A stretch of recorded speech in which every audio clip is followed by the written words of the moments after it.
Check, check. All right, we could go ahead and get started. All right, we're live. So I want to thank everybody for tuning in via X and everybody that's here today. We are doing this because we want to not just defend our children, but equip parents, equip concerned citizens. And we are being blindsided by a lot of different attacks against the family unit, against our way of life. And so this is to equip you because there's so many battlefronts, and we want to show you the different layers, but you not to be in a place of fear, because fear paralyzes people. And so we believe in faith over fear completely, and God over government. And so we are going to begin this event with a prayer, and then we're also going to do the national anthem, and then we'll get started with all our guest speakers. Thank you. Father God, we come before you now, Lord, humbling ourselves before you. I ask that you would go before us, Lord. You know why we are here. We are here to take a stand, Lord. And I ask that you would just bless us all in abundance so that we may continue to fight for your children, Lord. You say in Isaiah 54 that your children shall be taught by you so that they may receive peace. And I ask that we would be vessels in this education system, Lord, that Christ would shine through each and every single one of us so that children may learn more about you and what you say about their lives, Lord. Continue to go before us to lead and direct our paths, Lord. Help us to be the salt and light of the earth so that we may continue to glorify and honor you in all that we do, Lord. You say that anything that we put our hands to shall prosper, Lord. So I rebuke the corruption that is going on within our education system, Lord.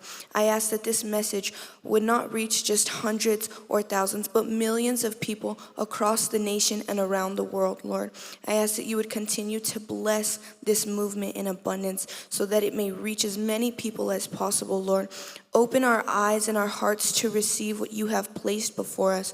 Reveal to us your greater plan, Lord. Our ways are not your ways. Your thoughts are not our thoughts, Lord. So I ask that we would truly be able to submit our wills unto yours, Lord, so that you may work within us and around us, so that this nation would truly remember what we were founded for, Lord, and that our faith would just be made stronger through these trials and tribulations. Help us to grow stronger in our faith and to continue trusting in you and your word. We pray this all in Jesus' name.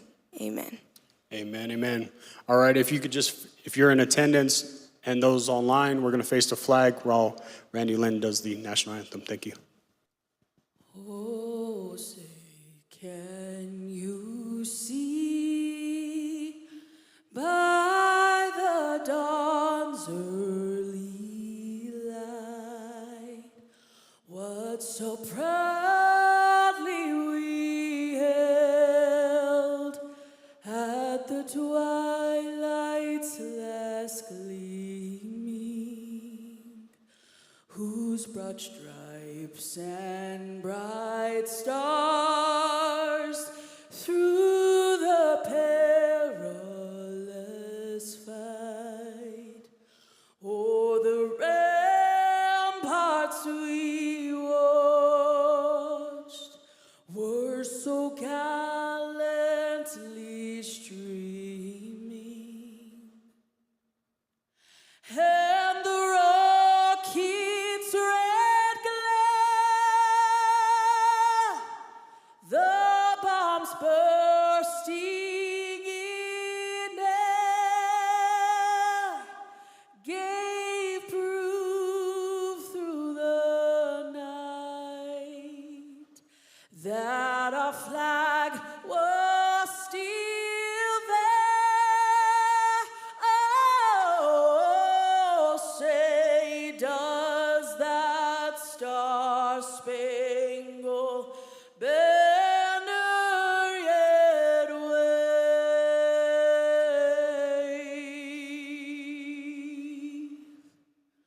o'er the land of the free?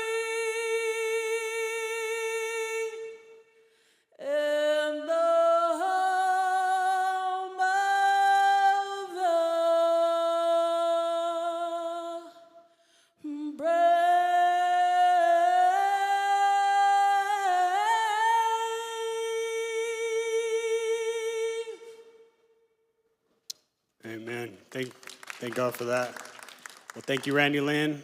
And Ariana, you can stay up here. So we're going to start with the first panel. We want everybody to know that there are resources for you. We have TPUSA Legacy Academy right here, the president. And then we also have a LEXIT representative who is Lydia Dominguez from Vegas. We have Antoine from BLEXIT. We have Janelle and Devaney from BLEXIT as well. Go ahead and come on up as we provide people with a resource. We want you to not only know that you have the information and the content that we're going to be providing today, but there are many different conservative grassroots organizations that are doing work at the ground. You guys can have a seat. Sorry. But there is a lot of grassroots organizations doing work, boots on the ground, and I've worked alongside these individuals very often throughout the state of New Mexico, Vegas, Detroit, and we just want to share a little bit about who we are, what organizations we're with, and thank you guys for joining. So we'll have to share a mic. Well, go ahead and introduce yourself one at a time, and we'll just kind of go clockwise that way. Okay. My name is Antoine Thomas, and I serve as the strategic manager for BLEXIT.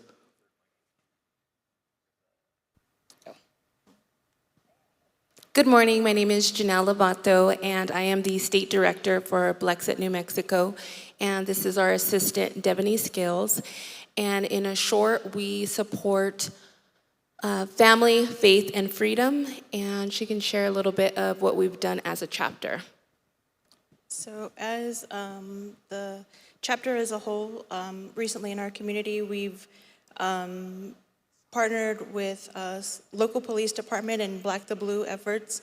We've done a school supply drive and also partnered with local pregnancy centers and done Walk for Life. And more recently as a chapter, we've come together and we've actually done pretty well, and we've been chapter of the month the last 2 months for June and July. So those are a couple of the things more recently that we've done. My name is Ariana Escalante. I am the president of my high school chapter at Legacy Academy. Hi, good morning, everyone. My name is Lydia Dominguez. I am the Nevada representative for LEXIT, and I'm also running for Clark County School Board District, District B, and that's North Vegas. I'm excited to be here, and I'm so blessed to be in front of so many people that are just energized and ready to change our community and our nation. We will win this nation back one race at a time. So thank you so much for having me here. Yeah, so really quick, I'll go back and touch on exactly what BLEXIT is. So some people, a lot of people don't know what BLEXIT is, but it was started by Candace Owens and Brandon Tatum, and then Pierre Wilson decided to come up with an idea going around the country and launching chapters. So North Carolina, which is where I'm at, that is our mother chapter. We're sitting at about 43 states now. And basically what BLEXIT is, when we first launched, the mindset was to have a mass exodus from the left, the Black Democrat plantation, as we call it. But we definitely still believe in that, and our goal is to change the minds. What we focus on is free thinking. We believe that you should have a sound decision whether you're a Democrat, Republican, or even independent. We lay out the facts to you, and then we let you make your own choice. We know the left spouts about what you should be. Everybody should be Democrat, but we don't believe that. We believe you should have a choice, a sound decision with God's principles. But we focus on entrepreneurship, the free market of society. We look at the nuclear family, which is being destroyed every day. We focus on that. We focus on revamping Black history. We know there's great people in America who paved the way for us, but there's so many people that we don't really get a chance to talk about in our Black history. So we want to relook at that and bring up a new avenue so people can understand there's more out there than Dr. Martin Luther King, which we definitely appreciate. But you're looking at Booker T. Washington, just great people like that that have paved the way for America. So we look at that, and we also bring live events. So one of our big things to do, we like to travel around the country and do what we call liberation rallies. And that's where we have multiple speakers come in from all over, from Larry Elder, Charlie Kirk Candace, all these big names. And what we do, we get people in the room, and sometimes we realize it's an echo chamber, but like we're doing today, if we reach out to the masses by social media, video, we get people to understand what we're doing, and in the conservative movement to make sure that they understand that they don't have to stay on that plantation. They have other decisions to make. So, and then we also go into the communities. We provide resources there. We're all about changing the lives of America. And I know we hear this a lot. Yes, it is BLEXIT, the Black Exit, but we are a inclusive organization. Okay, everybody is allowed to come, whether you're white, Hispanic. Obviously, we have some Hispanic descents up here.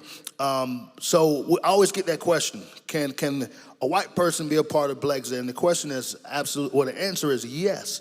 Absolutely, you can. We just want to target the black community because that's where the Democrat are taking over. And of course, we have been held down by Democrats for a long time in the black community. So that is what we're about at BLEXIT. You can look us up, BLEXIT.com. We serve underneath Turning Point. So we're just one big organization now. And so we just love the fact that we have joined forces because, as we always say, we're better together. So if you want to learn more about us, please reach out to our New Mexico chapter. And they're doing great things. I'm excited to work with them and just to see what's going to happen in the future. Thank you. So our high school chapter really looks to reaching as many students in the community as possible. We would love to educate students on the things that they're not being taught in schools anymore. So the foundation of America, what we were built on, and teaching students how to use their voice, and hopefully sparking some courage within these students to stand up for the things that are being pushed upon them, showing them that they don't have to just sit there in silence and tolerate what they're being taught, that they have a voice, that no matter your age, you can still take a stand against things that you don't believe in. And a lot of times, you know, students are told that we are too young to understand these concepts, and they're the teacher, they're the adult, they know what they're talking about, and we don't. But I feel like if we can educate these students on the foundation of America and what we believe in, then they would have the knowledge to stand up against these teachers, these professors, and elders that are trying to push these indoctrinations upon the students. And so as a chapter, we were just trying to reach as many students as possible and showing them that there is a way to be a patriot at such a young age. For LEXIT in Nevada, it's one of these things that I grew up with is when I was little, my parents couldn't afford daycare. And so they would send me to my grandma's house. And my grandma would speak she was learning English, but she would tell me in Spanish. She's like, mija, te pueden quitar necesitas estudiar porque te pueden quitar tu casa, te pueden quitar tu carro, te pueden quitar tu dinero. And in English, it meant, you have to study because they can come and take your house, they can take your car, and they can take the money in your bank account. But they could never take away what's in your mind. And so education was always so important. And so that's one of the things that we as a community were raised with these values to love our country, to appreciate education. And then, right now we're having, opposing views of a party that's grown away from us. And, it's something that resonated with me with LEXIT because you're finding that we were raised with these same cultural values, and now you have a place to go. Now you have somewhere where there are a group of people that are splitting off from the Democratic Party into the Republican Party. And unfortunately, we are a split party system, but the Republican Party does resonate with those Christian Judeo values. So it's a beautiful thing, and just getting that message out is amazing. So thank you. Absolutely.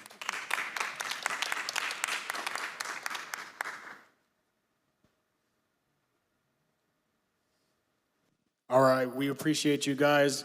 Let's go ahead and give them another hand real quick as they exit the stage. So next we have Casey and Myke. Casey and Myke, they're gonna give you their story on how they started, but let's give them a hand as they come up.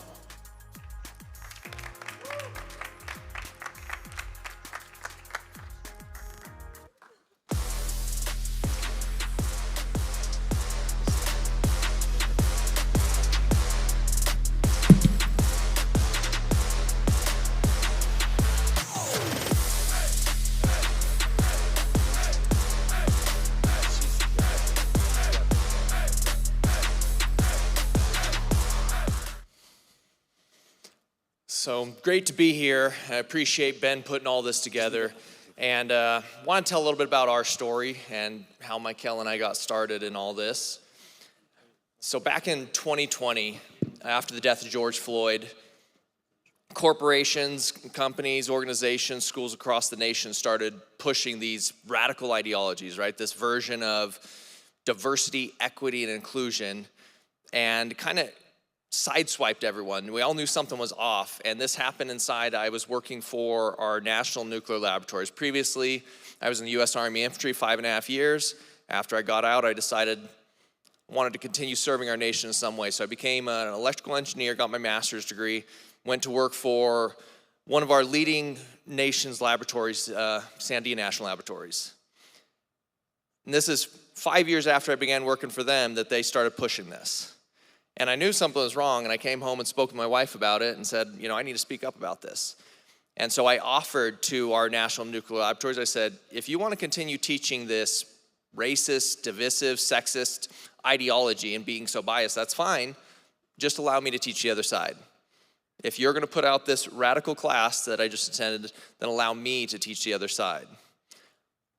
And we were talking on the way here, Myke and I, and the funniest part of this whole story is that all of this started by an email that came into my inbox when I was at work. I was sitting there one day and an email popped up, and this is like a level 3 manager that emails out apologizing for his whiteness, apologizing for his white privilege and what white people have done to all of the minorities in America, and just then put, you know, he kind of gave this marketing pitch for some of the classes that were coming up. I said, okay, let me peek my head in. Typically, these are the things I roll my eyes at.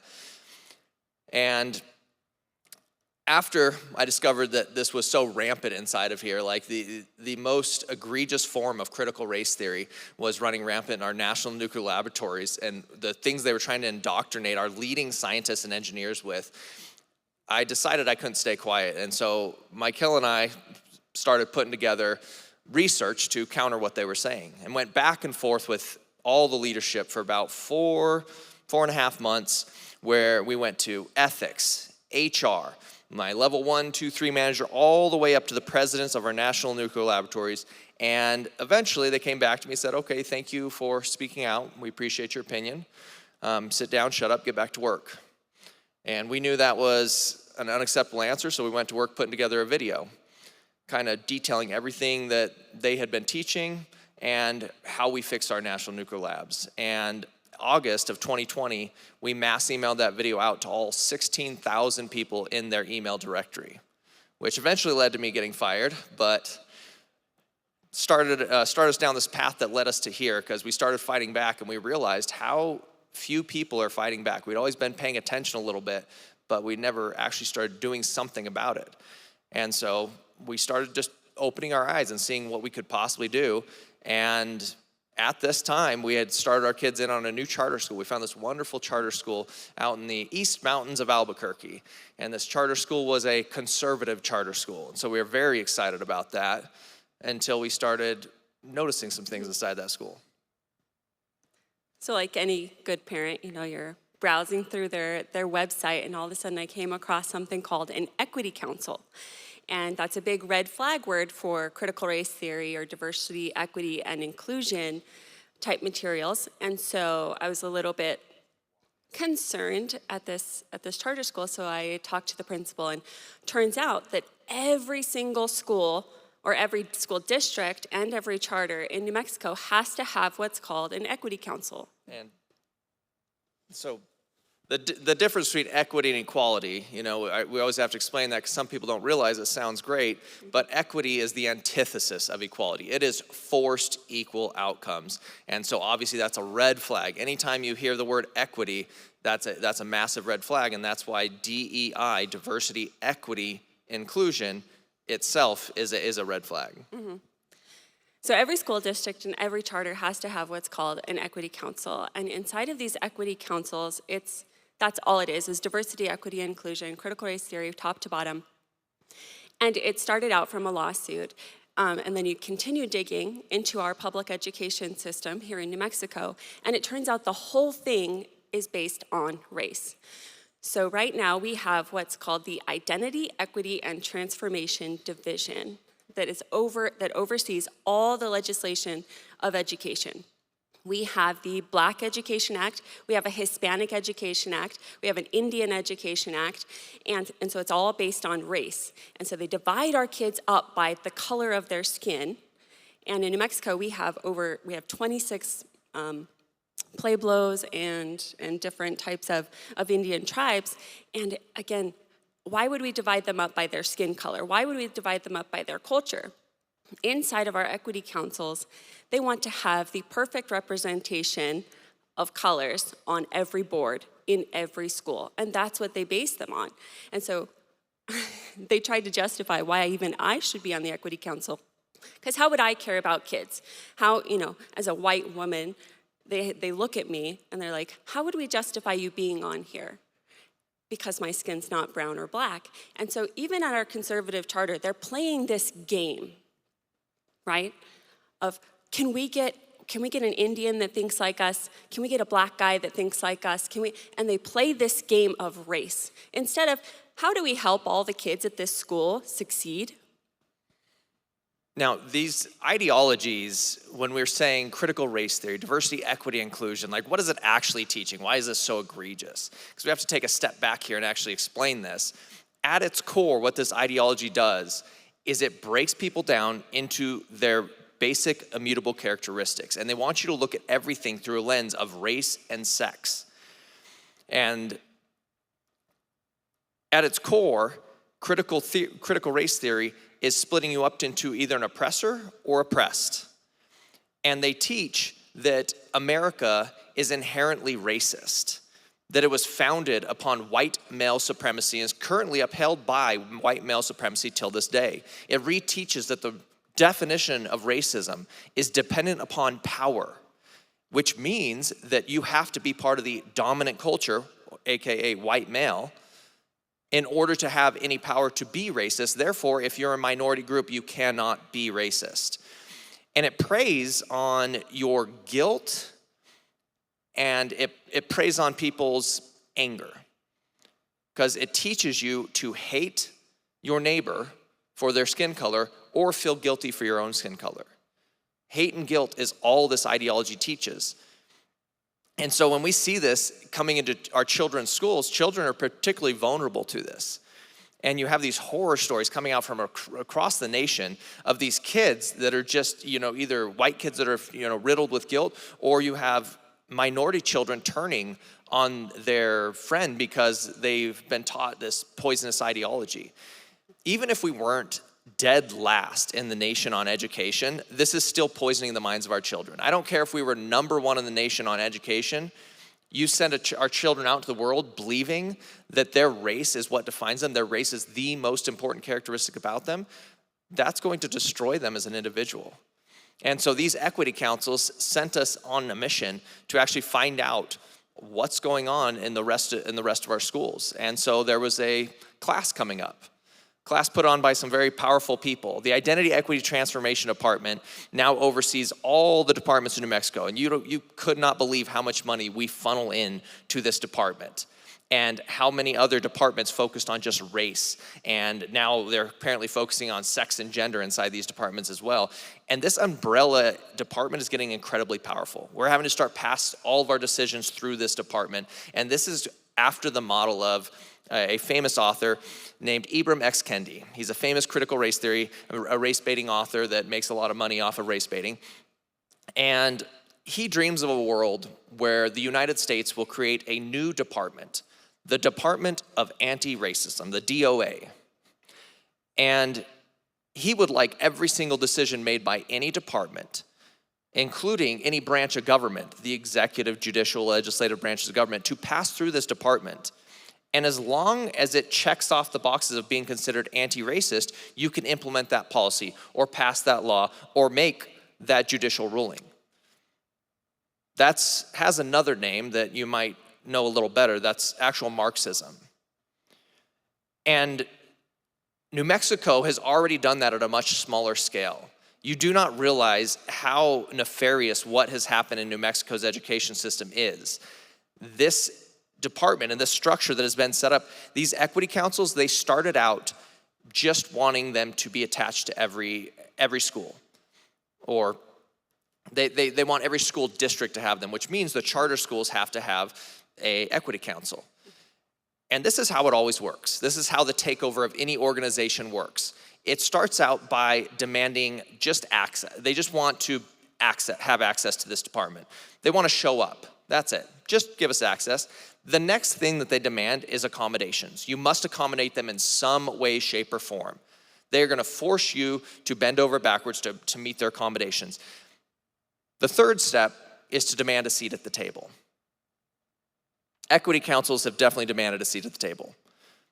They're required in every single school. And eventually, the final step is they demand to own the whole table. We're between step 2 and step 3 right now. Currently, they want equity councils to now sit on school board meetings and advise, particularly on the ways funding is spent. They want to make sure that you're not doing anything racist with your money, unintentionally racist, right? Because we all know that it's not just about if you are truly a racist, you can be racist in your heart without even knowing it. It's this unconscious bias. And so all this getting taught, this led Myke and I to take this class that came up. This class was put on by the Identity Equity Transformation Department in conjunction with the Black Education Act. And so we went to this training called Building an Equity Bridge, which they spent hundreds of thousands of dollars on this training. And there was a nice hotel room, and we showed up for this 2-day training. And they're training teachers and educators across the state. There's superintendents there, principals. And one of the keynote speakers there was a superintendent of one of our most conservative school districts in New Mexico, Alamogordo. And he's up there giving his speech, and we're recording all this secretly like normal people do. And he's up there talking, and he's discussing how he's sneaking critical race theory into his school, how he's having to use guerrilla warfare tactics to get this past parents. And so we pulled him out in the hall afterwards and had a long discussion with him, telling him how excited we were for what he's doing. And he told us how, dumb the people in his town were, how they're just a bunch of Trump supporters, and how he has to sneak this in, and you can't say certain words, and so they're telling you how to police your language, which things are red flags, how to package up this Marxism and sell it and force it down the throats of the students and the teachers. And so we took the next logical step and decided, well, let's go down to Alamogordo and poke our heads into those schools, put some hidden cameras on, and see what happens. Well, we went into a lot more schools than just Alamogordo, but yes, we went to Alamogordo, and under the guise that we were parents with a child that was confused about their gender and looking for resources, because that's how you create rapport with a lot of these individuals. And turns out every school that we went to, whether it was in the East Mountains outside of Albuquerque, in Albuquerque, or in Alamogordo, every school, the principals and the counselors said that they not only, love critical race theory, but they were up to more nefarious things. The kids that were gender confused, that wanted to use different pronouns or a different gender or to change their clothes or a different name at all of these schools, the school had a system to hide that from their parents. So not only did we find critical race theory in Alamogordo, we found this boxing parents out, this very, very dark, nefarious thing inside of schools. And back to that same training with the Black Education Act, I wanted to say it was really funny. Every person on that panel, they were all very professional, very intelligent people, and all of them, almost all of them anyways, they said that they didn't know that they themselves were a victim of critical race theory until they went to college. And so we have this culture of these adults who didn't even know that they were victims. They felt empowered, they felt smart, they were great, hardworking individuals until they went to these indoctrination centers as adults. And now we're doing the same thing to all of the children in New Mexico. And one of them was even an English teacher who works at a school here in Albuquerque, and she said, I have to teach the Black kids in my classes that the white kids sitting next to them are their oppressors, They didn't know that. She had to teach them. And she was explaining this to us like she's this big hero. Why would we teach our kids these things? And that wasn't just the one training we went to, because of course, we like abusing ourselves, I think. And so we've been to a lot of these trainings, and it's a very common theme at these trainings to have one of these adults stand up and tell their story of how they got in to teaching diversity, equity, inclusion, to teaching these radical ideologies. And they have this pivot point conversion moment where they were either sitting in a college class or attended an HR course and realized that they themselves were either an oppressor or a victim for the first time. And they're just shocked. And they said, I had no idea. And that's what it's teaching. It teaches you how to find offense in common everyday interactions. In fact, probably one of the most ridiculous things that we put out is a skit that we put together based on all of the training from New Mexico's Public Education Department. We put together this absurd skit because it's just ripe for parody. And ridicule is one of the best tools we have to destroy this ideology. And so we did a whole skit about, put out a video on our channel, the Casey and Myke show, just pointing out how absurd microaggressions are. How absurd it is to find offense in everyday interactions. If you are to tell a person, that a black individual, that they are eloquent, that's racist. If you tell them that they have nice hair, that's racist. If you tell them they don't have nice hair, that's racist. If you ask them where they live, that's considered a microaggression. That's also racist. If you ask them anything about work, that could be microaggression and racist. So it really is about the art of finding an offense in common everyday interactions. And so when we find this in the kids' schools, that's concerning enough. But when we go over and start finding radical gender ideology in our kids' schools, to point out the absurdity of this, teachers are telling us that how they are hiding this from parents, how they are going to not tell parents when they call what their child's name they use at school is, that their child switches clothes before they come to school. And this is an ideology that the second you identify as transgendered, your suicide rate, the suicide rate of your child, the most valuable thing in your entire life, goes up by 6 times or 600% that of their peers. And this is the most dangerous time in your child's life, the most critical decisions they've ever made about who they are as an individual. And we're talking not high schoolers, starting in elementary and junior high school, making these irreversible decisions. And it happens so fast that a lot of parents are coming to us saying their child made this decision. Less than a month later, they told their parents about it. And the first words out of their child's mouth after the parents start pushing back and trying to get their child back, pull them back from the brink, is they said, they told me you wouldn't understand. They told me you would not accept me for who I am. It is the most nefarious wedge that has ever been conceived of to separate parents from their children, which happens to be the most critical step for implementing some type of totalitarianism.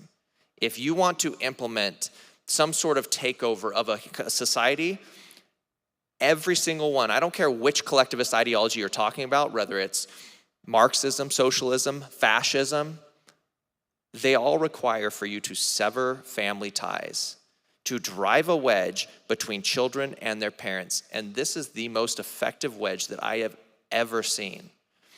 So at this time that your child is on the brink of not knowing who they are, in a crisis where it puts them at risk of committing suicide 600% over their peers, and they hide this from you. And so we go into these schools with a hidden camera, and we're told by counselors and principals that they don't have to tell parents if the child's even a little depressed. We don't have to report that back to the parents. In fact, one counselor, quote out of her mouth, said, even a little self-harm, we don't need to report that. I don't know what a little self-harm is. I don't know if that's a little bit of cutting, maybe taking pills and not quite going through. I don't know. But that's infuriating. And while we're going through this process, we start to uncover inside of the New Mexico School Board Association, which is an association meant to go and train school board members or give them resources to be better members of school boards.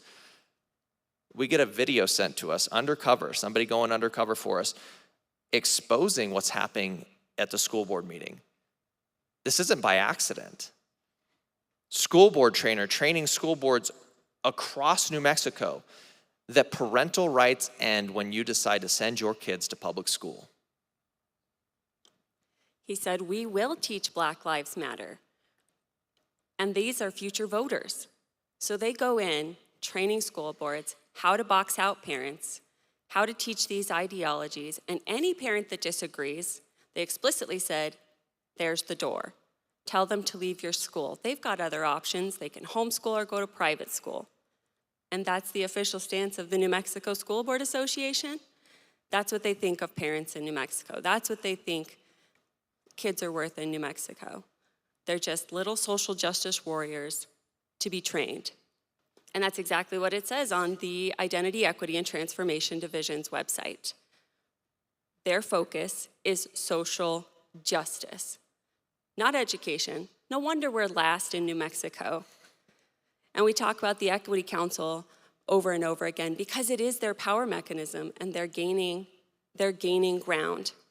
Specifically, it's the Black Education Act that has, so it's not only, they require what is called anti-racist training every year on all of our teachers. They require safe zone trainings every year for our teachers, meaning they are indoctrinating the teachers first to indoctrinate their children. They are trained in these safe zone trainings to hide things from parents explicitly.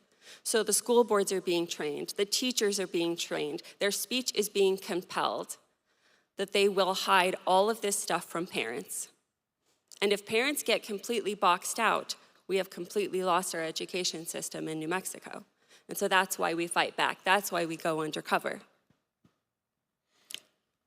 New Mexico is so critically important just because we are the tip of the spear in so many of these ideologies. New Mexico is further down the road with the organized critical race theory, diversity, equity, inclusion push inside of our schools. And the schools is the most important takeover that they have. If you can take over the schools, if you can take over the minds of the children, you will take over every other institution in America. And in New Mexico, we are at the forefront of that. We have set up the structure, we have implemented the laws and the departments needed, and they have fully secured their foothold on New Mexico public schools. And these children aren't getting help from the sources they need. These children, even going into the counselors and asking them for help, the counselors aren't even legally allowed to help these children in the way they need it. If you tell this child that you are perfect the way you are, God did not make a mistake with you. You do not need a lifetime of medical, cosmetic, and pharmaceutical interventions, racking up millions of dollars in bills to make you who you are. You are perfect the way you are right now. If you look a child in the eye and do that, well, you're in violation of the law. You're going to lose your license as a counselor, as a psychologist, because that's considered conversion therapy. But if you tell that child, you're right for hating yourself, you should hate yourself. Don't worry, I've got all the adults here lined up, ready to go. We are going to help you destroy the parts of yourself that you do not want to accept. Well, that's called affirmation. That's just love and acceptance. That's what's happening in New Mexico schools. There's a reason that this documentary is made in New Mexico and not made in some other state. This documentary is so critical at this point. We are at a pivot point in history right now. We can all feel it. Even talking to your neighbors and stuff, we all feel that something is different about this decade. Something is different in this moment. We feel like we're living through something historic. We're seeing stories every single day that go back 10 years, and these would have been front page stories for a month. And this is happening on a daily basis. Myke and I started a radio show here. We have a live radio show every week that we do. And it is not hard to put together a radio show with the amount of stories that come in. The amount of news that is breaking every single week that we have to just omit, like major stories that would change America. We feel something different is happening and that we're going through this point in history and we can't quite define it. It is this pivot point. And in this moment, if we can step up and have the courage to speak out on behalf of our children, in this moment, we have a chance of saving not just our own children, but multiple generations of children. After this moment, it's going to be a whole lot harder. History as our guide, the blood of hundreds of thousands or even millions will be required to bring us back from the brink if we can't do it now. These ideologies aren't just on accident. They happen out of the goodness of somebody's hearts. They're very intentional. There's a reason why when you start hearing about these, you hear the word Marxism brought up over and over. It's not because you got some crazy conspiracy theorist just spouting off of the mouth. At its core, these are cultural Marxism. And what does that mean?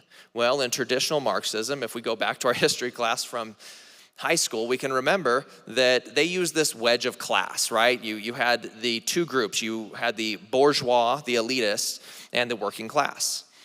And you used hate and guilt over this issue of class to control whatever you wanted in society. You would just call it bourgeois until you controlled it. Now, if we go down the list of these ideologies, because you see them all connected together, like where you find one, you find all of them. You go to these trainings and you say, why are we talking about, radical feminism? Why are we talking about critical race theory, radical gender ideology, all in the same setting? Well, it's because they're coming out of the same playbook. It's just a different wedge. If you look at radical feminism, the wedge is sex. They use the wedge of sex and calling everything you want to control sexist until you control it. Teaching you to hate a certain sex or feel guilty for your own sex. Using hate and guilt. And if we look further to critical race theory, it's just race. Race is that new wedge, calling everything you want to control racist. And teaching you to hate white people or feel guilty for your own skin color. And finally, with the gender ideology, this is the most nefarious one of all, it's sexuality and gender. It's really norms is what you're going after. Basic, normal reality. You're being taught to hate normality and to feel guilty for your basic human tendencies. There's kids in high school that are forcing themselves to be something they're not. They want to be something in the LGBTQ rainbow pride flag because that's what's required. They don't want to be an oppressor. Well, there's one easy way to not be an oppressor. Start identifying as a group that's victimized. And that's what they're doing to our children. And children that are raised on hate and guilt only leads to one place. We've seen it play out throughout history so many times. The warning signs are flashing. In fact, the sirens are going off. This is our moment in history to change the direction of New Mexico and change the direction of our nation. And it's efforts like these, efforts like this documentary exposing, blowing wide open what is happening here in New Mexico. And this is perfectly timed with another documentary coming out very soon. There's a documentary by the Daily Wire, I believe Matt Walsh is putting it out, called Am I Racist? Where he's exposing the absurdity of this ideology. And so I don't think the timing could be better. I don't think it's an accident that these two are coinciding with each other. And even if you feel like your own child is safe, even if you have seen this coming, you pulled your child out of school, you're homeschooling them, you need to get involved. Because I always relate this to your immune system. So many parents have the mentality like, I'll just retreat over here, my little corner of the world, and I'll be fine. That's as if your entire immune system retreated down into your leg and said, I'm just going to protect this leg. Let that infection do whatever it's going to do, and I'm going to be fine. This is going to find your children. They're going to be entering the workforce with these ideologically indoctrinated cult members. It's going to take over the United States. It's going to take over our legislatures, our judicial branch. In fact, it's already infiltrated every single major institution in America. This is an uphill battle. They've been making this march through American institutions for decades now. So don't just think that you're going to enter the fight and next year this is all over, next month where we just won. They've been meticulous. And it's time for you to have a longer vision and more patience than they do. That's why it's important for us to talk about really quick what each of us can do and what we can inspire other people to do, because we have to work together with people like Ben and other groups collaborating on different initiatives. Like getting involved in the schools, it's as easy as, coming to a school board meeting with Moms for Liberty, or, if we put out something, or the New Mexico Freedom Alliance puts out something, and you show up to your city council meeting, or you show up to your school board meeting, and just voice your opposition or support for whatever it is. You don't even have to be fully educated on all the history of critical race theory or queer theory or any of the complicatedness of it. You just have to know that it's what's wrong. Identify good and evil and stand on the right side with the right people, and you will make a huge, huge difference. Check. So when I was interviewing them yesterday, we filmed the documentary with all our guest speakers today. Even this footage is going to be turned into content that anybody could just simply push play wherever they want to show somebody what's going on. You don't have to memorize the content. You don't have to be overwhelmed to know every little aspect of it. You could just simply push play and show your church, show us, school board members, whatever, or possibly even send them a link. And so a lot of this is going to be reproduced into easier digestible content. And so something that Casey mentioned yesterday when we were filming is that what is on our side is they have to hide everything. And the reason they have to hide everything is because it's all built on a lie. And so when you simply speak the truth and you stand for what is right, we win every time. And so you'll be encouraged as you hear a lot of these guest speakers and what they're seeing boots on the ground throughout the nation, because it's not just us doing the work. There's other people just like us. Obviously, we don't see that in social media. We don't see that in mainstream media, but really the reality is a lot of people are waking up to this attack on our children, and we're not having it. So Casey and Myke, I appreciate you guys coming up here. Let's give them another hand. And then I do have just a quick transition speaker. She's one of the ladies tabling outside. They are a great organization. We were able to partner with them for one of their events. Virginia, sorry. She's a comedian, so she might. Virginia Slims. But yeah, go ahead, talk about your organization. Thank you. Who you are. Thank you, Mr. Luna. I appreciate the opportunity. Good morning. I'm Virginia Gonzalez. I'm with CareNet Pregnancy Centers of Albuquerque. We have 5 pregnancy centers. We have a medical mobile unit, and we serve our community by giving women a life-affirming option and opportunity to consider all of the resources that are available to her in making a decision. So it's about empowered choices. And I have the lovely privilege of being the Client Services Director. What that means is I get to meet wonderful people who are pro-life, who are conservative and believers, and that's what we are, Christ-centered ministry. We reach out by providing material assistance. All of our medical services are free and confidential. That is pregnancy testing, ultrasounds, and also we provide STI testing as well. So we have a fundraiser coming up I'd like to invite you to. It's called Laugh for Life. If you don't know me, I'm a comedian. I would like to invite you October 18th. It will be at the Legacy East Campus. In the meanwhile, keep us in prayer. If you're in a position to volunteer, reach out to me at carenetabq.org, and I'd be very happy to connect you to serving through this wonderful ministry that serves women in crisis. Thank you very much, Mr. Luna. Thank you. Appreciate you. All right, we have a couple guest speakers that are pretty much taking a deep dive in New Mexico. What is pretty much being roadblocks to citizens simply trying to use their constitutional rights. And so we have Ramona Goolsby and we have LeAnna Derrick. They are going to be a 1-2 punch to kind of show you what's happening in New Mexico politics. But let's go ahead and give them a hand, everybody.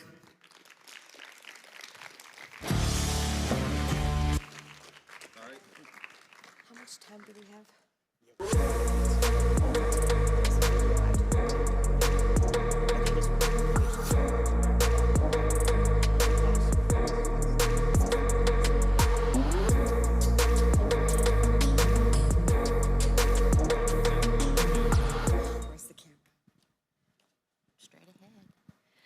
Good morning. I'm Ramona Goolsby, Good morning, I'm LeAnna, Derrick. and we are here to let you know that elections have consequences. LeAnna has been doing some amazing research. And a lot of times we do research together. And LeAnna's going to start and tell you guys about a group in New Mexico. And it's not just New Mexico. They're trying to take over the whole nation. So LeAnna. Okay. So good morning. I'm going to tell you, we've got about 30 minutes, so I'm going to kind of watch my clock here. I'm going to tell you a little bit about the group we're going to be talking about is Emerge America and why it's important. We need to be very aware of what they're doing and what they're doing here in New Mexico. So just a little bit about me, how this project got started.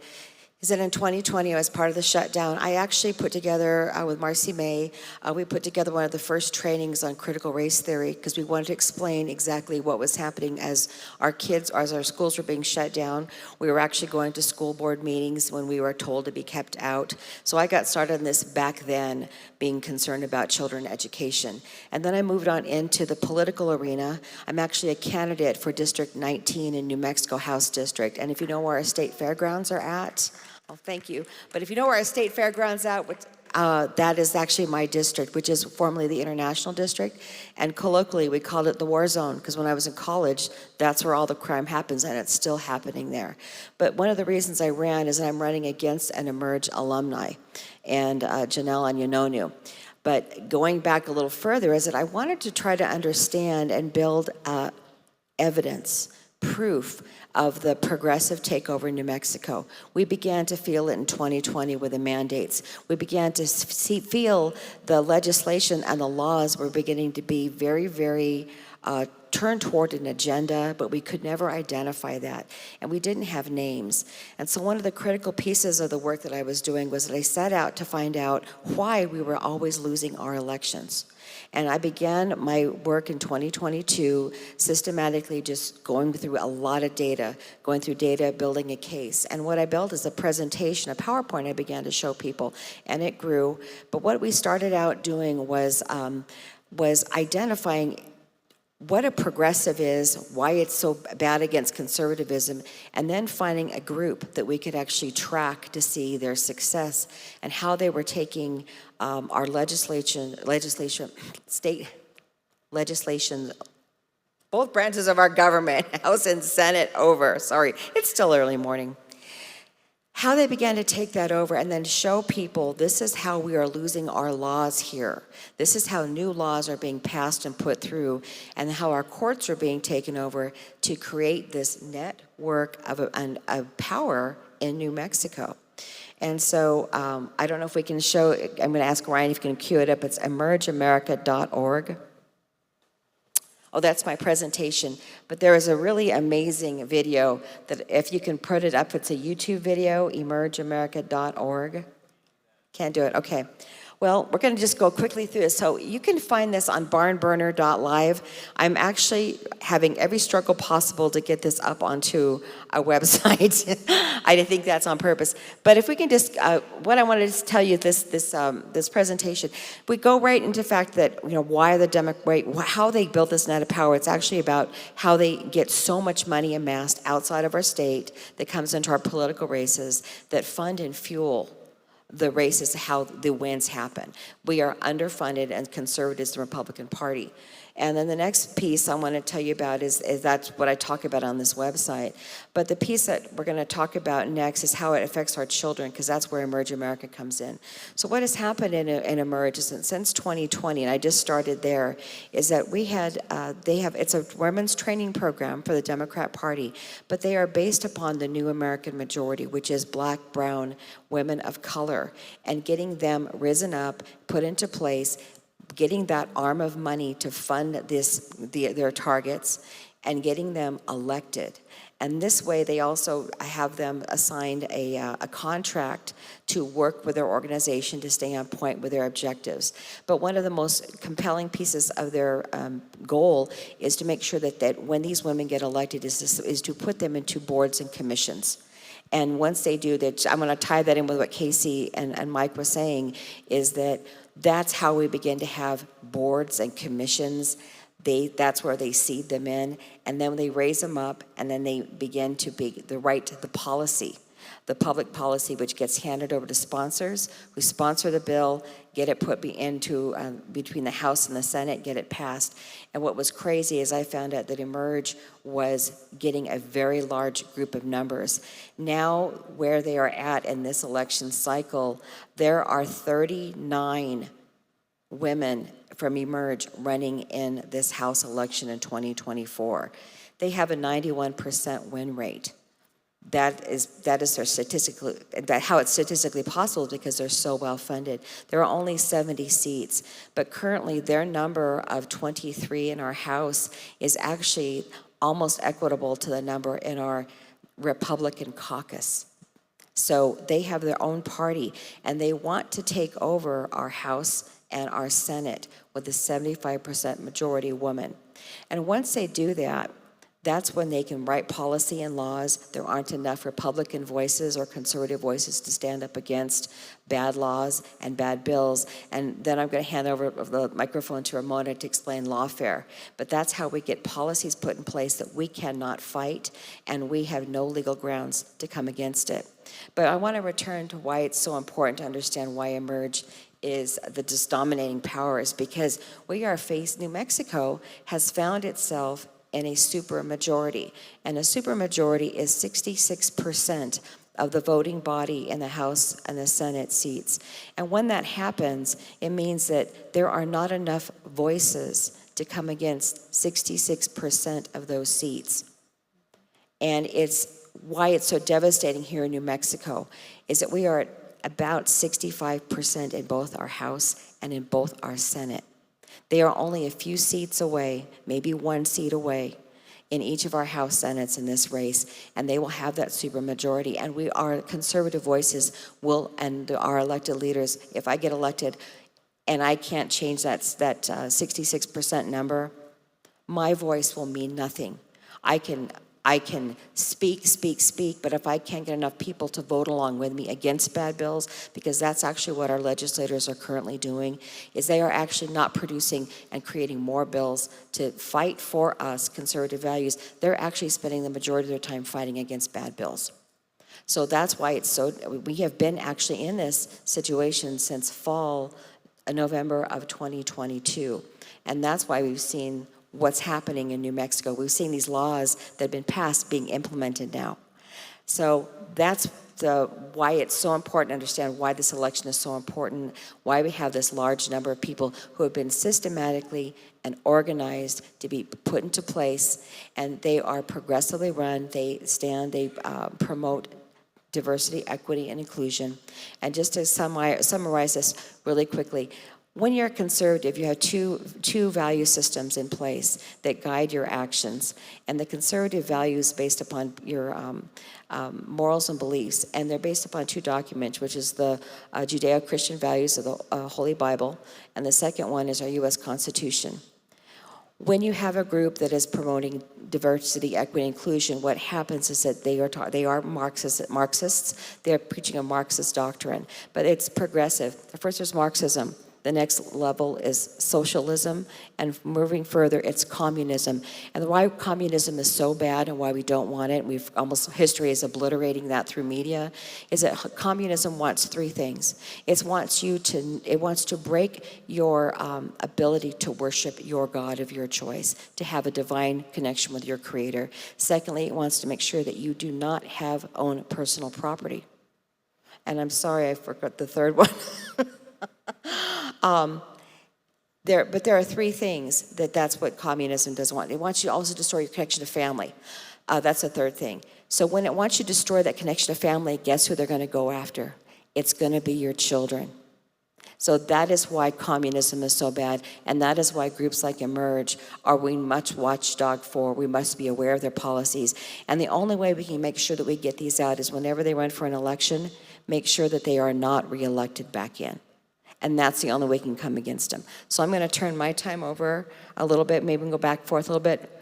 We type a little bit lawfare. Yes.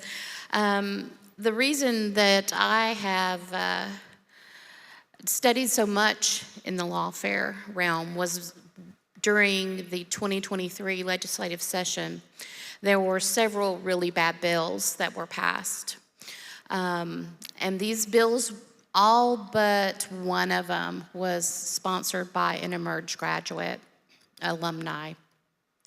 And the first bill that started the whole process of the referendum process was HB 7, Reproductive and Transgender Care. And I worked with an amazing group of people, grassroots people. We talked back and forth about what our options were. And once the legislation was passed, the next option in New Mexico is a constitutionally guaranteed referendum. You have a right to referendum. There are certain stipulations that you have to meet, but you have that right. And so we started the referendum late March on HB 7, knowing that we would have pushback from the Secretary of State. And so we also had to look into how we could legally challenge that. And so that is when my step into lawfare, I suppose, would have officially started. We filed pro se, as individuals, not with attorneys, lawsuits against her denial of our petition in 7 different districts. And so we watched as these judges basically violated due process on the civil side and pushed them out, wouldn't hear them. Because the referendum is time sensitive. So these were emergency petitions. And eventually, an amazing person, those who know Larry Marker, he's like, well, let's pull this all up to the Supreme Court. And so we did a writ of superintendent control to try to get a decision on the Secretary of State's declaration that these were for preservation of public peace, health, and safety. We started looking at the Supreme Court a little bit harder because we know during 2020 that the Supreme Court knocked down all kinds of petitions filed against the governor for unconstitutional mandates. No one could get a fair shake. And so part of that process, we looked to see why. Come to find out, in 2020, there were actually, well, there have been 3 Supreme Court justices that are emerge. Okay, one of them has retired. We still have 2. Then we were looking at what is lovingly called the Court of the Abyss, the Court of Appeals. We have 10 justices on the Court of Appeals. 7 of those justices are emerge graduates. I want you to think about that. These cases that come up from district court that are sent because the next jurisdiction is the Court of Appeals.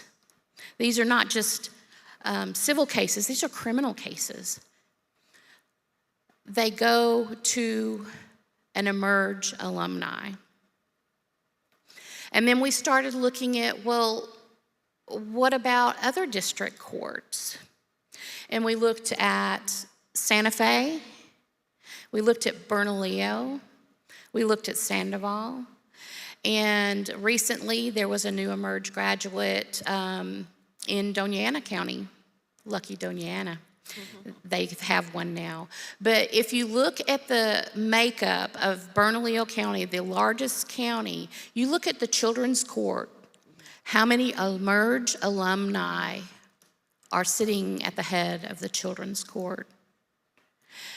You look at their website, you look at the National Gavel In program. This is intentional, people. They have a gavel in program where these justices have to be Democrats and they have to sign the platform and agree to support the platform in everything they do. Now, what is our judicial system supposed to be? It's supposed to be unbiased and it's supposed to be just. If you support a political ideology and pledge to follow that political ideology, are you fair or just? No, you are not. And that is what New Mexico is. We have no balance of power. We have Democrat control of the legislature, and from my understanding, it's been 90 years. We have the court system taken over by biased justices who are appointed by the governor. So we looked at who had appointed all of these emerged judges, and it wasn't, we have a large number of them by Michelle Lujan Grisham, our current governor. I believe there were 32. Yeah, you guys, this is scary stuff because this is even magistrate and municipal judgeships. Then I looked back, and it wasn't just Michelle. I mean, Bill Richardson and Susana Martinez appointed emerged judges. So it's hard to know, where is conservatism, even when we have supposed leadership in the Republican Party, we end up in this situation. And the courts are so bad that the criminal part of the judicial system, the courts are several of the largest courts are under mandates for case management because we have people sitting in jails who have not had a speedy trial. Their due process has been denied. But then on the other hand, we have people that don't even have the door shut on them in the jail before they're released. Catch and release. 2016, that happened. So it's quite the dichotomy of confusion almost, which chaos brings about solutions, right? And they know what solution they want. So just to piggyback a little bit about what Ramona was saying is that Emerge is a national organization, and they were started in California. And we can just look at the policies and the nightmares that are going on under Gavin Newsom, but also at the legislative body that's been put in place. We can see what's happening in California.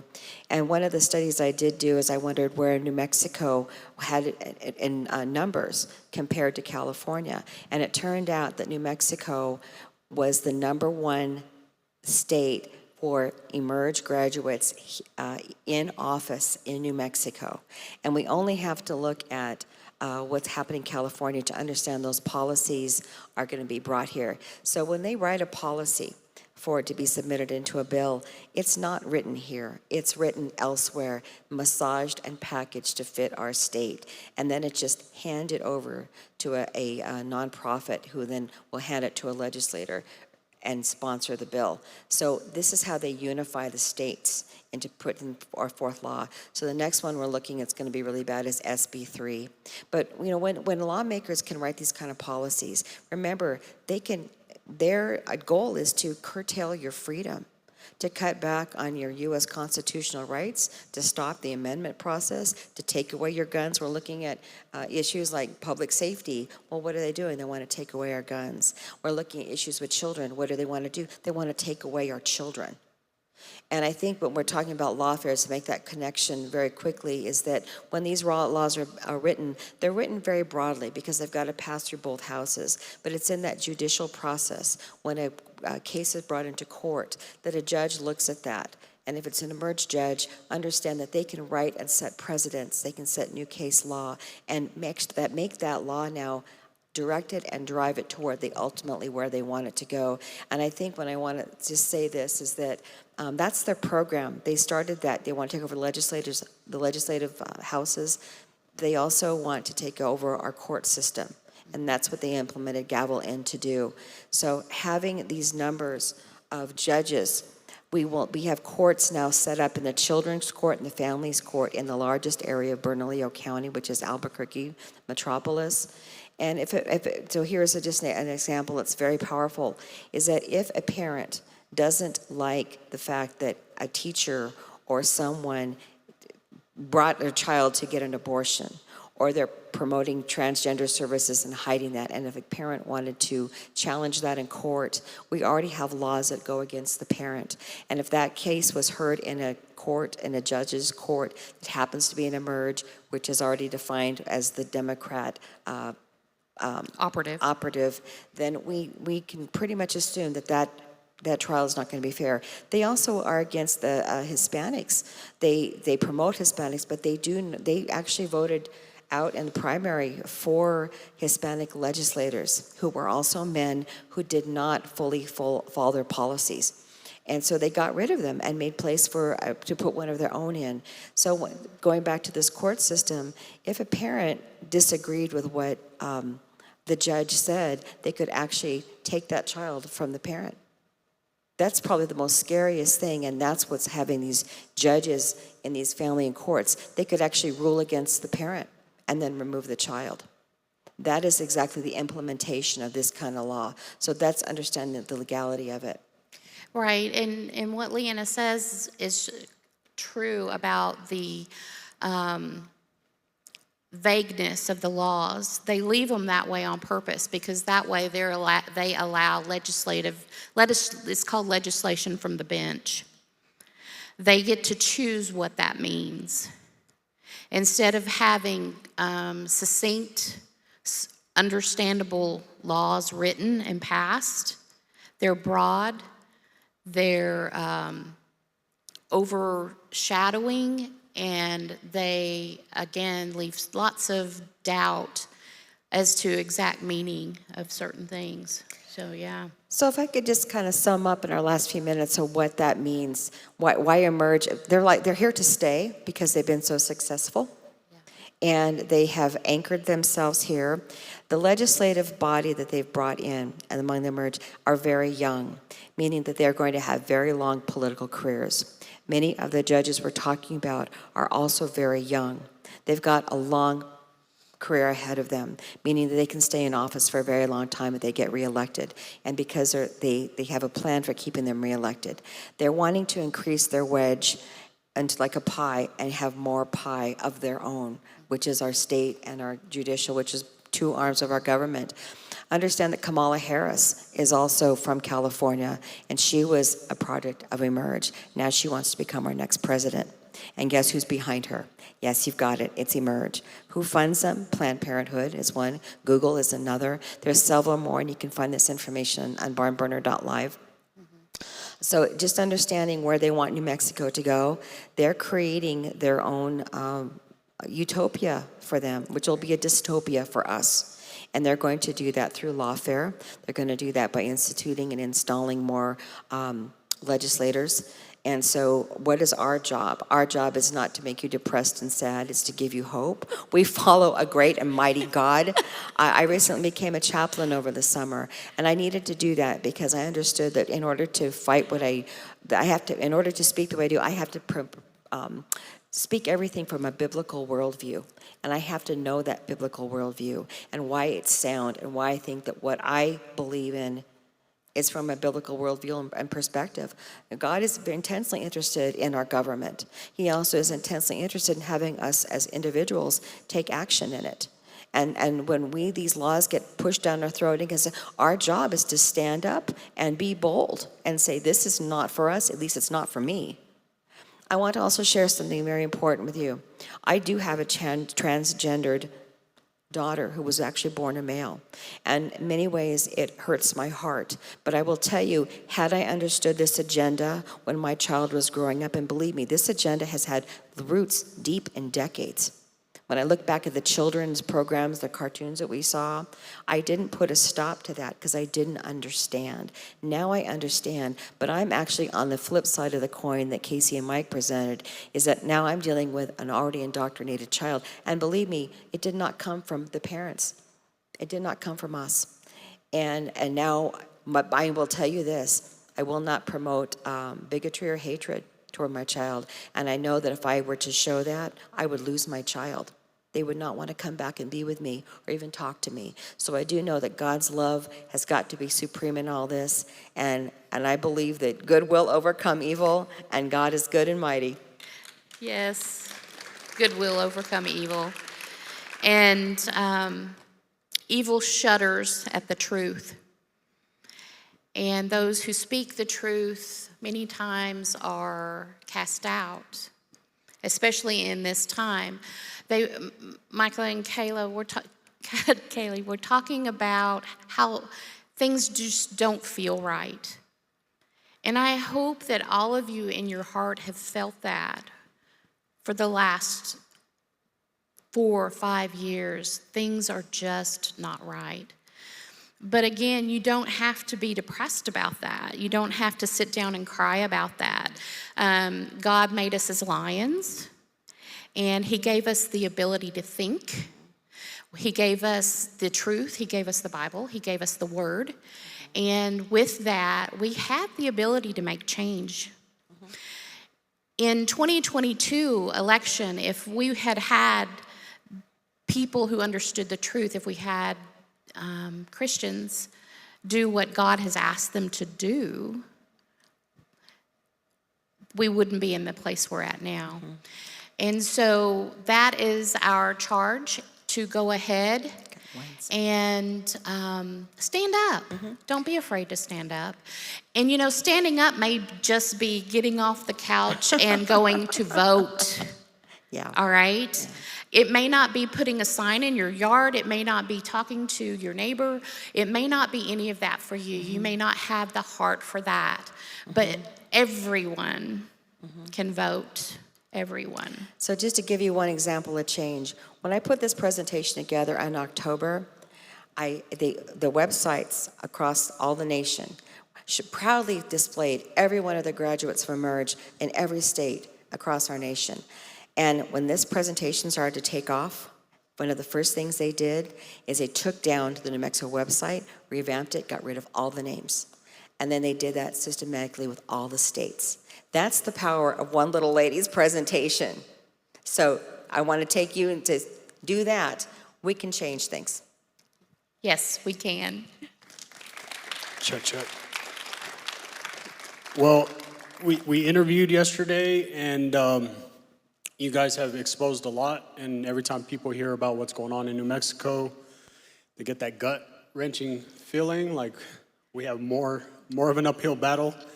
But no, this does shed light on what we're up against, and until you know what we're up against, you're just kind of swinging at the wind blindly. And so I appreciate them giving this information.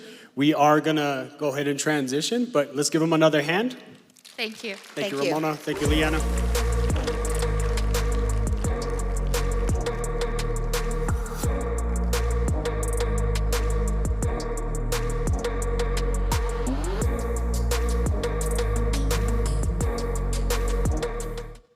All right, so I got to talk to Logan. Obviously, I talked to all our cast members, but there's a lot of manipulation as far as, you know, the children, they're having to go to this environment in their school, and then parents as well have to create that environment to affirm their child at home. And it's pretty crazy, the wording of his book, The Queering of the American Child. We pretty much asked questions about every single chapter. And one of the scariest words that I kind of found in there, that was from the original person who developed queer theory. He calls it trauma bonding. It's an actual method to create new converts from children. And so as Logan makes his way up, you know, his book has been really just a great template. James Lindsay was a co-author for that as well.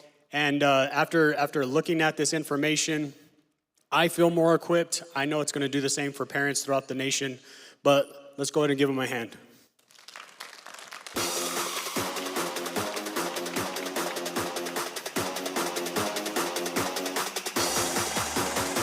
I'm going to walk. I hope that's okay. Can't sit down. Okay, so this talk is gonna be a bit dark, and I apologize ahead of time, but oftentimes we need to traverse the darkness to find the light and to find grace. So again, I'm sorry we've got to get dark, but that's just the state of things today. 5 minutes ago, gender identity did not exist. 5 minutes ago, schools were not socially transitioning children without their parents' knowledge or consent. 5 minutes ago, your sex was observed at birth, it was not assigned. 5 minutes ago, drag queens were not in schools reading wholly inappropriate books to children as young as 3, 4, and 5 in school classrooms, lunchrooms, libraries, and gymnasiums. This one's dark. 5 minutes ago, perfectly healthy 13-year-old girls were not seeking out elective double mastectomy procedures as part of a gender affirmative care plan that promises to make them whole, that promises to rectify their sex with their gender identity. 5 minutes ago, none of this was happening. Really, when you think about it, none of this was happening when you were children. None of it was happening when I was in school. So I'm here to ask you, what the hell is going on? What's going on? Who developed these insane theories? Who put them into schools? How did they justify doing so? And what are they attempting to do with our children? I wrote a piece a few months ago called "Curiosity is a Cult Killer." And in that piece, I briefly described how I ended up in this mess. And the long story short was, I was curious. None of this stuff existed 5 minutes ago, now it does. I was curious. I was preparing to be a new father. I took that responsibility tremendously seriously. I saw these things happening in the school, and I was wondering, what the hell is going on? And I got sick of reacting. You know, they're socially transitioning. Socially transitioning? What does that mean? What's that? Drag queens are in schools now? What's that about?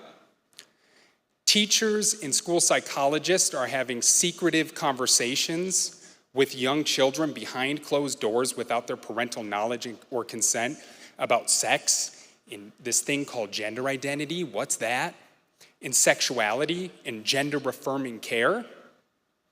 That's really weird. What is that? What is going on in our schools? I was curious. So what do you do when you're curious? You go out and you look for information and you read. So that's what I did. I read and I read and I read for years. And I wasn't reading the people who were critical of all of this madness happening in schools because they were all saying the same thing. They were just reacting. You turn on the news or you go on Twitter or Facebook and it's the same thing every day. Wow, that's crazy. They're doing that in schools now. The next day, wow, that's crazy. They're doing that in schools now. But I wasn't getting the answers that I needed. So I went directly to the place no one wants to go, directly to the academic literature. I went and read the people that created these theories. I went and read the teachers that are currently practicing in schools and read what they were bragging about doing in academic journals to all of their colleagues. I went and read the academic literature on their own terms, and I read and read and read until I found myself in a place that can only be described as hell. I ended up in hell. And then I wrote a book about what I found, co-authored by Dr. James Lindsay. So what did I find? This thing called radical gender ideology or gender theory or the transgender cult, whatever you call it, the schools call it inclusion. That thing, it has a technical name, and that technical name is queer theory. Queer theory, what is that? Queer theory is the doctrine of a religious cult. It is a religious cult doctrine that primarily targets children. Now I have to get this part out of the way because this is a stumbling block and it can be confusing for people, but queer theory has essentially nothing to do with children who may happen to be gay or lesbian. It has nothing to do with children, being concerned for them and including them and making sure they're loved and they're not bullied and helping them develop normally and lead a long, healthy, prosperous, normal life. It has nothing to do with that. Why is that? Because queer theory feasts on destabilization. Revolutions require instability and destabilization to work. It's a precondition of revolution. So when kids who happen to be gay or lesbian, or adults who happen to be gay or lesbian, grow up and they fit in society and they're getting along just as any one of us is getting along, that saps that potential revolutionary energy, that political energy that that person might otherwise have, that queer theory can take advantage of and feed. It saps a soldier from them in their revolution. So when you read their literature, they couldn't be more clear. Queer theory is explicitly and rabidly hostile to the idea of someone who happens to be gay or lesbian fitting in and being prosperous in society and living a happy, healthy, normal life. Okay, I had to get that out of the way because that's a stumbling block for a lot of people, because queer theory hides behind gays and lesbians to push its radical agenda. When you attack queer theory, they hold gays and lesbians in front of them and say, you're attacking them, you're attacking them. It's a wicked trick.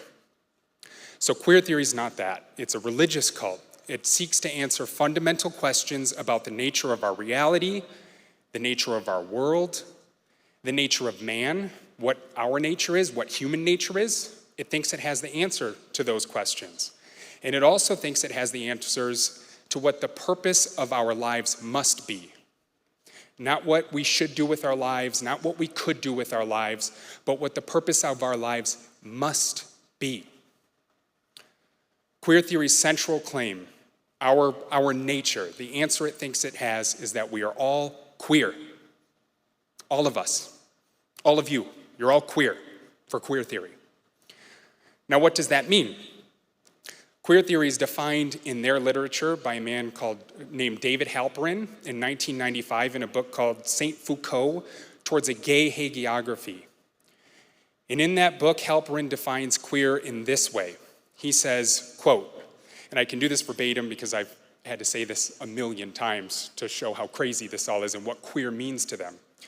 He says, quote, unlike gay identity, as I was just saying, not about being gay or lesbian. Unlike gay identity, queer identity need not be grounded in any positive truth or in any stable reality. Queer is defined by its oppositional relation to the norm. It is by definition whatever is at odds with the normal, the legitimate, and the dominant.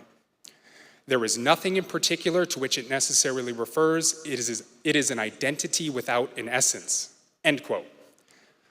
What does that commie gobbledygook mean? It's not about gays and lesbians, but it's also not rooted in any positive truth. Queer theory has nothing to do with the truth, nothing to do with objective truth. It has no positive vision for the world. It is a theory that is driven by pure critique. It is a purely negative theory. And it's not rooted in any stable reality. It is a destabilizing theory. It's rooted in instability. So it's not rooted in positive truth. It has nothing to do with capital T, the truth, the objective truth. And it's a completely destabilizing theory. Sounds great, let's box it up and put it in schools and play with it with children, right? So that's what queer means, and queer theory's fundamental argument is you are all queer. I bet you didn't know that when you woke up this morning. What I just described, I bet you didn't know you were that. But why? Why didn't you know that? Queer theory says it's because you are possessed. You are possessed by the unholy social, cultural, and political soul of society.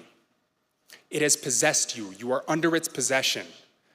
And under that possession, you are convinced that such a thing as the truth is out there and it exists. You're convinced that there's a stable reality. You're convinced that being normal is okay and that you should lead a legitimate life. It has brainwashed you.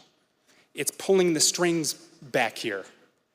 It's deceiving you and convincing you to do things that are considered normal and legitimate and truthful and rooted in a stable reality.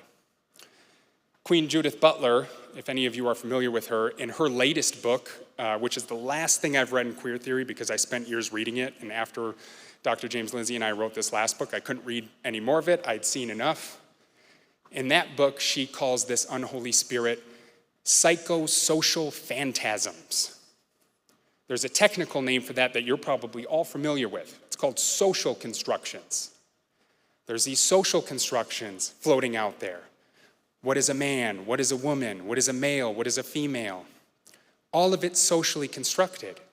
And you're possessed by these to desire to become those things, to identify as a male, to identify as a man, to identify as a female, to identify as a woman. This is what queer theory believes. You are under, quite literally, you are under demonic evil possession.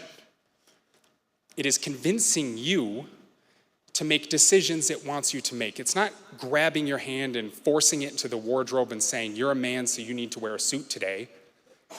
Or forcing your hand into the wardrobe and saying, you're a little girl, you need to wear this dress. It's convincing you to do those things yourself. It's like you've got a demon inside you that's possessed you. So what do we do when we're possessed? We have an exorcism. We need to have an exorcism. We need to cast off this demon, this evil influence that's possessing us and convincing me I've got to have this haircut because I think it's normal, convincing me that I needed to wear this jacket because I'm giving this speech, convincing me of all of these things. We need to have an exorcism. We need to be initiated into the religious doctrine of queer theory that has all of the answers about how this is all supposed to work. We need to be initiated into the mysteries. We need queer theory to say, hey, everything is made up and fake and reality is unstable and there's no truth. There's no such thing as normal. There's no such thing as legitimate. So don't wear the suit you're wearing. Get a wacky haircut. Begin to live your life differently because it's all made up and it's tricking you into presenting yourself as a man or presenting yourself as a woman or raising your kids in a certain way. It's tricking you into all of this. So we need to possess this evil spirit doing this. There's a reason they say trans lives are sacred. There's a reason they say that. They are transcending their fallen material form. They're transcending the beast they've become that they were brainwashed to become. There is no such thing as sex or gender identity or sex. It's all made up and imposed and you're brainwashed into it. They're transcending that. That's why they're considered sacred. They're closer to the divine, which is their queer nature. But as any of you who are involved in any sort of activism or politics at all will know, it's not enough for just one person to get involved in this religious doctrine and get initiated and believe it themselves. You have to believe it too. If you're religious, it needs to convert you. If you're not religious, it needs to convert you. Because one of us isn't free in their minds until all of us are free. Because I can become trans and cast off everything and look however I want to look and get away from my sex that was assigned at birth and my clothing style and everything. But if my neighbors aren't doing it, if my family's not doing it, if my community's not doing it, the project won't work. Because those people, normal people, are going to keep reproducing society, reproducing norms, reproducing legitimate institutions. They're going to keep reproducing this demon that's going to follow me around forever. So to destroy the demon and finally rid myself of possession, everyone has to be in on the project. This explains precisely why these queer activists are so wicked. For any of you involved in any sort of activism, you'll find this out right away. They're absolutely wicked to those that won't go along with the program. They'll get you fired from work. They'll get you canceled from speaking events. They'll target your children, of course. They're wicked because you must believe it too, because they believe in the end, if they can abolish the idea that anything is considered normal, if they can abolish the idea that there's a truth out there that we can all access, if they can abolish the idea that any of your faith means anything at all, if they can abolish everything, then they can all be who they really are on the inside, which is queer. It's whatever they feel they are, whatever they want to do. There will be no longer be someone to categorize them and define them and box them into a life and convince them to imprison themselves in their body, imprison themselves in a life that is a false, fake life. So everyone's got to go along with this project and join this exorcism process, which turns out to be radical activism and going out and queering everything, which is applying queer theory to everything and convincing everyone that there's no such thing as the truth, there's no such thing as normal. Why is everything so abnormal nowadays? Well, activists for the last 30 years have been rampaging through our institutions, convincing everyone that nothing is normal or legitimate. That's why we are where we are. That's why just a couple of weeks ago we found out that someone was publishing papers in our Defense Department about queering nuclear warheads and weapons. This problem runs really deep, really, really deep. Okay, that's the bright stuff. Let's get into some of the dark stuff. Really quickly, I've got to talk about the people who created this. I'm going to do it really fast. If you're interested in learning more about the history of its development, please pick up a copy of our book. We talk about its development a lot in there. But there's really three key people you need to be aware of, aside from Karl Marx, which I just don't have time to get into that today. But the first one is Simone de Beauvoir. Simone de Beauvoir, the French Marxist feminist who wrote in 1949 a book called The Second Sex. And in that book, Beauvoir's most famous line that has inspired feminists everywhere to this day, and also a lot of queer theory, there's a direct line there, is one is not born, but becomes woman. Why is that important? Because Beauvoir said sex is real, there's males and there's females, and sex, what she says, circumscribes you in the peculiarities of your nature, meaning if you're born with certain genitalia, people treat you a certain way. But she said sex is real, but there's this other thing floating around, and it's called gender. And it's a social construct. The idea of a woman doesn't exist. You can't be a woman.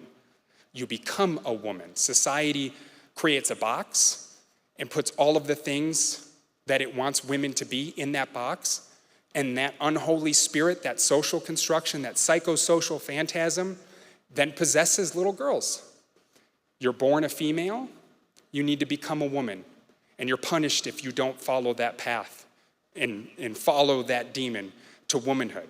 So Beauvoir's contribution is sex is real, but there's this thing called gender, and it's a social construct.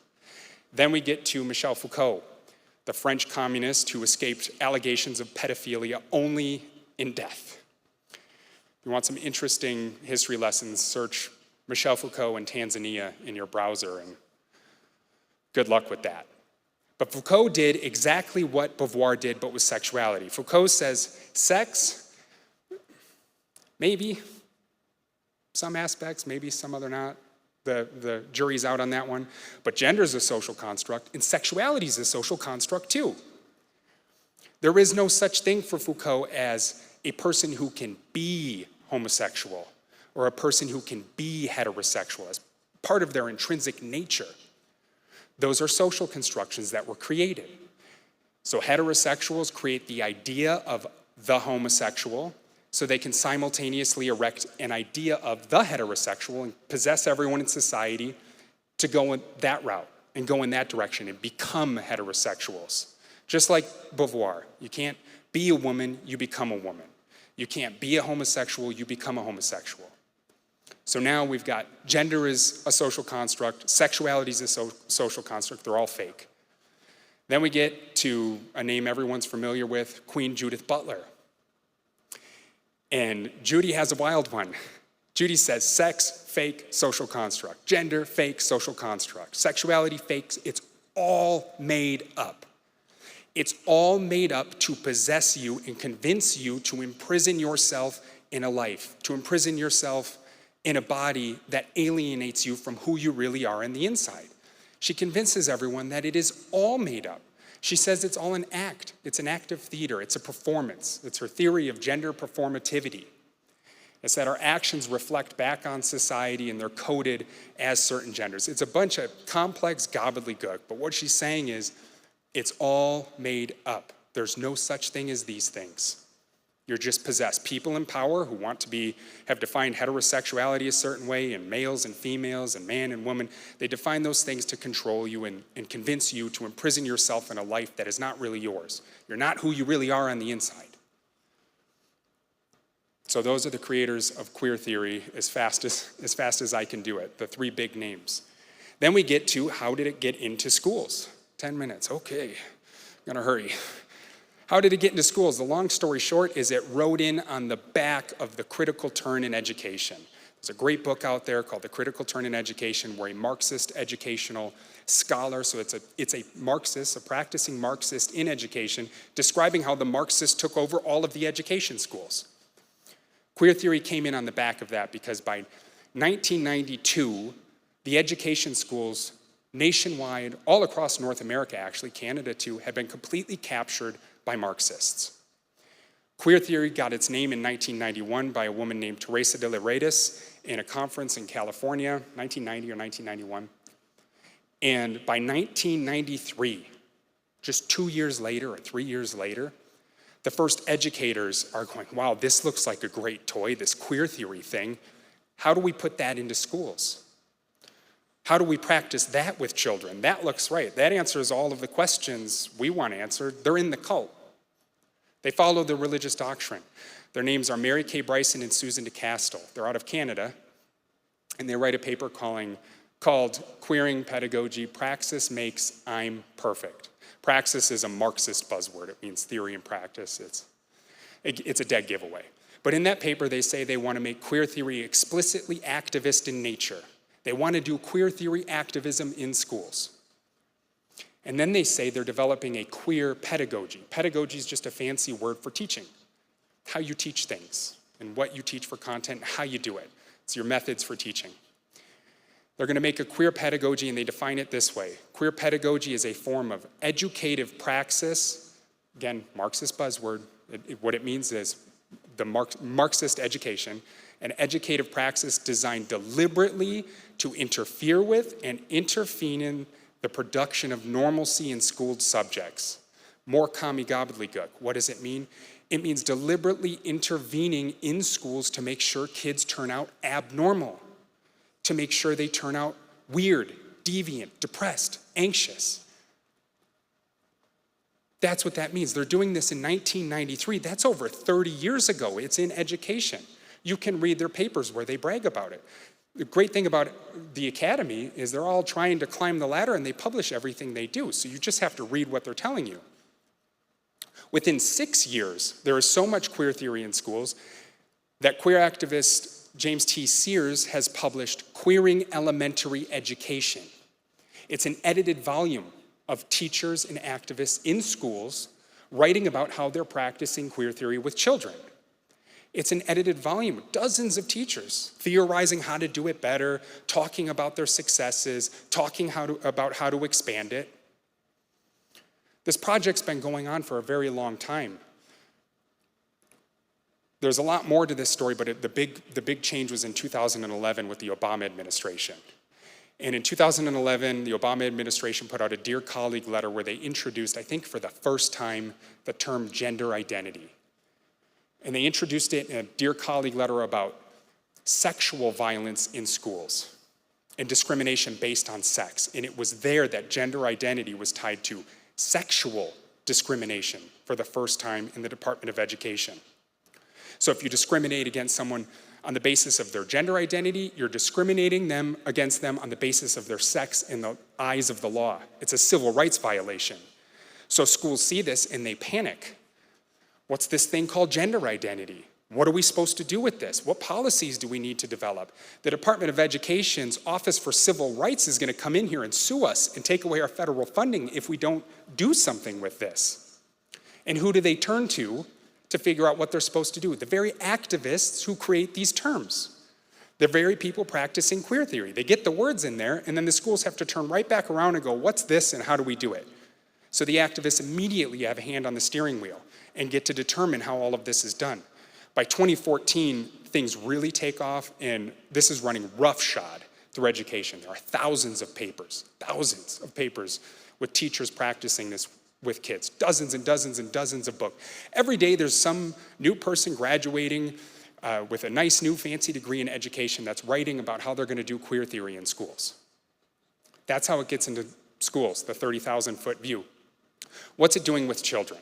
I want to describe, before I talk about that, I want to describe trauma bonding. Ben brought it up earlier. Trauma bonding is a cycle of abuse that tethers an abuser to their victim. It's a technique abusers use to isolate and destabilize their victim so they can control them. It's an abusive cycle. It comes in two waves. There's two parts to the cycle. On the negative side of the cycle, they demean and traumatize and psychologically abuse their victim. And then on the positive side of the cycle, they validate them. They affirm them. They love bomb them.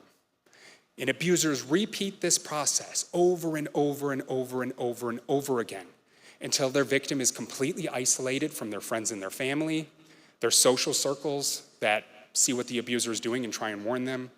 They're completely destabilized. They're so destabilized that they rely on their abuser's eyes and ears to make sense of the world for them. They rely on their abuser to find their purpose, their meaning. They rely on their abuser to validate them. They're in their abuser's complete control because they just want the trauma to stop. They don't know what's coming next, love or trauma, love or trauma, love or trauma. They just want the trauma to stop, and they realize if they just do what their abuser says, they get more of the affirmation and validation and sense of purpose and love bombing. Now, I read a paper that was published in 2002 by a queer activist educator named Kevin Kumashiro. Kevin Kumashiro is not a fringe figure in North American education. He's the former dean of the education school at the University of San Francisco. He's the current dean of the education school at Hofstra University. He's worked for the NEA for multiple years. He's won dozens of awards. Everything points to him being an excellent, awesome, massive name in education. And in 2002, he wrote a paper called Against Repetition, where he described how queer theory is practiced on kids, how you get them involved in queer theory, how you stop them from wanting to be normal and wanting to live a legitimate life, because again, those things are oppressive. How do you break them from that cycle? Because if you don't break them, they're gonna have kids, and then they're gonna raise their kids a certain way that's normal and legitimate, and then they're gonna raise their kids, and that wheel's gonna keep reproducing itself. So how do you break it? Kevin Kumashiro says, this is a direct quote verbatim, educators have a responsibility to draw students into crisis. Educators have a responsibility to draw students into crisis so that they can manage that crisis productively. That's what Kumashiro is saying in 2002. Does that sound like something we just discussed? That's trauma bonding. He says children need to learn that they're racist.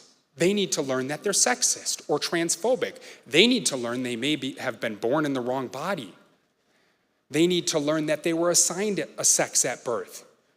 They need to learn that their gender was chosen for them and they were pushed into it by their parents. They need to be traumatized out of all of that.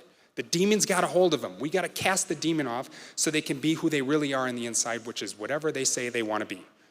So we need to traumatize them out of it. We need to break them out of it, and then we can manage it productively. We can affirm them. Hear that in our schools today? Affirm, affirm, affirm, affirm, affirm. We need to validate them. We need to love bomb them. You're a racist, you're a transphobe, maybe you were born in the wrong body, Timmy. Maybe you should be wearing other clothes. Maybe you should be doing these things. Timmy's completely traumatized. He's completely in crisis. He just wants it to stop. He's so confused. What do you mean I'm born in the wrong body? What does that mean? I look like a boy. How can I be a girl? It's completely destabilizing. And then Timmy learns that he can adopt a new gender identity and new pronouns. And when he does so, people like Kevin Kumashiro are there to love bomb him and to validate it and affirm it. And you keep doing that over and over and over until you have completely initiated a child into the religious cult that is queer theory. That's how it works. That's what they admit in their own literature. You can read it. If you read our book, you'll see that we expose a lot of these educators. We take their words. We've got 200-something citations. I think 2 of them are from sources that are not educators who support this, from sources that are not people supporting this. It's absolutely everywhere. It's a wicked practice. It's child abuse. They are trauma bonding to your children. It's something that must stop. I have to act on a positive note. And on a positive note, I'm sorry for the darkness. The great thing, like the previous speakers were saying, is we can find the light.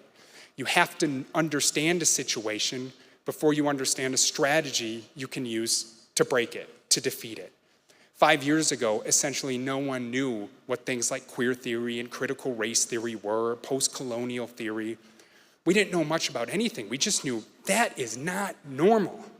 What is happening in the schools? And now today there are thousands and thousands of people just like yourselves who are working across the country to get a better understanding of what we're dealing with so that we can fight back. And we're connecting and we're creating resources and we're helping one another. And the great thing is we have the truth on our side. Queer theory is not rooted in any positive truth. It can't by definition ever win. It has to lose. It's just when is it going to lose? And the faster we can equip ourselves with the knowledge we need to defeat it, the faster we can rip it out of schools kicking and screaming, because it's incredibly abusive to our children. It's tearing families apart, and we need to put an end to it. Thank you. Thank you, Logan. Appreciate you.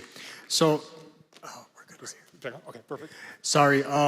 So, yeah, we are on a quick time frame. We do have to be out of the building by, I think, 1:30 p.m. So that's the only reason we're getting these people off with the hook, pulling them off. But we have an amazing speaker as well. Lisa Logan was featured in Beneath Sheep's Clothing, and she was also in the documentary The War on Children, but Beneath Sheep's Clothing really highlights who she is and what she's done a deep dive for. And so we're going to introduce her. She's going to speak about SEL. Let's give her a hand.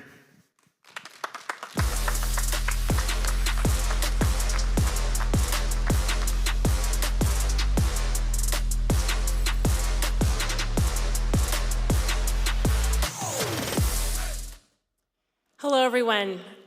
Thank you so much for having me here in New Mexico. It's really a pleasure to be here. I do want to say thank you to the meeting's organizers today for having me and Logan and James and Alvin and Jennifer out to talk to you about what we're exposing, what's going on in America today, how do you identify it, and hopefully how we can stop it. So, what is going on in America today? Let's take a look.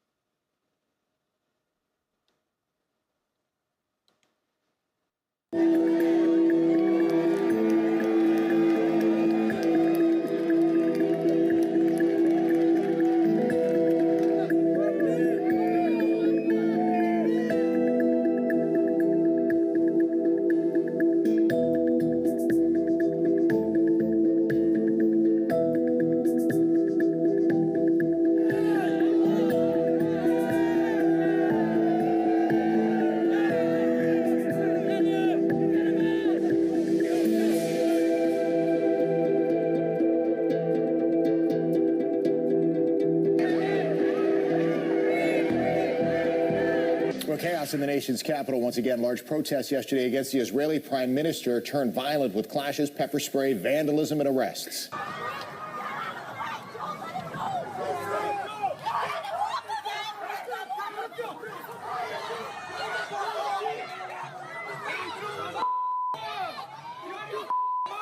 What are you doing?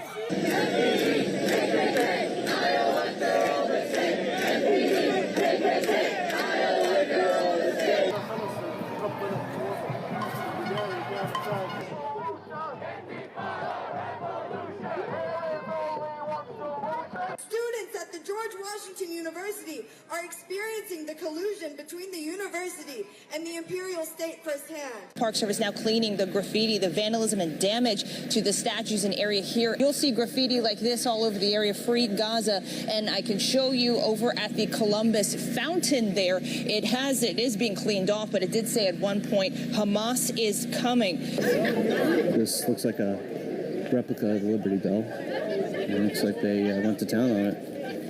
All right, sounds great.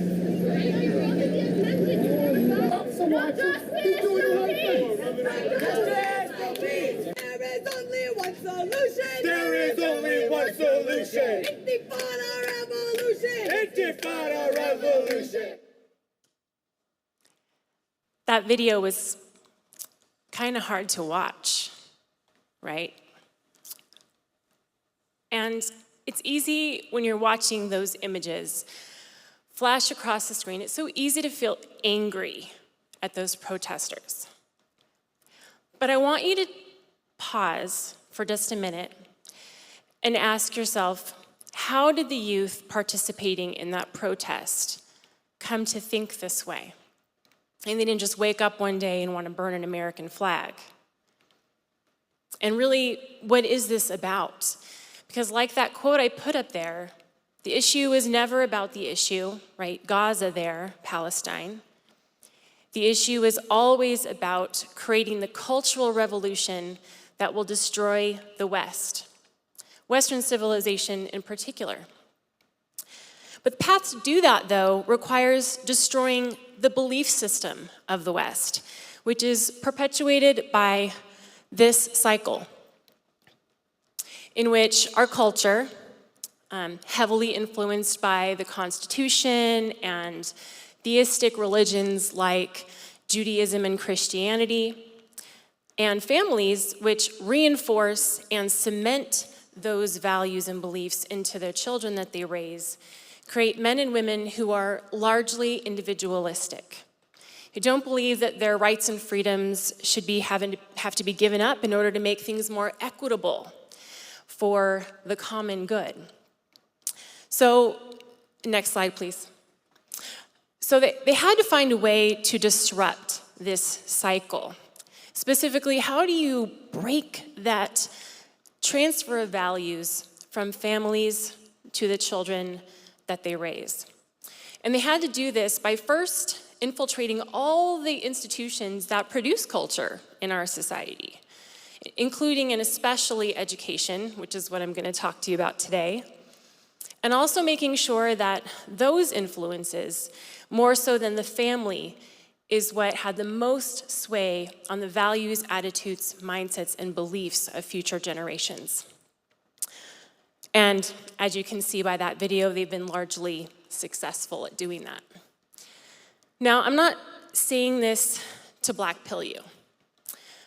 And in fact, I want to start my presentation by offering you a white pill, a little bit of hope to say that I don't want you to come away feeling defeated. I'm going to show you a lot of things today that are going to disturb you about what's going on in education today. Maybe overwhelm you to the point, as well as all the other stuff that the speakers have shared. You can be like, how in the world are we going to fight this? But what you do have control over, maybe not what's out there, but what's in here and what's within your four walls. And that's why I really appreciate the organizers putting together this documentary. It's why tools like Logan and James's book or Alvin and Jennifer's Courage is a Habit tools can help you. And of course, I have a YouTube channel called Parents of Patriots where I try to educate parents on what's going on and how to identify it. And you have to get educated about those things. Because that's the thing, if you're a parent, you have the sole responsibility of raising your child. And if you make those family bonds so tight that your kid feels so much belonging to your little family tribe with your inside jokes and your rituals and your customs and your traditions, that you can actually inoculate your kid against this communist agenda. and their fundamental beliefs can stay strong when challenged. Because it's not a matter of when, if your kids' beliefs are going to be challenged, it's a matter of when. Because even if you homeschool them, they're going to have to go out in the world. They're going to have to go maybe to college or get a job and go into other places in our culture that have already been infiltrated by these beliefs. But if you teach them and yourself, right, even if you don't have kids, teach yourself how to recognize the propaganda, how to break it down, how to recognize the fallacies and the arguments that they're trying to present to you, you can actually stay strong and be able to educate the rest of your community about how to fight back against this agenda. So with all that said, I'm going to tell you a little bit why I'm qualified to be up here today. Next slide, please. So I'm a mom of 3 kids. I have a 17-year-old, a 14-year-old, and an 11-year-old. And when COVID happened, like many of you probably, I started paying attention more to what was going on and started attending school board meetings because I was frankly kind of mad about all the lack of science behind all the COVID protocols that were going on. And so I was going to the school board meetings to make public comment, and I started paying attention to the agenda. And I saw that at my child's school, they were going to start teaching a program called Second Step. Second Step is a social emotional learning curriculum. And what is social emotional learning, right? It kind of sounds nice. It is a program that was supposedly designed to come into schools and have lessons with kids to teach them how to recognize and manage their emotions, develop care and concern for others, set and achieve positive goals, and learn how to manage challenging situations effectively. Sounds wonderful, right? Sounds amazing. In fact, wouldn't you be an idiot not to want your kid to learn those skills? But just something about the presentation didn't sit right with me. I don't know if it's the words he used. I don't know if it was the fact that I was like, isn't it my job to teach my kids social emotional skills? But I went home and I did some research. And right off the bat, I visited their website, and there was a page about anti-racial and anti-bias resources. And on that page, which, if you click the links on that page, it takes you to all sorts of websites that have critical race theory in them. They said on here that they were going to, next slide please, be teaching kids something called transformative SEL. And you see the organization CASTLE up there. CASTLE is the Collaborative for Academic, Social, and Emotional Learning. They're the org that sets the 5 core competencies for all social emotional learning programs. And they also rate and review all the programs that go into schools to say, yeah, this is a CASTLE Select program. We really like this one, right? And so most schools adopt those. Well, Second Step was a select program, and they were going to start teaching something, like they said, that just had launched in 2020 called Transformative SEL. Now, we're going to go over in a minute where CASTLE came from is concerning, but I want you to listen to this video that's going to be next. It's Robert Yeagers. He's the Vice President of Research at CASTLE, describing what Transformative SEL is. We hit upon the notion of transformative SEL, or justice-oriented SEL, as being most essential to issues of equity, which in the literature implies distributive justice. And distributive justice around valued goods and services, knowledge, power, money, resources, and the like. Gee, that sounds Marxist. So we came up with a working definition of transformative SEL. And you'll see here it positions young people and adults as co-learners.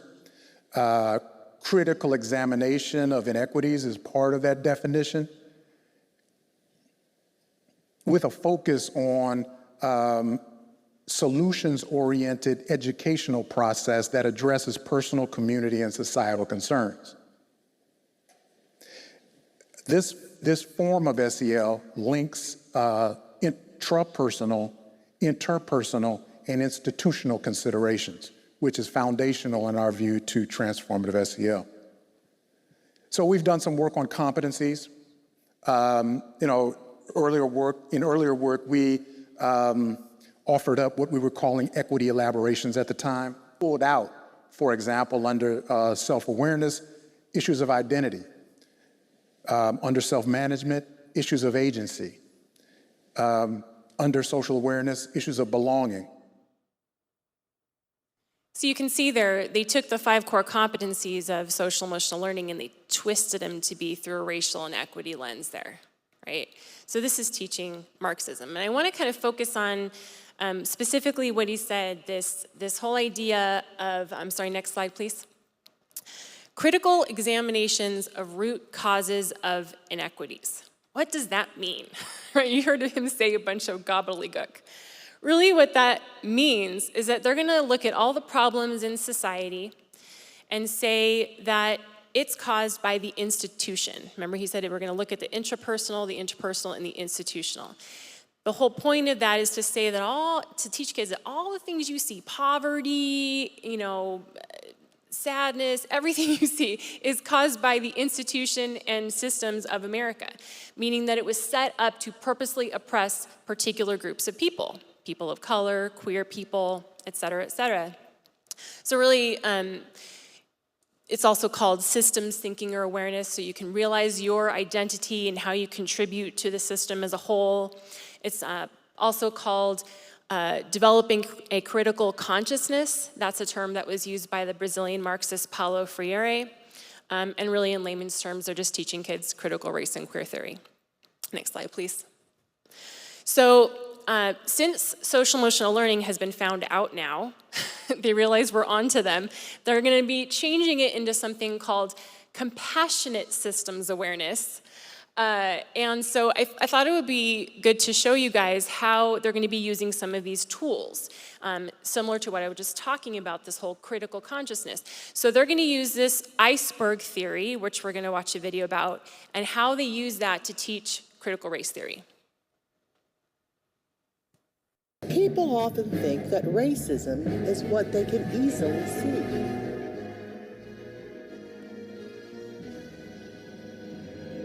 We can refer to the tip of the iceberg as oppressive power, racism's obvious ability to hurt people of color. But racism has much more power than the ways that people of color are oppressed. If we look under the surface, we can see that the purpose of racism is to benefit people who are considered white. This is also referred to as white privilege, to make it clear that white power is about the everyday benefits that white people receive, not some sort of organized white supremacy group. Down below white power is the deepest and most dangerous level of the iceberg, identity power. It's root causes. This is where deep-seated beliefs and attitudes are formed, rewarded, and maintained. Here we see racism's power to shape the way we understand ourselves and others. For people who are considered white, racism forms an identity that asserts that their ways and standards are normative, civilized, and superior, and that all people should believe, behave, talk, and conform to these ways. Why don't you act more like me? But the power of racism doesn't just affect individual self-esteem. The effects of racism are encoded in the policies and practices of our institutions, creating real benefits for white people and holding people of color back. Racism is real, and the part that's hardest to see will sink us all. We can work together to create changes in our institutions as long as we know what racism is. So you see how a simple lesson like that can be used to twist the idea of racial gaps in wealth. That's due to the way the system of America is set up. And they teach kids this through social emotional learning. And Second Step itself really focuses on identity and identity power. Next slide, please. As part of the 5 core competencies that they teach, so self-management, self-awareness, responsible decision-making, social awareness, and relationship skills. Next slide, please. This is a lesson that is taught in 8th grade through Second Step. where they're talking about power and privilege being one of the three main factors that's associated with bullying. Now, they don't come right out and say, well, white people are the people with the most power and privilege in this lesson. What they do is a little bit more subtle. What they do is they show these cartoons throughout the lessons about bullying. Next slide, please. And a lot of these cartoons have people who are white and the person who's the oppressor, and a person of color in the role of the victim. Actually, almost all of them. Because what you have to know is that my friend Stacy and I, when we started looking at this program, we had to go into the district office and spend 30 hours looking at this program, and we put out a report. That report sent waves through our community. Because not only do we expose they were teaching this, they were also teaching queer theory to kids. And they recommended a link to them called loveisrespect.org that sent them to a website that had 5 tips for your first time. Now we're talking 12 and 13-year-olds, by the way. It led them to websites like Scarletine, where it said, am I still a feminist if I'm into BDSM? It had links to Planned Parenthood. So a bunch of moms got together, we fought back, we eventually got Second Step kicked out of our district. But not before realizing that behind the scenes, without parents' knowledge, we had no way of looking at this curriculum if we hadn't gone in there. No other parents would have known that they're showing kids videos like the next one, where they're teaching kids that if you don't think it's normal that you see a boy in a skirt wearing full makeup, that you're somehow mean or bigoted. Video, please. And that makes me very upset. There were a couple guys who rode my bus and just spent the entire time throwing around like homophobic slurs and talking about how much they like hated and feared and felt disgusted by gay people. When I came to school in September, it was a lot of conversations. People would ask their friends like, oh, is that a boy or a girl? Or like, what is that boy wearing? Or like, is that boy wearing a skirt? Just really ignorant things that I found to be really offensive and really hurtful. It made learning very difficult, and it made just walking from class to class very difficult, and staying happy and keeping my grades up difficult. People would just call me like gay and like names and stuff, and people would just like pick on me and just left me out of like things, you know? I was feeling really depressed. I felt really bad for the person they were talking about, and it kind of just made me feel like, wow, these people are really mean, you know? It just creates fear, and it just makes people want to hide. It lets people know that school is a place where there is this type of judgment and where people are going to judge you for how you express yourself and are going to talk about it and are going to perpetuate these stigmas. And I don't think that's okay at all.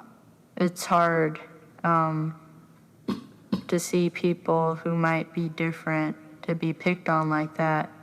I like to see different because that's what makes us human. Now, don't get me wrong. Obviously, we need to teach our kids to not bully other kids who look different than them, to show kindness and compassion. But the way they're teaching kindness and compassion in schools is not what you think it is. And the main object of this lesson and this video was not to teach kids not to bully. It's to teach kids that there are good identities and there are bad identities. The good identities are the ones that are oppressed. The bad identities are the ones that hold the cultural norms in place that make that oppression possible. Now, this is not unlike what happened during Mao's Chinese Cultural Revolution. And in fact, children who were Black identities, whose families were wealthy, they had to renounce their families. They had to renounce their identities and become, like that kid in the blue hoodie is in that video, an ally. An ally to make do away with the old cultural norms in China. They had 4 olds they were wanting to do away with so that they could create a country that was amenable to communism. And this is what you see happening today in our schools, right? You're seeing kids adopt radical ideology, and they're trying to tear down capitalism, and they're trying to tear down the Constitution, and they're trying to tear down anything that reeks of individualism in favor of the collective, right? In favor of universal basic income, in favor of opening our borders and letting everyone in favor of free health care. This is what we're witnessing happen today. Next slide, please. Second Step even has a lesson in 8th grade where they're teaching them to stand up for change by choosing a disruption strategy, by creating a plan, picking something that they see in America that they feel is wrong, and then coming up with a plan about how they're going to change it. And a lot of kids who watch these things, right, they grow up in families that this is not the ideology at all. And they basically have to ignore how they think and how they believe and basically do away with the way that they think in order to adopt these new beliefs. Next slide, please. And the way they do that is by twisting things that they already know and making it about something different. So here's a lesson in 5th grade from Second Step about the golden rule. Now, we all know what the golden rule is. I mean, how many people here know what the golden rule is? Yeah, everybody. You've heard it since you were young. Even if you're not religious, you hear it, right? Do unto others as you would have them do unto you. But no, that's not what Second Step says. They say, consider how someone wants to be treated and then treat them that way. So you have to give up, you have to sacrifice your own beliefs in order to make someone else happy. And that's not the golden rule. Next slide, please. So how do they get kids to switch so easily, right? How do they get them to switch? They have to help them to distrust their family's beliefs. And they do this by playing this video. They play this before every grade in middle school, so 6th, 7th, 8th. It's the introductory video to every single one of those things. And just listen to how they portray older generations. Being a teenager today comes with other stresses too. The world is changing, maybe more dramatically than ever. School is different for you than it was for your teachers and parents. You're facing issues other generations didn't have to think about. You see and hear about problems of injustice and suffering that are hard to ignore, especially when they affect you directly. But there are ways to navigate this time in your life. Decades of research have shown that social emotional learning, or SEL, the process of learning skills to get along with other people and manage your emotions, helps people feel better about themselves and find success in school and at work. So you hear that? Your older generations, they don't understand you. They don't understand the issues you're facing. They don't understand the emotions you're going through, right? And then they do things like, Logan just talked about trauma bonding. They do a lot of that in social emotional learning. They, right off the bat, what do you think happens to a kid when they're told to distrust the people that love them the most? For someone who grows up thinking that there's 2 sexes, to be told that no, maybe your parents were wrong. Maybe there's more than 2 sexes. In fact, maybe there's 562 genders. And now you have to, in order to show compassion to Riley, you have to use the pronouns she, her instead of he, him. They have to disassociate. Disassociation causes huge amounts of mental trauma in children. And so these children are taught to be one way at home and another way at school to belong. And this is exactly what cults do. Do you know that? This is exactly what cults do. They separate children from their families. They make them think that they don't have their best interests at heart and that their group does. Creates a sense of belonging. Coupled with that, what they do during social emotional learning, which is have these circle times where they share very vulnerable information with their peers. There was a story a mom told me who had a 4th grader, and her 4th grader was participating in one of these SEL circle times, and the one next door was answering the question that the teacher had asked of them, which is, what makes you sad? A lot of times they just have like an icebreaker question. I mean, what makes you sad is a pretty broad question, right? You're gonna get a variance of responses, all from, I was sad when Susie was mad at me on the playground, to I was sad a pet died, to maybe someone they loved died. And this one kid broke open with some pretty vulnerable information. He said, my parents just separated, and now my mom is drinking and seeing other people. Now, vulnerability usually produces more vulnerability in the group, and I guess the other kids in the group started sharing all sorts of sensitive information, and by the end of it, all of them were crying and inconsolable. And I'm sure the teacher, well-meaning, but not a therapist, said something like, well, I'm really sorry you're going through that, Jimmy. Hope things get better, but now we got to get back to math. Because, any teacher can teach social emotional learning. But here, we've opened Pandora's box and we have no way to put it back. We have no way to put the genie back in the bottle. And now this kid's life and his emotions for the rest of the day, do you think he's going to learn? He's not going to learn. And so this is the kind of stuff that we're trauma bonding, right? Well, what if that kid opens up in that circle time and says, I don't feel like a girl even though I'm a boy? Now we're having discussions about queer theory in the classroom, right?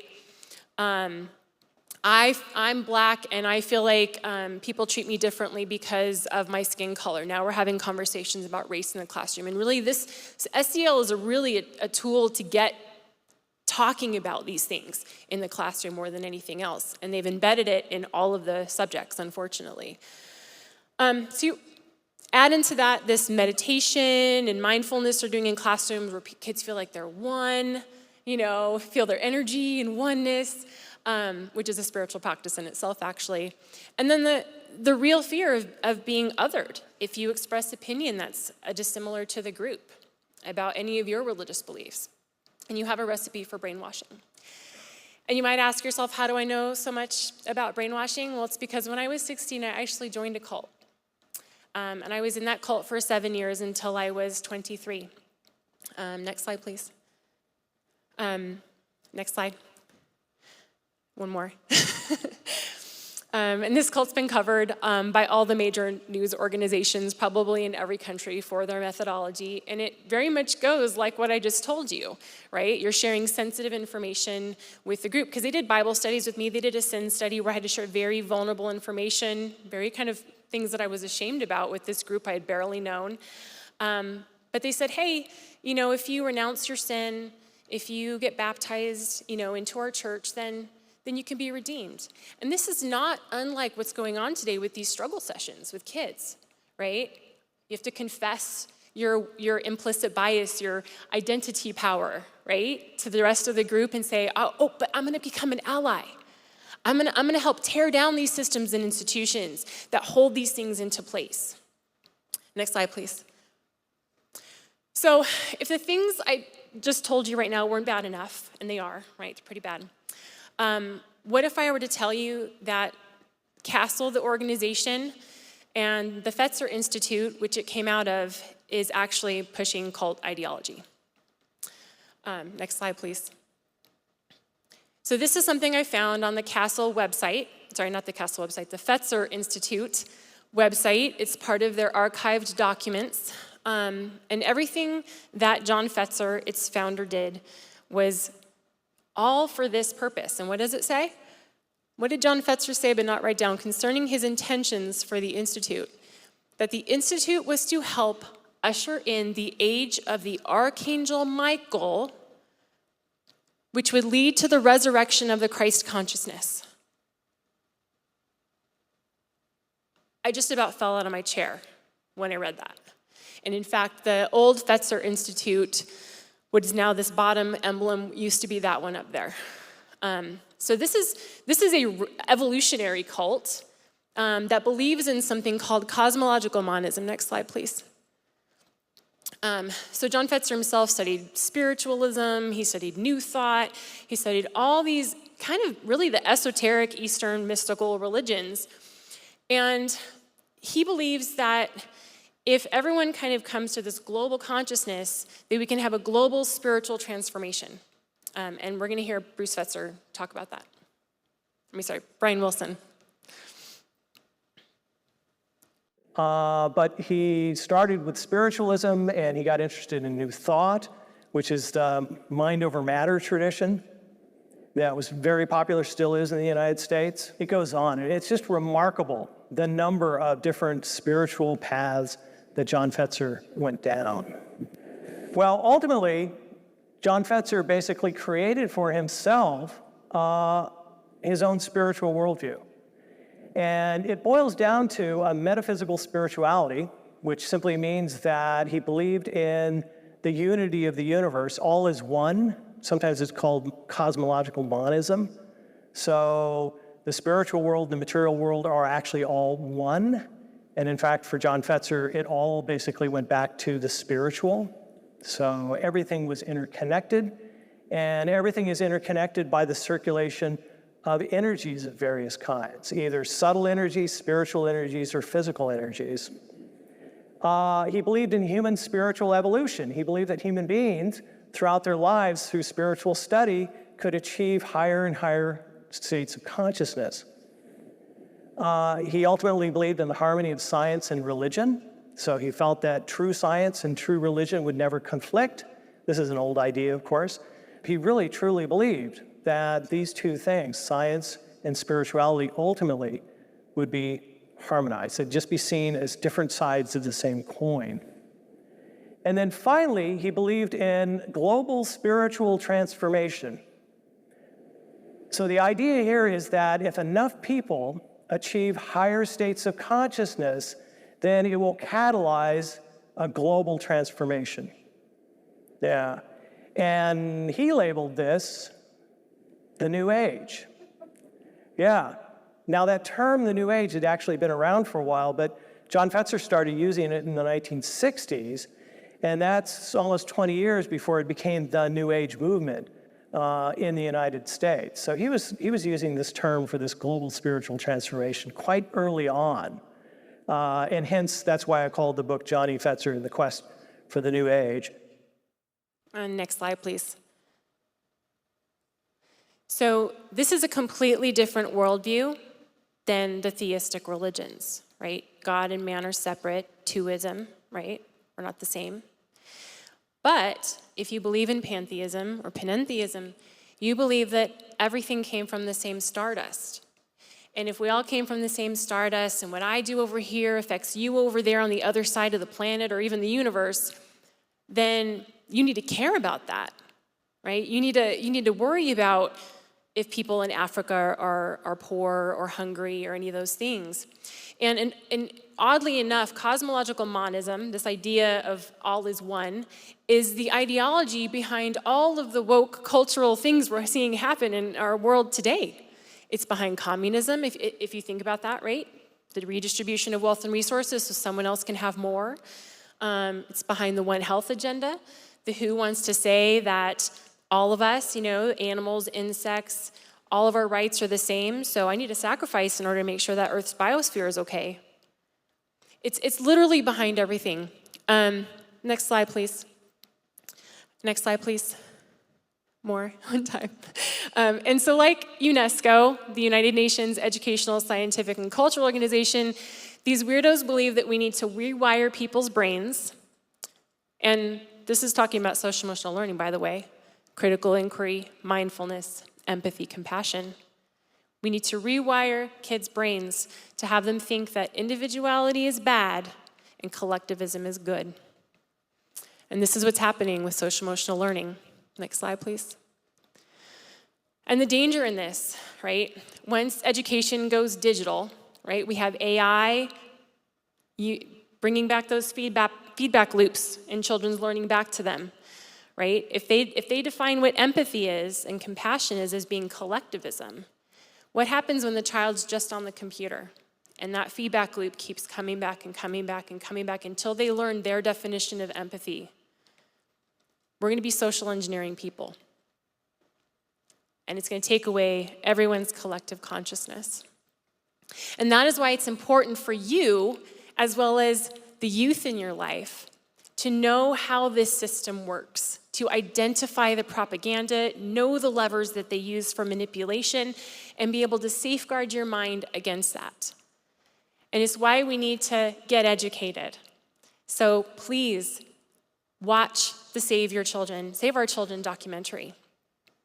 Visit Parents of Patriots on YouTube. Pick up Logan and James's book and read it. And use the tools provided by Courage as a Habit, because knowledge is power. And we need all the power we can get to take back our country.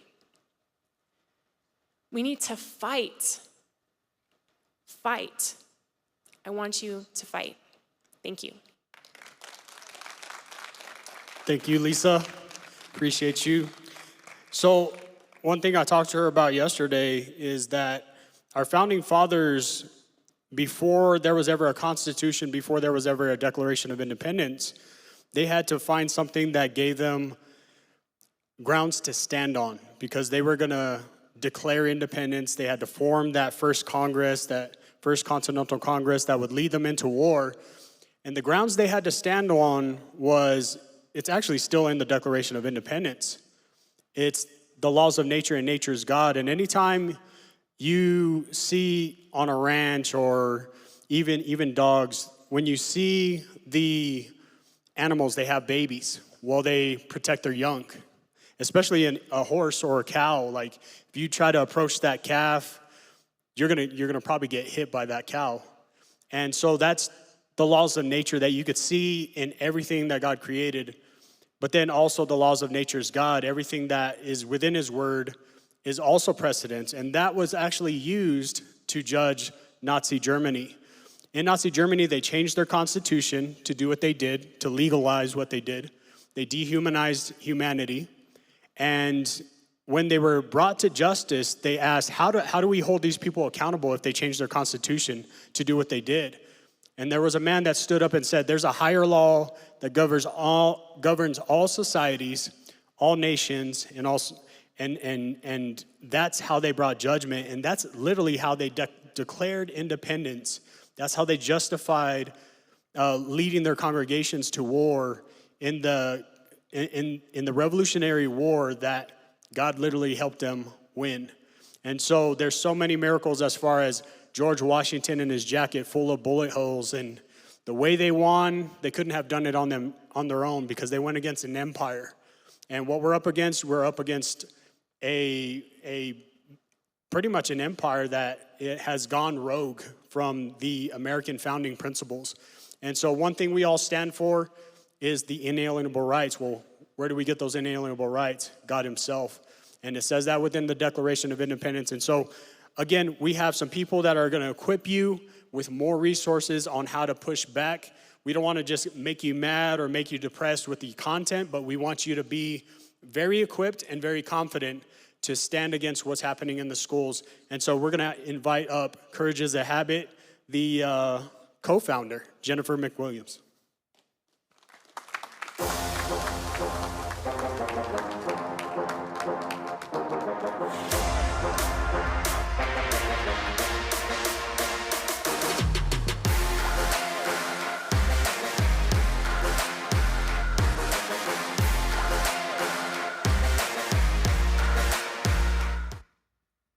Hello. It's nice to be here this morning with everyone. We can go ahead and put the first slide on. I am, like you said, the co-founder of Courage as a Habit. My name is Jennifer McWilliams, and I have been doing this for about 5 years. And I will just tell you very briefly how I got here. I was actually a teacher in 2019 in Indiana, in a very rural school, very rural, not even a stoplight in my town, and started to notice something was very wrong in our school. And I started speaking out about what was going on, and in 2020 I was fired for raising the alarm over what was going on, and I've been doing this ever since. So I'm going to talk to you today about what the child is actually experiencing while they're sitting in their desk at school. You can go back to that first one, sorry. There you go. Okay. So through my whole presentation, and actually while all of these wonderful speakers have spoke or are speaking to you, this question here is extremely important to remember. Through whose lens? Because there's a reason that there are still a lot of people that do not understand what's happening. And it's because what is happening in the schools is extremely deceptive. And so whenever you come across something that sounds nice, I want you to always be in the habit of asking through whose lens. Next slide. So Lisa did a great job talking about social emotional learning and the roots of it. It's clearly very dark. But I'm going to talk to you about it more at the surface level and then within the schools. And so they called this whole child education. And when people hear whole child education, again, that sounds good, right? You want your whole child to be educated. You want them to learn all of those things. Think about what that might mean to you if you hear that, right? But through whose lens? When they talk about a whole child education, they literally are talking about their mind, body, and spirit. That is what the schools now believe they're responsible for teaching your children. Teaching their mind, teaching them about their bodies, and their spirituality. Next slide, please. So I think Lisa probably had this wheel up, but this is the castle, like she talked about, from the collaborative, from academic, social, and emotional learning. This is the castle wheel. This is the framework that every social emotional learning program operates through. They tell people, they say, we're just going to teach children self-awareness and self-management, responsible decision-making, relationship skills, and social awareness. But I'll remind you, through whose lens? Because these skills are being delivered to those children through the lens of someone who believes in queer theory or is a critical race theorist. They're not delivering these skills and teaching these skills to children in the way that I would teach them. And that is where there's a huge disconnect from what people understand, because everything sounds nice. Don't you want your children to make responsible decisions? I do. I want my children to make responsible decisions. But do I want my children to make responsible decisions based on what a critical race theorist believes? No. That is not how I want them to make their decisions. So again, through whose lens? One thing I want to mention about social emotional learning is there are over 100 SEL programs. So that's another reason it's been very difficult for people to understand, because one school district will have a program called Leader in Me. Another district will use a program called 7 Mindsets. Another one will have Second Step, just like Lisa was talking about. But they all work the same way. They all use this framework, and they all deliver the lessons through this, what they would call an equity lens. But when you hear equity lens, it just means through the viewpoint of a critical race theorist or someone that believes in queer theory.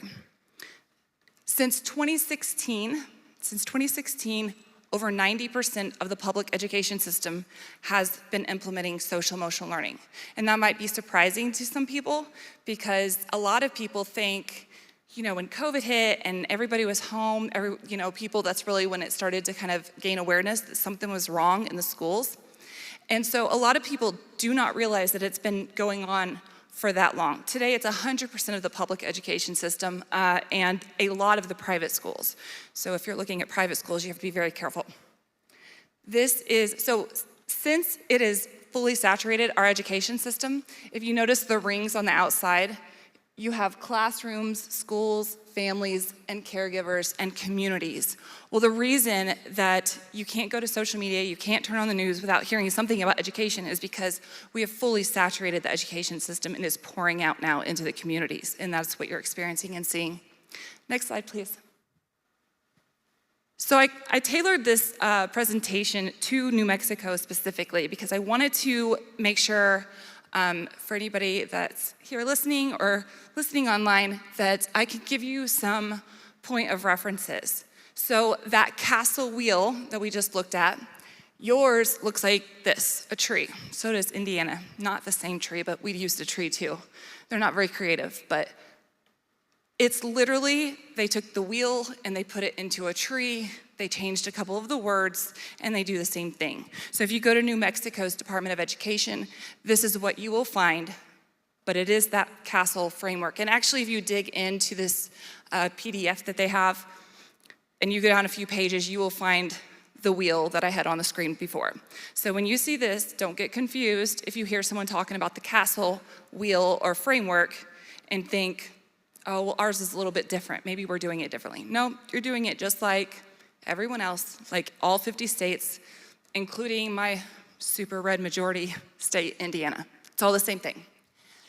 In, I think it was 2021, your Department of Education partnered with 7 Mindsets, which is one of the SEL programs. Now, that doesn't mean that every school is going to use 7 Mindsets, but your Department of Education partnered with them, meaning they probably are paying them some money, and they offer lessons for the teachers to be able to use.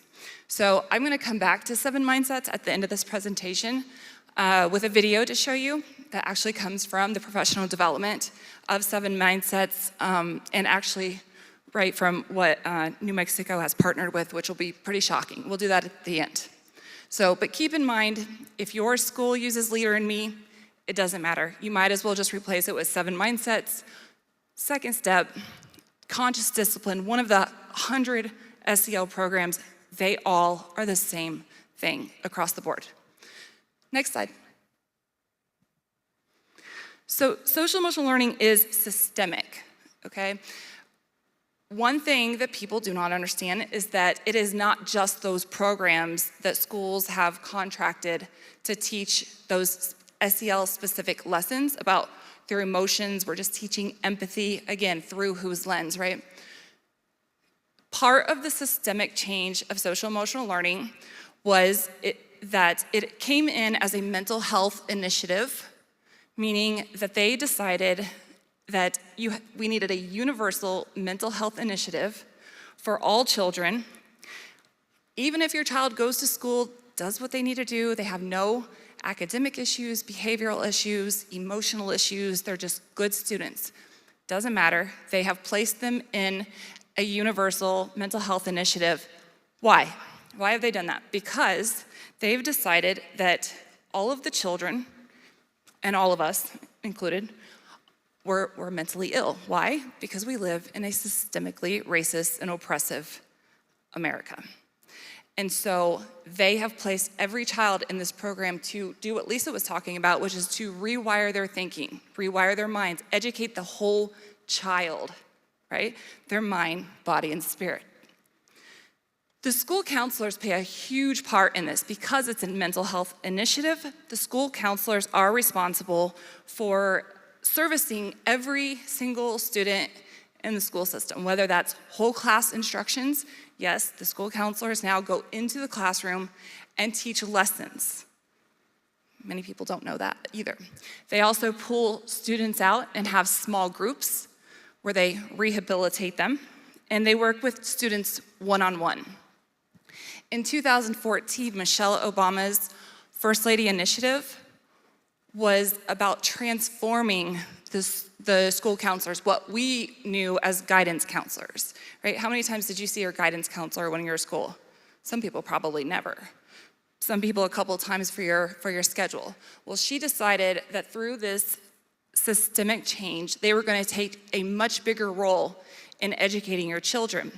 She changed the way that the college courses worked, the way the curriculum worked, the way that you got into this program. And at the very end of it, the ultimate goal was to make sure that the school counselors, they don't want to be called guidance counselors anymore, they want to be called school counselors, that they are social justice advocates within the school. Literally, that is in their position statements, that the school counselors are social justice advocates. So I went to, actually, let me back up for a second. The school counselors come from the American School Counseling Association, which we call ASCA. And at Courage is a Habit, we have exposed this organization at a national level. ASCA they provide the national school counseling model for every school in the United States. Now, they might call it something different, but it will parallel ASCA's program. They also have state chapters. So I went to your New Mexico American School Counseling Association's website, and I had to laugh because here in the yellow box, it is literally on the first page of New Mexico's ASCA page. And they talk about ASCA resources, eliminating racism and bias in schools, the school counselor's role, anti-racism resources, and free professional development opportunity, ASCA diversity, equity, and inclusion specialist training, and there's other ones on demand. Well, I laughed because in 2022, we at Courage is a Habit infiltrated their annual conference. We went to their conference, we recorded it online, we got all of their forms, and we exposed them. They had never been exposed before, so they didn't know we were coming. And they are extreme. And we have a lot of tools on our website that you can learn more about that. But I not only went to the conference and took that information and we put it out on a national level, but I went through the torture so you don't have to do it yourself, and I got ASCA certified. So I took these courses. I actually took them, and Alvin didn't think this was too good, but I passed them. But it's not that hard because they're not very smart. So the questions are very clearly just act like you're very racist and hateful and answer that way and you'll pass. So I'm actually certified in these things that they have on the first page of New Mexico's ASCA website. We have a tool on our website under the school counselors tab called Certified Woke, where I took screenshots of their questions and we made a tool out of it. So I highly recommend everyone go to our Certified Woke tool and find out what I went through so that you don't have to, and find out exactly what your school counselors are getting certified in, because it'll terrify you. It's all about LGBTQ agenda, transing children, keeping secrets from parents, the racist and oppressive America, how they are social justice advocates, and nothing else. That's all they talk about. So go there, see what I went through. You're welcome. Next stage, or next slide, sorry. Okay, so as part of this systemic transformation in schools, they have to justify doing all of this somehow, right? And they collect a massive amount of data on every child that is at school. They do this in many ways, but they do this often through the SEL surveys. And you hear about a lot of surveys. You may hear about the behavior risk assessment survey that goes out that has really specific sexual questions that might be exposed. Those are easy to understand that it's inappropriate and we should not be asking children that. The SEL surveys they're more difficult to understand because they ask very subjective, innocuous questions to these children. So if a parent goes and says, I keep hearing this thing about this SEL survey and that it's not good, could I see the questions? Well, if you read the questions, they're not gonna seem like it's a big deal. But I'm gonna explain to you why they are. So one of the questions, I'm gonna give you an actual question that's from one of the surveys. They say,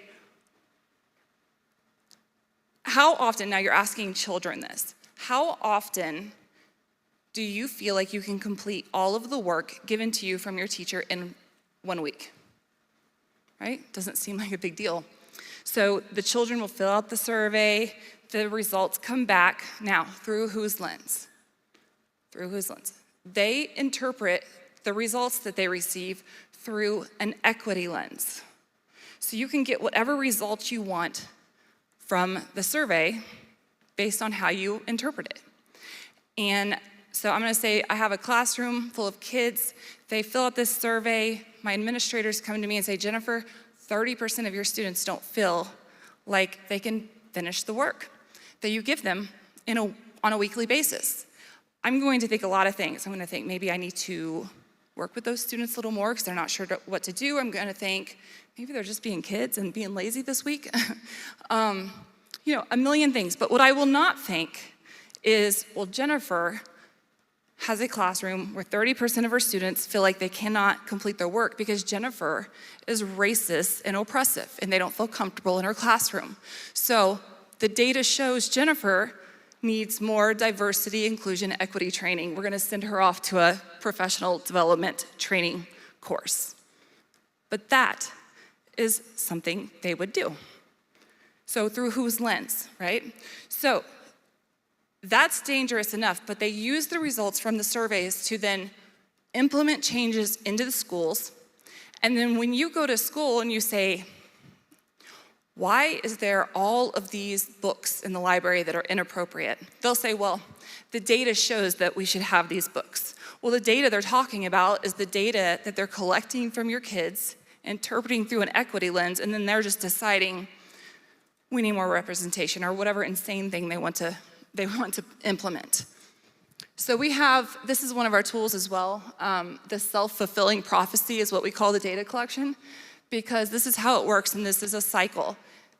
They give the students a survey, they collect the data that's interpreted through the equity lens, they take the results, they store the results, they evaluate them. The results require changes to the school system.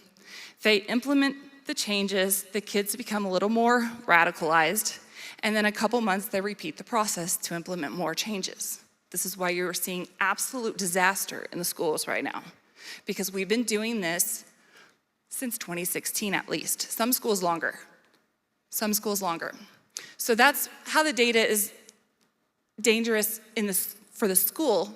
Now let me talk about what they're doing with that data for your child. That data is going into what's called a statewide longitudinal database. Every state has one, and yours in New Mexico is called RISE. Okay, that's your statewide longitudinal database. Every child in that database is essentially getting a psychological profile from this fraudulent data that's interpreted through an equity lens, and it is attached to your student. They tell you it's anonymous, that's a lie. That is a lie. It is attached to their student ID, which is attached to their social security number. Every child has a psychological profile from these fraudulent surveys being created and collected by the government. RISE, when I went to that website, I was a little bit shocked actually, because usually when they talk about these statewide longitudinal databases, they talk about it from preschool through the workforce. So it says usually P20-W, preschool through the workforce. But yours, I used to say this when I gave presentations, but New Mexico just proved I was right. That's not what they're really doing. They want cradle, I'll expand to grave, but cradle to career. They actually write it on there, on their website, from cradle to career. They believe that your children belong to them. And so they are going to keep digging and digging and digging and pushing into your homes. You can't let them, because they're collecting all this data. This data is going to be used to control your children. In 2023, I wrote it down, so I want to make sure during this presentation I'm pointing everyone that's listening to specifics in your state. So in 2023, your state took on a massive grant of $4 million under what's called Project Abstract to $4 million to continue to build out this system and collect more and more data on the children. It also is now connected with 5 other states. You can find that information if you just look up New Mexico statewide longitudinal data system and Project Abstract. I'm not sure what states off the top of my head right now, but 5 other states, including New Mexico, they're all got grants, and so they're connecting now this data together. Why would you do that? Because they're building this out so that they'll be able to follow these children when they become adults, no matter where they are, and use this data against them. Next slide. Okay, so through whose lens? Again, another part of the social emotional learning that children are experiencing is when SEL came into the schools as a systemic change, they replaced the traditional teaching methods that we're all used to, what we know. And they replaced it with what's called culturally responsive teaching. Do you see how lazy they are? It's the other CRT. It's the other CRT. But it literally is how they infuse critical race theory into the academics and culture of the school, and this is why parents don't realize it. When I was raising the alarm back in 2020, that's about the time when people started even talking about critical race theory in the schools. And so parents were going and saying, I'm hearing there's critical race theory being taught in the schools, is this true? And what did the schools say? Of course not. We're not doing that. Well, the truth is they're not teaching your children what critical race theory is. They're not telling them, hey, there's this theory out there called critical race theory. What they have done is they have implemented it into everything. They teach it through that, they teach everything through that critical race theory lens. Through whose lens? So very quickly, I'm gonna give you 3 examples of how culture responsive teaching would lead to these children eventually giving up the First Amendment. So in kindergarten through 3rd grade, if you want to teach about, they always talk about bullying, right? Okay, bullying. So kindergarten through 3rd grade, I'm gonna read my class a book about bullying, and I'm gonna talk to them about how your words can hurt feelings, right? That sounds typical, I'm sure you can imagine that. So, but through critical or culture responsive teaching, right, I'm gonna make sure that they understand some groups get their feelings hurt more and have been more oppressed in our society and our country more than others. Make it simple, kindergarten through 3rd. 4th through, let's say 8th. I'm gonna talk to them, because that's about the age they're probably getting online. Hopefully not before, hopefully actually at this point later, but it's probably around there. So now I'm gonna talk to my classes about social media and how, what you say on social media can have an impact on people and how they feel and the dangers of that, right? But make sure you do it through this lens and you talk about what groups are more oppressed than others while you're having this conversation.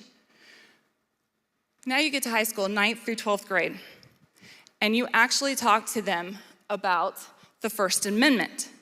You've been priming them this whole time to understand that words are violence, words can hurt. It's not that they can just hurt your feelings, but now you've primed them to believe that, especially for marginalized groups, it's violent. We shouldn't be saying that. And so now you're going to talk to them about the dangers of social media and the First Amendment and how it's outdated. And how do you get them to agree? Because you tell them, well, the founding fathers didn't know we were gonna have social media, right? The First Amendment is outdated. Don't you think we should change it for the feelings of everyone? It's not nice to hurt people with their words.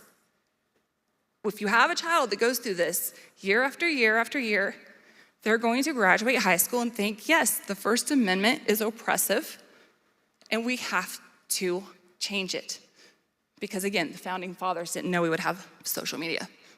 So, culture responsive teaching. We have a tool as well that goes deeper into it, but just remember through whose lens. Next slide. Media literacy is another one that we have exposed in the last few months that is extremely important.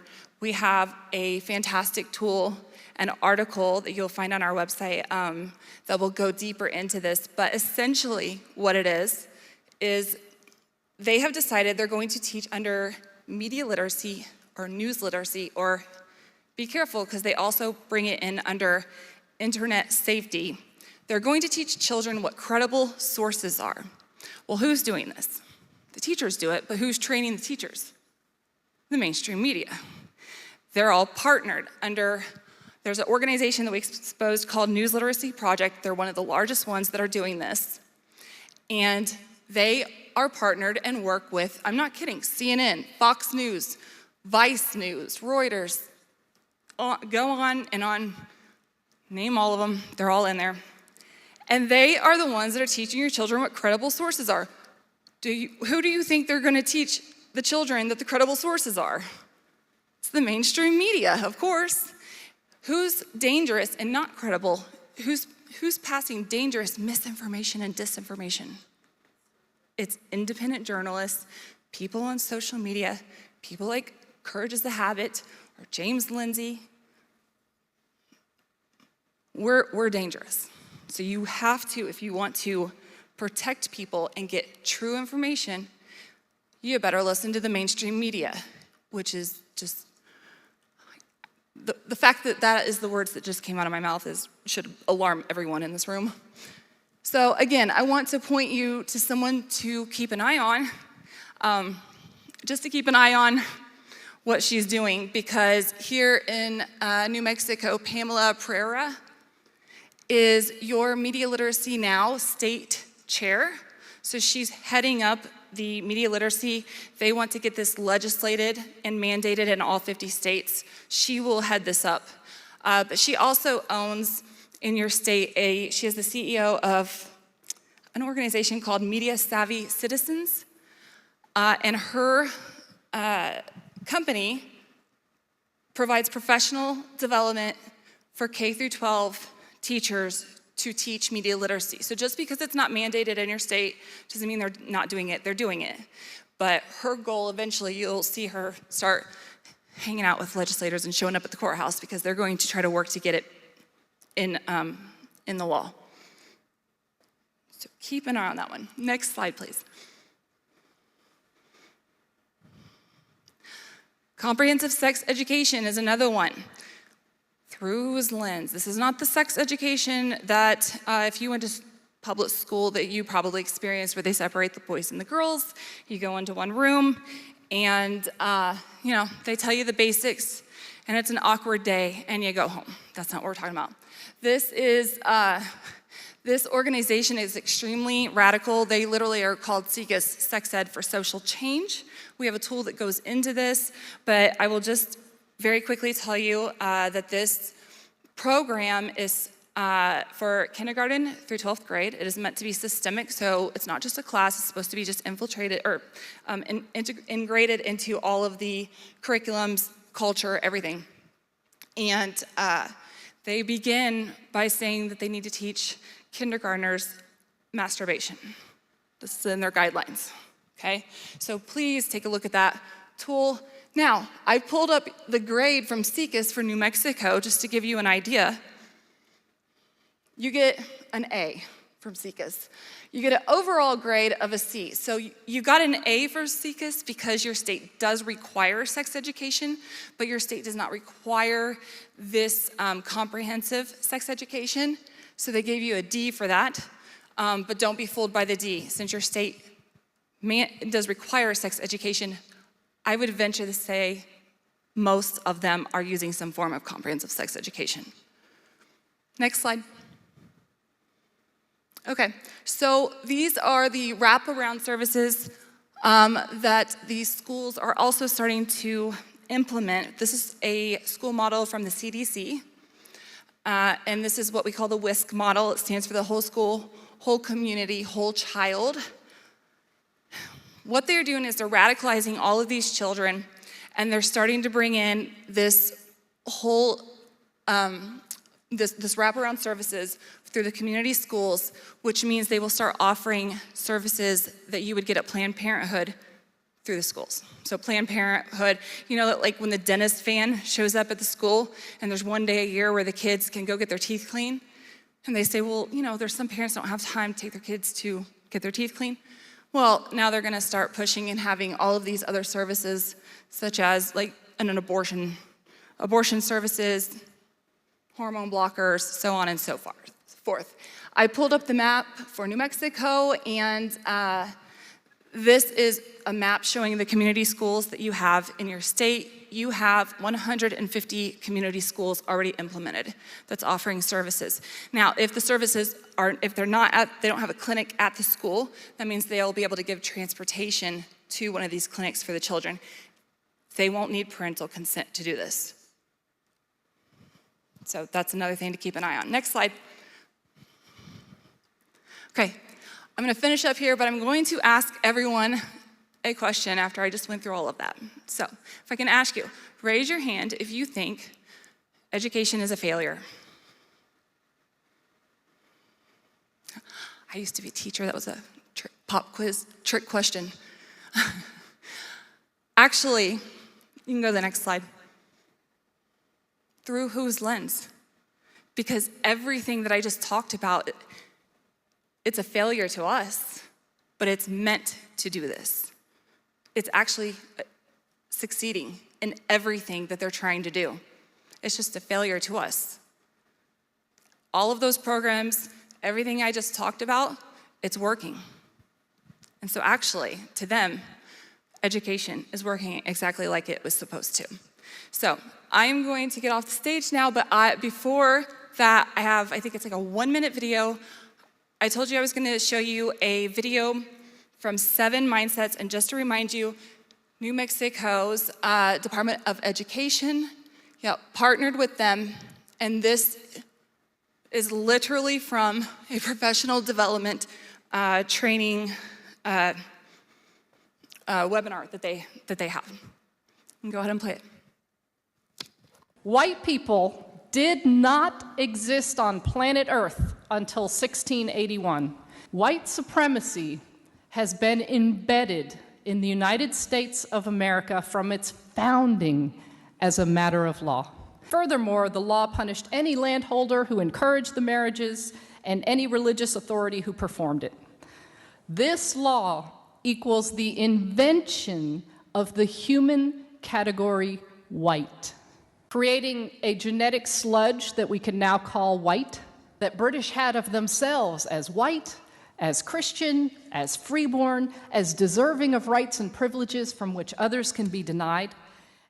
To this day, white people have not been defined as a matter of law to this day. Would y'all close your eyes for a moment? Just close your eyes. Imagine a society where white supremacy is not embedded in our institutions. Sit with it.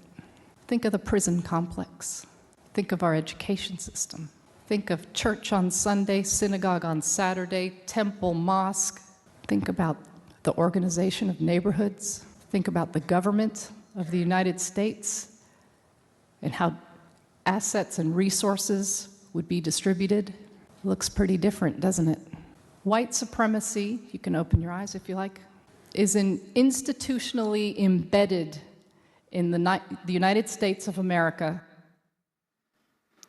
We're just teaching empathy through whose lens? So it's my pleasure to introduce the president of Courage is a Habit.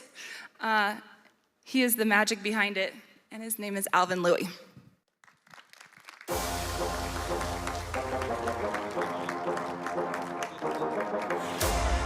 What's up, New Mexico? How you guys doing? So my name is Alvin Louie, and I'm with Courage is a Habit. So how many people here have kids? Okay, so for those of you out here, for those of you on the live stream, I want you to answer this question for me. When you brought your baby home, especially the first one, how many people did you let to hold the baby? Not very many. Maybe your mom, maybe your sister. When your baby started crawling, when he started crawling, how many rooms did you let him crawl into? Is he hanging out in the garage, playing with the saws? And then when he started watching television, Dad, did you sit him down, watch Terminator 2 when he's like 5? No. And then when he started having friends, you hopefully curated his friends. You didn't let him hang out with a drunk across the street or the drunk on the corner in the corner of your city, you made sure that he had good friends. Over and over and over again. It almost seems as if, next slide, that good parenting, it's about exclusion. How funny is that? Good parenting has always been about exclusion. You didn't have to read a book about it. You didn't have to go to an event to learn that. Then you took your child to a building with the word school on it, and they pointed a finger at your face and said, "What's the matter? You don't want inclusion? Are you a bigot?" All of a sudden, we have to embrace inclusion. How funny is that? So if you remember nothing else from my little time with you here today, I want you to remember this. Reject inclusion, embrace exclusion. Because good parenting has always and will always be about exclusion. So, embrace exclusion. Teaching your child to be kind today is not a priority. Teaching them how to draw boundaries is. Parents, your job has always been to protect your child. So what makes this time so different? If your child or grandchild, especially if it's grandchild, because my mother has no pictures of myself and siblings up anymore. It's all replaced. We don't exist. It's all grandkids. See, you guys, the grandparents know what I'm talking about. So, if your child or grandchild was in a burning building, nobody, not God himself, could stop you from going into that building and saving them. You wouldn't stop and ask someone what you had to do. You wouldn't stop and let me go read a paper to find out or download some tool. You would go and save their lives, even having no consideration for your own. So what makes this time so special that somebody can point a finger at your face, call you a bigot and a transphobe, and get you to stand down because you don't know how to protect your kids? So all the amazing speakers that came before taught you about the theories behind it, the evil people behind it, and my beautiful co-founder taught you about how it's delivered in the classroom. So today you learn how they're going after your kids. I'm gonna teach you how they're going after you. Because the only way they can get to your kids is if they come after you first. Next slide. The first thing they do is they weaponize your kindness. We don't have an oppression problem in this country. We have an idiot empathy problem. Or a chronic empathy problem, if you want to be nicer. They weaponize your kindness. Next slide. What does that mean? They tell you, they take advantage of your kindness all the while telling you how unkind you are. Look at your schools. Trans flags, BLM flags, white supremacy this, white privilege that.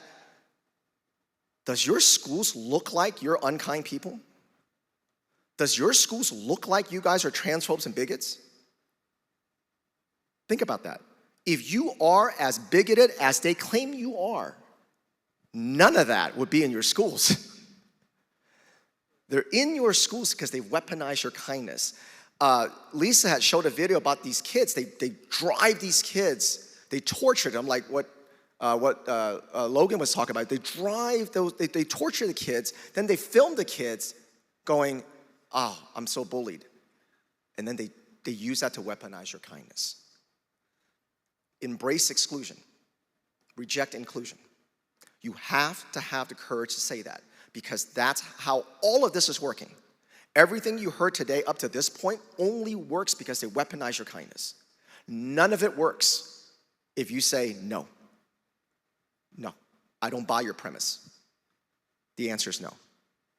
All right, next slide. This concept I want to teach everybody today, it's a concept that drives what Jen talked about, which is through whose lens, okay? Through whose lens. I'm gonna teach you a concept of language contamination. I promise everybody here today and everybody listening on the live stream, once I teach it to you, you'll never forget it. Here's what language contamination is. Next slide, please. Language contamination is when they use your vocabulary, but not your dictionary. They use your vocabulary, but not your dictionary. So, when I say, I'm gonna teach a 7-year-old empathy. I'm gonna teach a 7-year-old empathy.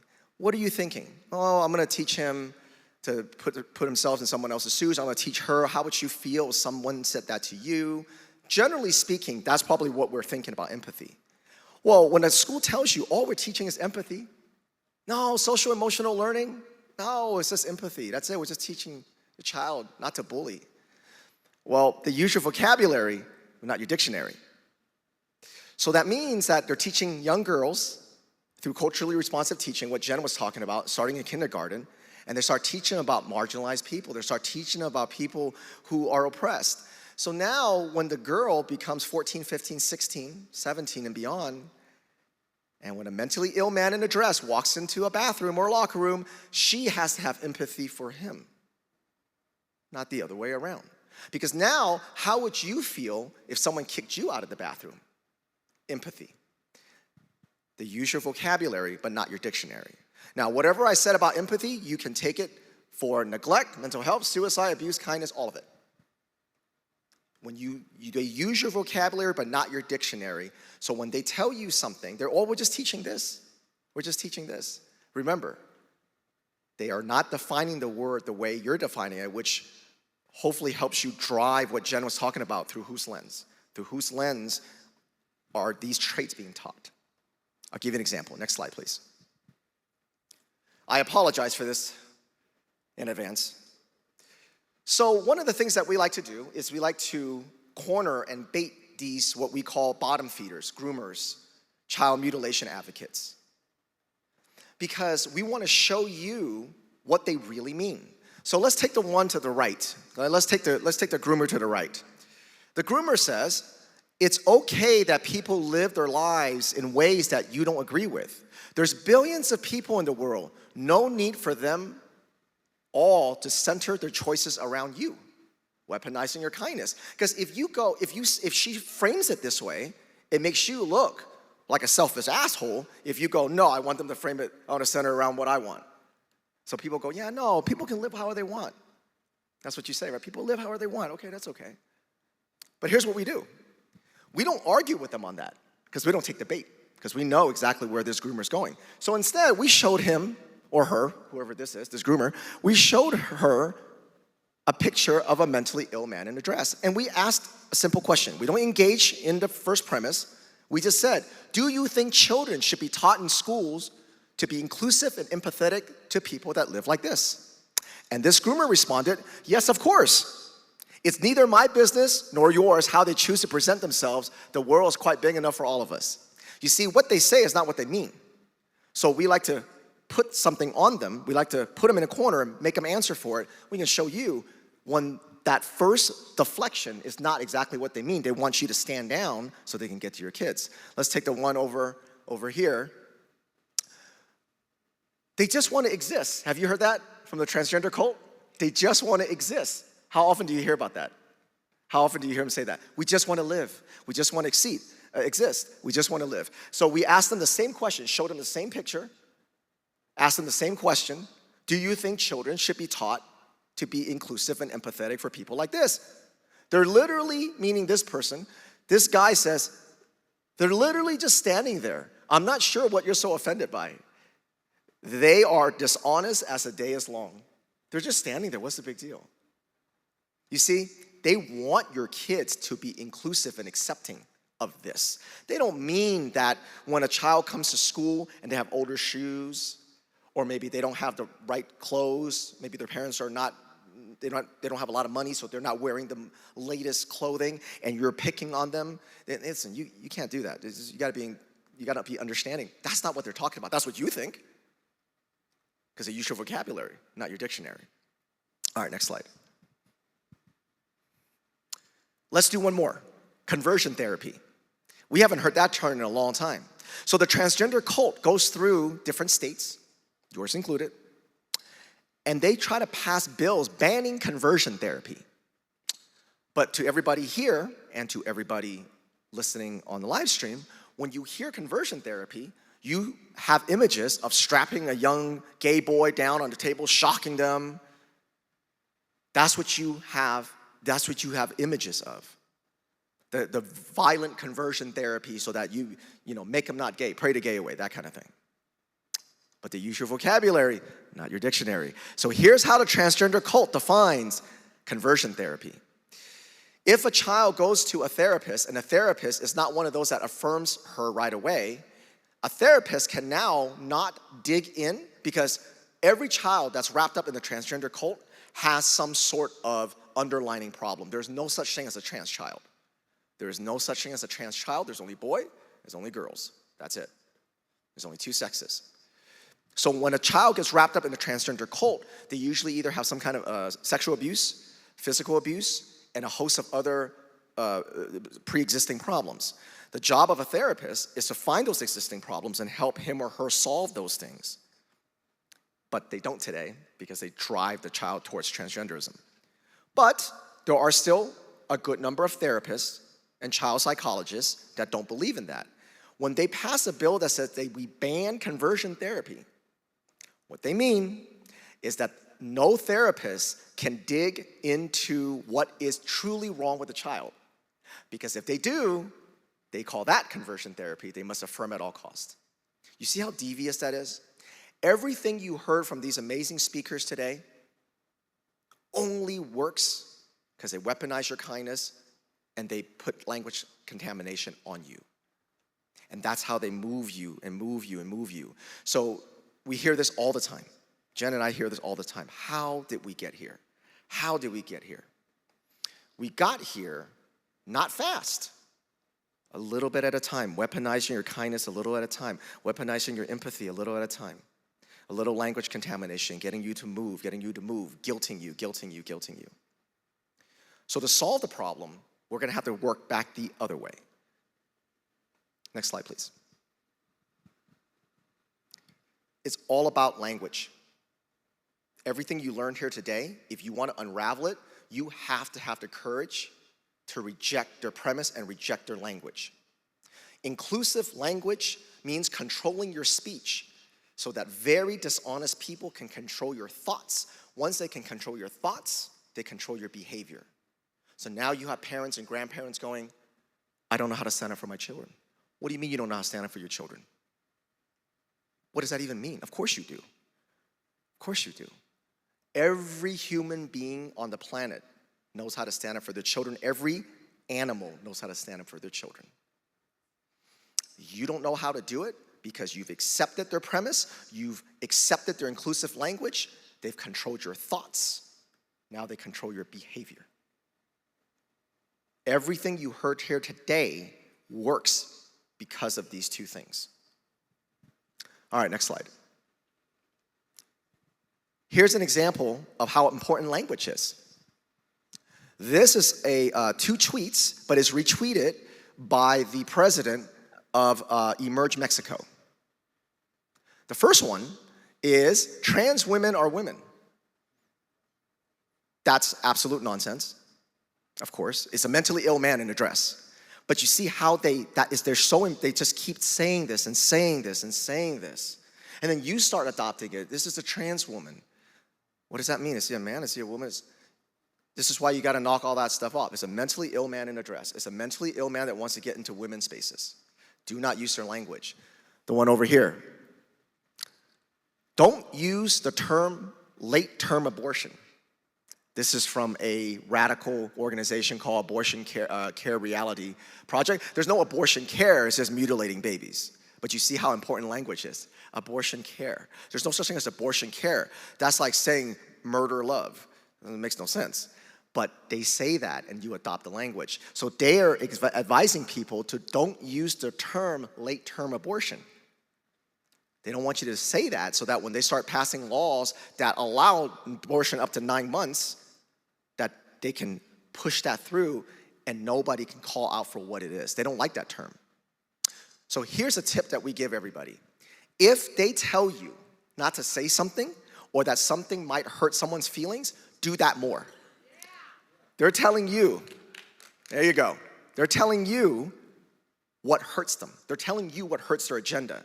So you want to know how to beat them? Listen to what they say you can't say, and you say it more often, you say it more consistent. and you get your friends to say it, you encourage other people to say it. I know that when you're sitting here and you're listening to a live stream, you're going, I don't have an organization. I didn't write a book. I don't have a platform. What can I do? Everybody can do something. Everybody can do something besides using our tools to get your kids out of the data mining and using our opt-out is don't accept their language. Don't accept their language. Because if you collectively don't accept their language, they have no power over you. All right, next slide, please. I'm gonna let you read that. I think you all know what I'm talking about.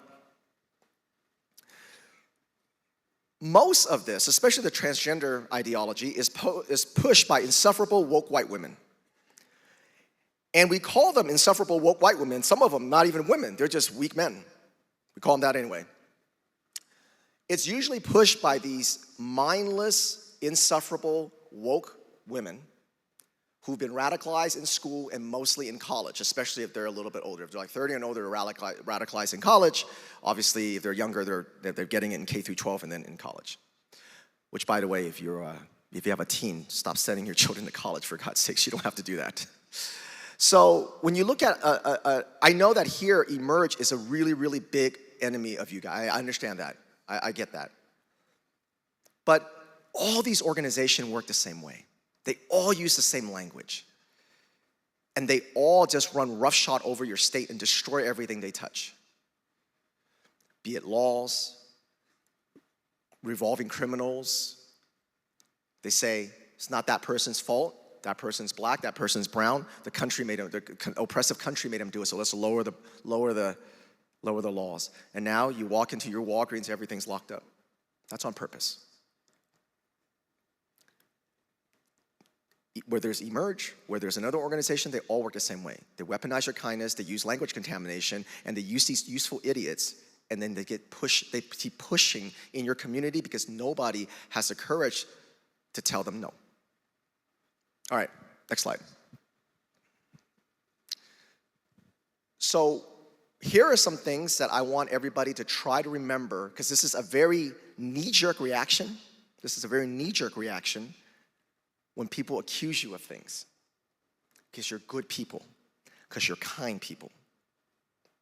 I don't have that problem, so I'm gonna teach you how to get around that. When you say things, I'm not racist or homophobic or transphobic. My best friend is black. I have a cousin that's gay. My brother's gay. My sister's lesbian. I know there's been a lot of atrocities in this country's past, but I know we still have a lot of racial healing, but I want every child to feel welcome, I do. But maybe blowjobs in the schools, maybe not. We came from nothing. We came from nothing. We had to. None of that matters. Because when you start like this, you're accepting their premise.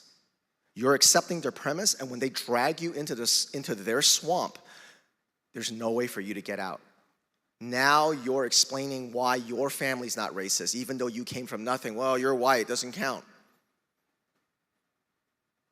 I've been homeless, I'm white, doesn't count. You're white, so when you're homeless, it was easier for you, right? It doesn't matter. It doesn't matter. When you say, look, why would you, I want every child to feel welcome. I do, but maybe we shouldn't have pornography in schools. They're like, yeah, well, what about J6? It's like, what? What about pastors? They're as dishonest as the day is long. So you cannot go on defense. You cannot go on defense. You know, people ask us a lot how we came up with the name Courage is a Habit. And the answer is very, very simple. And we talked about that in a documentary, so go watch the documentary when it comes out, but I'll tell you the short version. We realized that fear and habit are really close siblings to each other because they work exactly the same way. They work exactly the same way. They're both a habit, and they both work exactly the same way. Every time you want to speak up and you don't, and you go, it's not worth rocking the boat this time, I'm not going to say anything. The next time, it gets a little easier not to say something.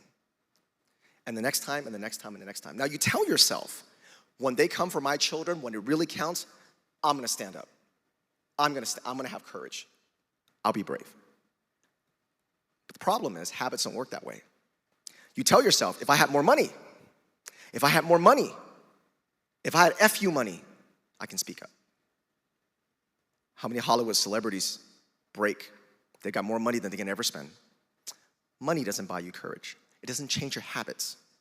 Where you live doesn't change your habits. Where you work doesn't change your habits. That's in here. That's always going to be in here. It's always going to be in here. But courage works the same way.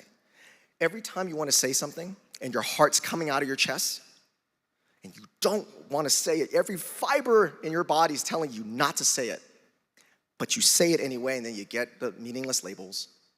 Now, I don't know any of you, obviously, here or on the live stream, and I don't know your psychological makeup.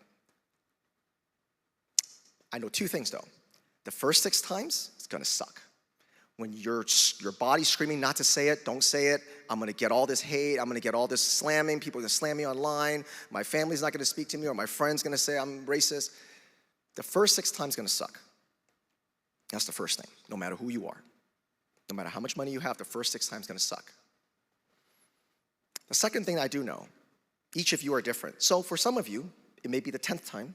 For some of you, maybe the 15th time. For some of you, maybe the 20th time. I don't know your psychological makeup. But I can tell you, one of those times, you're not going to feel that fear anymore. You won't know.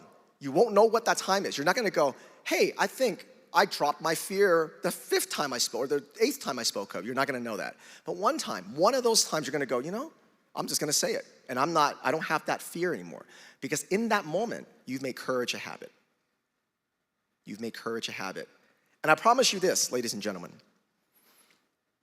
Once you make courage a habit, you will never, ever self-silence yourself again. You will never go back the other way. This is a one-way trip. This is a one-way trip. But when you've made fear a habit, like so many parents and so many Americans here today, not just about school, it could be about borders, it could be about any of these things. Once you make fear a habit, it's really difficult. You just feel petrified. You don't know what to do. But once you make courage a habit, once you ignore your body screaming not to say something and you say it anyway, you say there's no such thing as a trans child. America is not oppressive. That's your problem. If you can't make it, that's on you. When you have the guts to say that, when you have the courage to say that, nobody has any power over you ever again. All right, next slide. If you do not stand up for your children today, they will live on their knees tomorrow. So make courage your habit. Thank you. Thank you. Jen, you want to come on up? I'm going to have my beautiful co-host join me here, and we're going to take some questions, as I understand.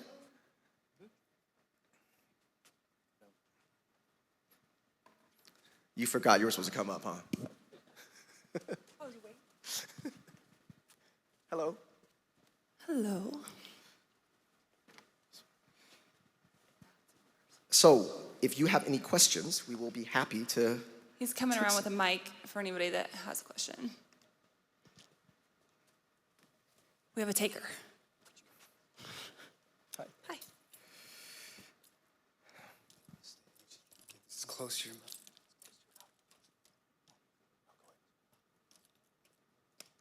I'm so glad you guys are here. I wish I had gotten here earlier. Thank you. Thank you. I'm an alternative health doctor, and I'm also involved in election and policy ministries, if you will. I don't know where to start. And I can see you're Oriental. That's good. Yes, I am. So I am too. I'm a first generation, and I waited 9 years legally to come into this country. So with that said, I have kids and grandchildren. Lately, in the last 2 to 3 years, I've been speaking out in the public schools, in the school boards. And last week, I spoke on, 2 weeks ago, spoke on transgender. And Dr. Miriam Grossman and other scientists you're familiar with. And other times, another week, I speak on human trafficking. I call it human or sex slavery. It's not trafficking. Okay, so because you would not look at that during abolition and Abraham Lincoln, and he didn't call it blacks, slavery or black trafficking, right? So to make the long story short, I would like to have some of your insight on this because you got very good ideas. Because from time to time, pretty much all of the school board members emerge. And what would be the almost perfect, to engage with them instead of beating my head as Aaron? We got Aaron, it's like Aaron Moses going before the Pharaoh and the school boards or the county commissioners. So how would you go about that? If you were me, how would you address them in front of the school boards that that's doing this transgender and the whole 9 yards?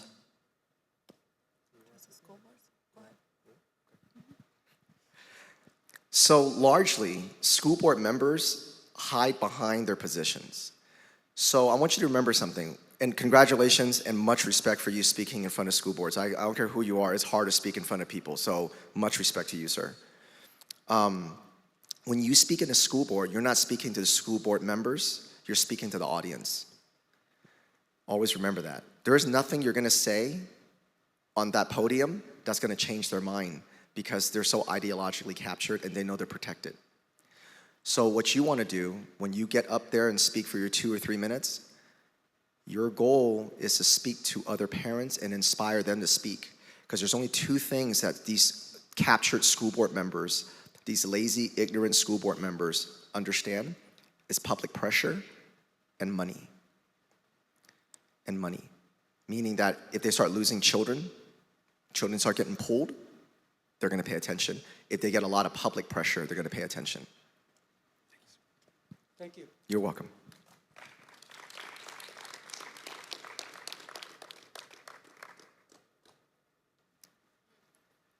Don't be shy.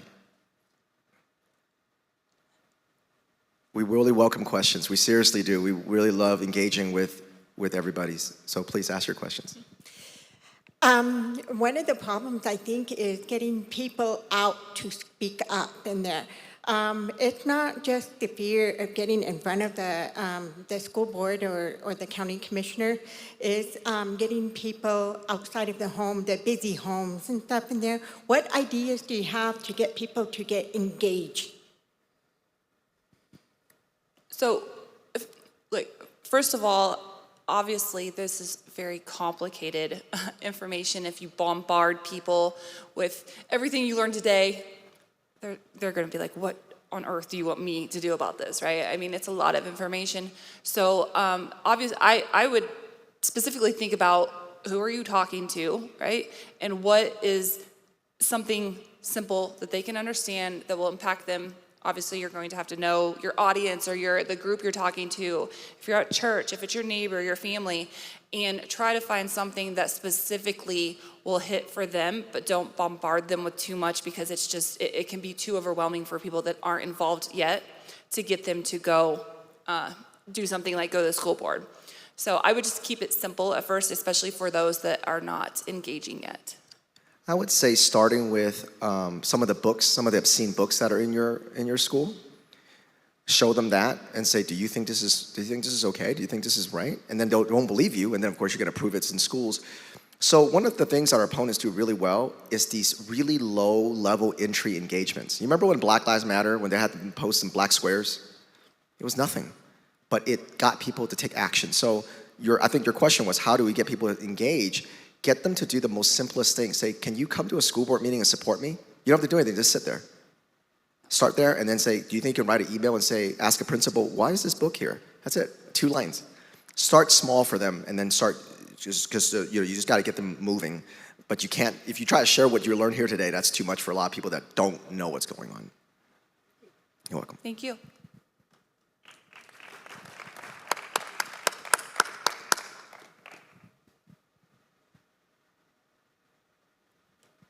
I will say, while we're waiting for the next question, all of the tools that we have on our website are actionable. So, if you are trying to engage more people, hopefully everyone is, you can go and you can start with one of our tools that explains it in simple terms for you to be able to relay it to someone else, and hopefully that will help. They're also actionable, and we have opt-out forms that people can use. The opt-out forms is a good way to start too. If you go to courageisahabit.org and click on SEL surveys or school counselors, there are forms there, ma'am. And then that way you can give it to one of your friends and say, can you fill this out for your child so that you can protect your children? Start small like that, something that doesn't take a lot of effort. Hello. Hi. This has just been great, the whole process. But the question I have is, I can see my grandchildren becoming indoctrinated already. And although my son doesn't agree with it and he's divorced, they seem to, the mom's a teacher, so they're getting it at school and at home, the same kind of stuff that you're talking about. And it's really scary for me because I was in a situation where I was buying them some clothes, and I didn't agree with one child's decision who was a boy. I said, that's a particle, that's girls' clothing. I'm not buying that for you. And his dad said, well, that's grandma's choice. She doesn't want to do that. How do I get my son to be on board with, even though he said, you're a boy, you're a girl, it's not my choice, it's wrong. How do I do that? When they get captured by this transgender ideology, a lot of it is based on fear. They tell your son or your daughter-in-law, your ex-daughter-in-law, that if you don't affirm them, if you don't do that, they're gonna kill themselves. So there's a lot of that. Well, we just gotta accept them for who they are. And so there's a lot of lies to that. As a father, I think we wanna protect our kids. And so likely your son might be thinking he's doing the right thing. So one of the things that might help is on our site at courageisahabit.org, there's a tool, it's under tools, it's called Heart of the Matter. It's called Heart of the Matter, and it shows what happens when kids are put on these puberty blockers and cross-sex hormone, what happens to their heart, what happens to their lungs. And so, I think as a male, as a father, these kind of hard facts like that may help to say not only is it's not even just a spiritually wrong, it's physically, when you get them down this path, it's not just putting them on dresses. The next step is gonna be cross-sex hormones, and that's what the schools strive. So I would say appeal to your son's natural fatherhood to defend his kids. Okay. And I think that would be my first thing, to show him, go, listen, this isn't what you're hearing, because likely he's hearing a lot of mainstream media things. But it is tough, and I'm sorry, and I empathize with you, I really do. It is tough when you're, as a grandparent, see your grandchildren and your son not maybe drawing the hard boundaries that you want. It is very tough, but it's not going to be one conversation, but just remember that he's hearing so many misinformation or so many lies, not even misinformation, this is lies about the transgender ideology. So you just got to counter that by showing him things. Another book that I would highly recommend is by Miriam Grossman, Dr. Miriam Grossman. It's called Lost in Transnation. Okay, Lost in Transnation. And it is a fantastic book. And I think if nothing else, you can say, tell your son, please read this. And tell him, if you read this book, okay, just do your old mom a favor. Mm-hmm. If you read this book and you still believe that he should be dressing like a girl, then I won't object to it. You don't have to buy it, but you can say, I won't argue with you on it. Okay. But when he reads this book, it's gonna be very eye-opening. I was going to suggest that book too. And if he doesn't want to read book, you read it and you'll be able to take parts of it. She does an amazing job. What she does is, in this book, is she gives the truth, the facts, but she's also talking to the adults. She often talks about that we always talk about the children being the victims, but that the parents are also victims. They get trapped and guilted into all of this. And so she really comes at it from an angle to talk to parents that have a child going through this. Parents, even if you don't have a child going through this, you'll be able to learn and understand how help a friend that maybe does, or a child your grandchild. It's just an amazing book, and she really gets into the details of how to talk to people about this, so I would really recommend that. Okay, thank you very much. Thank you.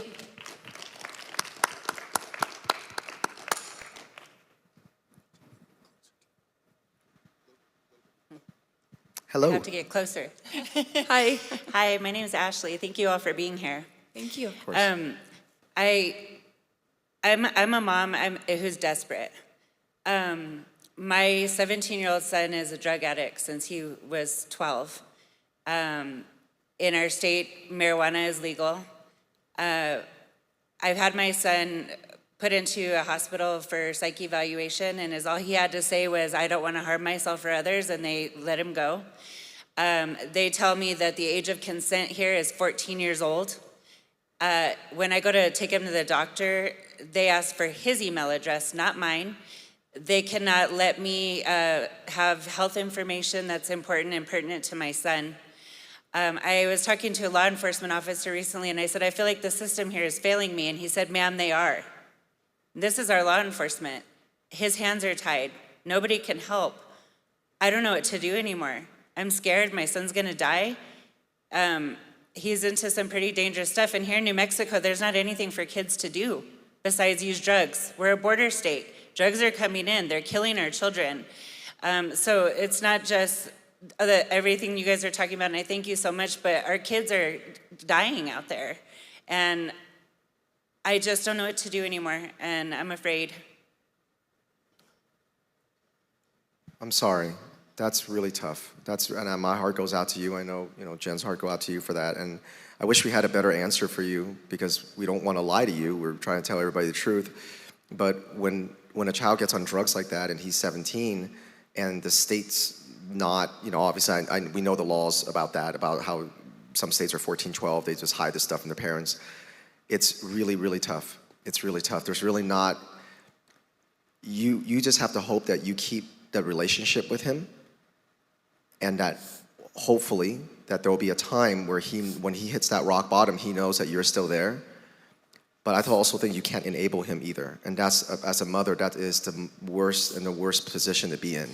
Because you don't want to enable him, but you also want to let him know that if he ever finds himself in a position where he's got nowhere to go, that you're still going to be there for him. It's just, when they're on drugs like that, it is tough. And this is why, what we're talking about here is, with education, it all goes back to that, because they're teaching kids that it's okay to have illegal aliens, it's okay to have open borders. Because it's racist not to, and this is how they're teaching. This is when kids grow up, they start voting for these policies, and like you said, the kids are dying because all these drugs are coming through and doing that. So, I think as a mother, when you're feeling this much pain and helplessness, I think maybe something that might help you, it's not going to be the answer that you're looking for your son, but maybe channel that pain and channel all that heartbreak into trying helping other parents, which maybe you are already, but it doesn't need to be a lot. You could start a blog, you could start a group, you can just write, get your pain out there, get your story out there. You can point a camera at yourself, you seem to speak very well, and you point a camera at yourself, upload it on YouTube, upload it on X. X is a great platform because it is as close of a free speech platform that we have today. But maybe getting your story out there, getting your pain out there, will help you, because you're going to know that you'll hear from a lot of parents that goes, "Oh my God, I'm in the same position," and hopefully some of that pain will find some good, and then we'll be also praying for your child as well. Yeah, I'm so sorry. And I am not an attorney, but this just kind of came into my mind. I have no idea. So, but if there is a way to get with an attorney that could possibly help you get in front of a judge that would say he's not capable of making these decisions, it's just something that came in my head. But I am not an attorney, and I am so sorry, because that is heartbreaking. But I think what he was saying also is, I have no idea if you engage on social media, and I know there's a lot of bad things about social media, but what we experience across this whole country is people really connect with people's stories and come together under things like this, where you can actually give a personal account and information about being on a border state and things like that. And I think you might be very surprised about how much of a difference you can make and how much support you'll get. So I'm so sorry. I did start a group called Parenting in Recovery on social media. My husband and I are wanting to get involved in our community. I'm also in recovery. I have 11 years clean. I know the dangers of addiction. I know that I can't control or cure my addict, but I'm going to do everything in my power to help other moms that are in the same boat. It's a painful boat. Just the things all of our kids are going through, and that they're going to be our future leaders. So I think we all need to get involved. Thank you so much. What was the group called again? Parenting in Recovery. Parenting and Recovery. Okay. Thank you. Thank you.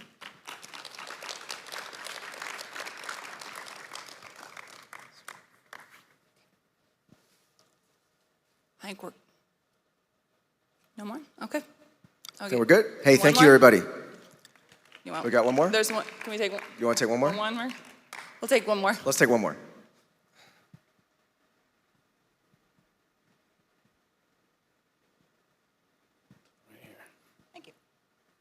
Hello, my name Hello. is Tanya Watkins, and I am an educator by profession. I have homeschooled my own kids for the last 10 years and just graduated my youngest. Thank you so much. I have spoken before the legislature. I've spoken before the City Council of Rio Rancho. Most recently on the pornography in our public libraries, as well as even in our schools. It was a handful of people who spoke against the pornography, against almost 3 times as many who were speaking for keeping it, and the language that they used. I was a pearl-clutching, book-banning hater. The farthest from the truth, yes. At this point, I am running for Sandoval County Clerk. So I'm a candidate, but what I would like to know, being an educator, is whether or not you have any kind of tools that can be used on your website for educating in the opposite direction of what our children are receiving, you know, as far as indoctrination goes, on your website. In order for, there's lots of co-ops in the area, lots of homeschool families that would be able to be used by parents, even if they're not homeschooling, that would be able to be used in lieu of, you know, or to combat what they're receiving in the public school system.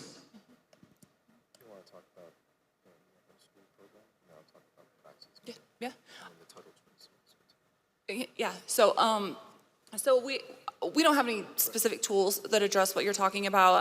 Our tools are really aimed towards educating people on what's going on in schools and how to take action there. But we do have some resources that are amazing. Are you talking about Freedom Project? Is that what you were? Okay. Okay. So, and awesome job on homeschooling. I did as well. So.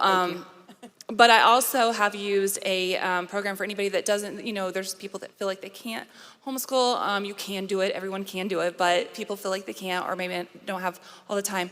There is, and I don't get anything for this, but they are amazing. Freedom Project Academy is an online, it's a K through 12 private school online, much more affordable than a brick and mortar for anybody that's concerned about that. And they have programs through that. They have all kinds of different things for families and children, as well as the education. I highly, highly recommend it. I know the woman that started it. I know people that work there. I've used it myself, and there's none of this indoctrination in there. So that's one resource I would give. Another one is not exactly directly to your question in terms of going the opposite way, but it's another path. So it serves the same purpose, is to give, you know, I think this young lady was saying that in New Mexico, there's nothing for kids to do. So there is a program that we partner with, and they're absolutely wonderful. They're called Praxis. And so I'm gonna give everybody the website. It's Discover Praxis, it's Praxis, X as in Xerox, so it's discoverpraxis.com/CIAH. This courage is a habit, CIAH. So it's Discover praxis.com/CIAH.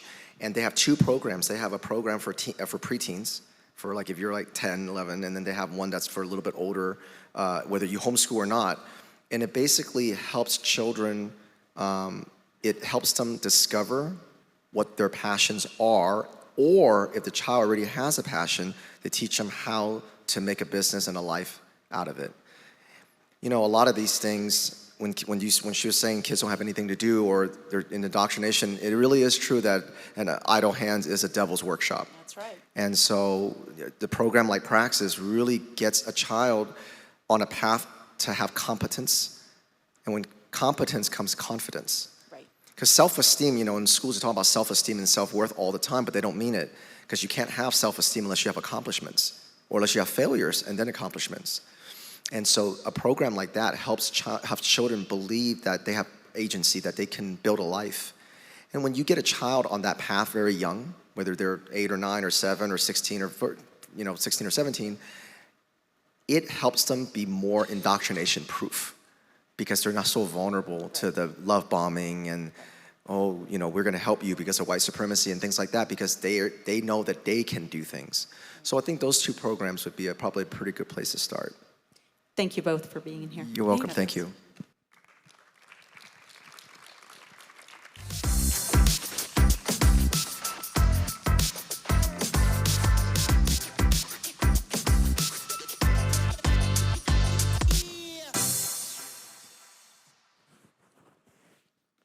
All right. Thank you guys for hanging in there. And everybody online, we definitely appreciate you for tuning in. We do see you guys in the comments. We see you guys in the views. Thank you for tuning in. Spread the word. Give it a share. Tag some people. Re-quote it or quote the post. And we'll be able to see that and share that. But what we're seeing is the different levels. And we always want to make sure you understand that we're being hit at multiple angles: Marxism, communism, socialism. And so one guy that I started listening to his podcast a while back, and the guy who was just running the Myke sent me a link to this guy. And I didn't know who he was, but I was barely starting to study Marxism. And so come to find out, Paul Spencer ends up booking this guy, and I start hearing him speak, and I was like, this guy sounds familiar. And so I look him up. Sure enough, it's James Lindsay. That was kind of the start of me learning about Marxism. And what's cool about James's platform and a lot of these other platforms is they provide the content for free. That's why we pretty much are doing this for free, because when you have people who don't know about this, and they might not even be concerned about it because they don't know about it, then it's kind of hard to charge to view your content. And so what we've seen with the referendum, there's a lot of people, when you're boots on the ground and you put the information in their hands, then they're like, oh my gosh, my party did that. I can't believe that's happening in my state. And so we have to take that grassroots approach. We have to put the information in people's hand, and it has to be readily accessible for free. And James has done that with all his content, but you can subscribe to an only subs. So, but let's give him a hand as he comes up here.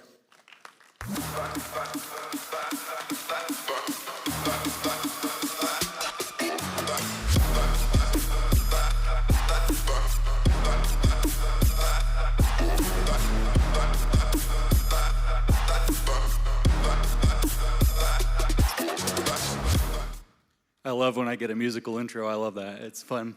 So I want to actually start with gratitude. I'm very grateful for you all for giving up a apparently extraordinarily beautiful Saturday to come listen to us speak about hard, difficult, dark topics. I'm very grateful also to Paul Spencer and to Ben Luna for their leadership. They're really taking a major leadership role here in New Mexico, trying to raise awareness, like Ben just said here up on stage, trying to get this information out to New Mexicans, and also because of the live stream and because of the videos and the documentary that they're producing, actually to all Americans and people all around the world, to get out the information about what's happening. It truly shows their love of state, state of New Mexico truly shows their love of country, truly shows their love of their fellow man, and I really appreciate that, and I'm honored to get to be a part of that for a second time and come out to this fine state. A lot of you all know that I have a little bit of a soft spot for New Mexico. My brother went to New Mexico State, so I spent a bit of time in Las Cruces many years ago, and like many people, I discovered the chili, and I kind of fell in love with the state through the chili, and it's always fantastic to get to come back. Enchiladas, tamales, Christmas, you know the whole thing. So I'm grateful for that. I'm of course grateful also, and I think it's important, by the way, that we're going to talk more about gratitude in a minute, but I think it's important to orient with gratitude as often as you can. This is a thing I think we need to start thinking about more in these challenging times. I'm grateful that we're still in a free country. And I'm not that happy that I have to say it that way. I'm a little bit sad that we can't take that for granted. But of course, the trick is that we never could take it for granted. And we did take it for granted. So when the question is, how did we get here? Well, we took it for granted. We forgot, we have the flag over here, we forgot that the national anthem in this country is a question. Is our flag still there, is the essence of that question. There's lots of neat details about what was going on in the war and in the battle that Francis Scott Key was witnessing, but the essence of our national anthem, which we all sing from childhood, which we all know by heart, is a question we are to ask ourselves all the time. Are we doing our part to restrain tyranny? Are we doing our part to do as Benjamin Franklin admonished and to keep our republic? And for the moment, yes, but also at the moment, we see very clearly, for the first time in most of our lives, that the risk to freedom, the risk to liberty is very real. But I'm very grateful to have the liberty to come here, to travel freely through this country and around the world, and to speak to audiences like you and eat green chili. It's true. I mean, maybe I won't get to have green chili anymore. You got to have your priorities right. So there's a lot of things to be grateful for, but there's a lot of reason for serious concern, and I think we've heard that from one excellent presenter after another all day today. A few years ago, I used to give speeches like this in front of audiences, and people thought I was crazy. I was warning, we're going to lose our country if we don't wake up to this. And they were like, lose our country, what are you talking about? And I tried the little thing with the national anthem, and nobody knew what I was talking about. And now people are starting to get it. And New Mexico's in trouble. I'm not going to sugarcoat it. It is a great state. That's not a lie. That's nothing to be concerned about, but it's in trouble. It's in a lot of trouble. And in fact, going around the U.S., I don't know that it's in as much trouble as a state like California or Maryland or Massachusetts or New Jersey or, for goodness sakes, Minnesota, where the Communist Party USA started. Isn't that an interesting fun fact? But it's in a lot of trouble, and we've got to take that really seriously. And part of the reason that it's in trouble is because we've all kind of been asleep at the wheel. We've got to get engaged if we want it to not be in trouble. But it's not just New Mexico. You've already heard this. It's not just New Mexico. So we talked about Emerge America, right? And we have Emerge New Mexico, and that's a major theme that has been talked about today. Emerge US or Emerge America is actually, they have activities in 27 states. New Mexico is one of them. Of course, I assume they aspire to have their activities in all 50 states, and I'm sure they're trying to grow that. But they're currently in 27 states. So these other states that you look around the country and say, well, what's going on there? It's happening there too. And yes, it's happening here in New Mexico because the same players are doing the same things in different places. Emerge is particularly designed to put radical leftist women into power. Go to their website, that's explicitly what it says. They're looking only for Democrats, and they are women who share radical values, and their goal is to train them to get into political power. That's happening rampantly here in New Mexico, but it's happening also in my home state of Tennessee.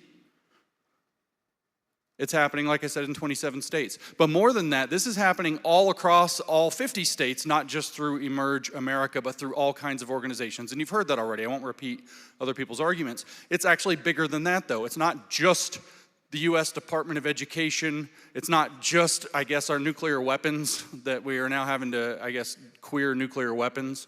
You heard from Logan Lansing, he mentioned that earlier. Do you know what queering nuclear weapons means? We'll cut all the BS out. What queering nuclear weapons means is making sure the United States doesn't have any. That's what it means. It means we're going to start thinking about it in a completely different way. Queering, that's what that means. And what that means is the United States will be set up to not be able to defend itself from adversaries like China that have nuclear weapons. That's the long-term project of that. All the details in between are noise and details in between. But this is where we are. This is happening across the country. It's attacking our children across the country. I speak occasionally in Canada. They're worse than we are. It's happening in Canada. So this is an international problem, not just a national problem, not just a New Mexico problem. And you're not alone. But it's not just that. While I was sitting in this room over here this morning, while Logan was speaking, I got a message from some lady in India in my Instagram, a DM. In the Instagram, she sent me pictures of educational stuff that she's having to deal with in India. And guess what? I might as well have walked down to the Albuquerque public schools and picked it up. It's the exact same stuff. There's a couple of pages or a couple of points that are specific to India about arranged marriages, but almost all of it is cut and paste the same thing. I was at a conference in November of last year in London, and there were a lot of people from all over the world at the conference, and I ended up having a short conversation with a man from Kenya who was explaining that all of the comprehensive sexuality education materials you heard about already here today, that we know are in many New Mexico schools, are in Kenya.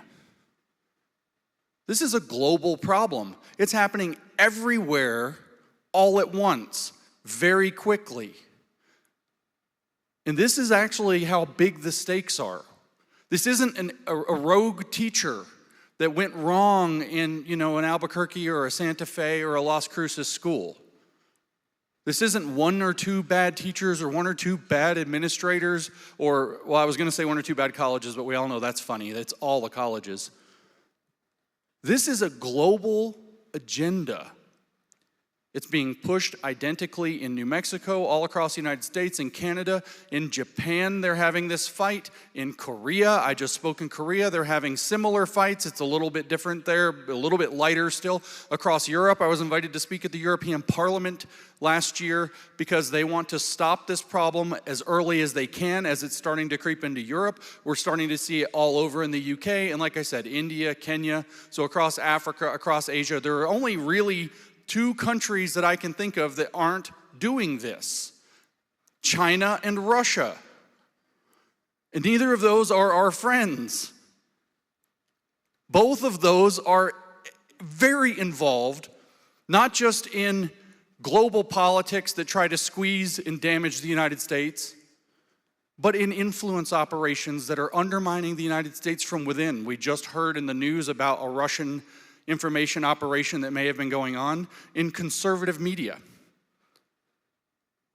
The CCP, I recently learned, the Chinese Communist Party, spends $16 billion per year as a military line in their budget to do influence operations in the United States. They are spending $16 billion of military money a year to figure out how to sow disinformation and misinformation to tear Americans apart. And of course, we just saw that this was tied up. We just learned that this was tied up for the last 15 or more years at the deepest levels of New York State politics. One of the advisors to Governor Hochul has been working there, and guess what this Chinese agent was doing? Diversity, equity, and inclusion. So this is a global attack on our country, on our state. And for whatever reason, and I'll give a little color to that reason, I hope, they're doing it primarily by targeting our children. Our children, we heard earlier, are the front lines. Our children are a primary battlefield. And this is, of course, why you are so important. You've already heard this today, too. Everybody stole all my material. Parents matter because parents are the last thing standing in between them and the children. Your children are behind you, and it's what you allow to pass. This is where Alvin just spoke, and he said, embrace exclusion. Exclude, draw boundaries around, protect your children. The image that we have for this is a parent holding a shield as a flaming arrow or something hits it with a child hiding behind it. Parents are the last stop to protect the children.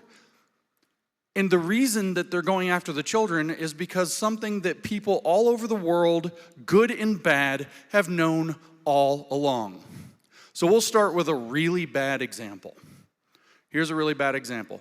Adolf Hitler. Despite current controversies, not a good guy, not the hero of World War II, we all know that.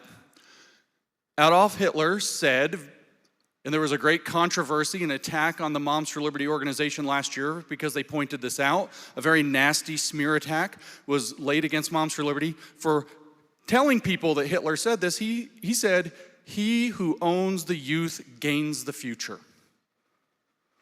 So Adolf Hitler understood that if he could get a hold of the children and brainwash them to become Nazis, then the Nazis would have more power. And as time goes on, that would only increase. Vladimir Lenin, not a good guy. Bad dude. We'll talk a little bit like Trump. Real nasty. You have no idea how nasty. Very dangerous man. What did he say? He said, "You give me the youth for 4 years, I'll plant a seed so deep you'll never uproot what grows." Bad guy. He understood something. He understood something very deep. That if you have a hold of the children and you can transform the children's values, as Lisa was talking about, then you can direct the future. If you could somehow capture the kids, then you get the future. So this is, obviously something that's bad guys believe it, right? No. It's actually, bad guys are telling you something that's actually true. How can we know that? Well, it's in the Bible. Raise a child up in how he should go and he'll never depart from it. How the children are raised, with what values they are raised, what they are subjected to and what they are protected from has a tremendous impact on who they're going to grow up to be and the kinds of civilization that they're going to build around them, the societies, the communities, the families, the states and the nations, and then even the international relations between them. How we raise our kids matters, and that is a fundamental right of parents. The education, the moral, the values instruction, character instruction, medical decisions. There's nobody on earth that's more invested in their kids than parents. In fact, there's nobody, not even their own kids are more invested in their lives because they're children. Children don't really have a great ability to perceive what it'll be like to be an adult, right? They don't know what they're sacrificing if they make some dumb decision. They have no idea. They can't understand what an adult life is like. They can't understand what going to work every day and trying to hold down a family and build a community, but keep food on the table and take care of somebody else. They don't know what any of that's about. So your kids are even less invested in their own lives than you are invested in their lives as their parents and as their grandparents. So it's incredibly important that we stand up and try to protect our children because they very clearly understand if they want to get the future, it really, which one was it? I think it was Hitler actually that said, "Who are you? You're going to stand up to me? Who are you? It doesn't matter. We have your kids." That's not quite how he worded it. But he understood. You will pass away and your children will be left. So it doesn't matter what you believe in 30 years.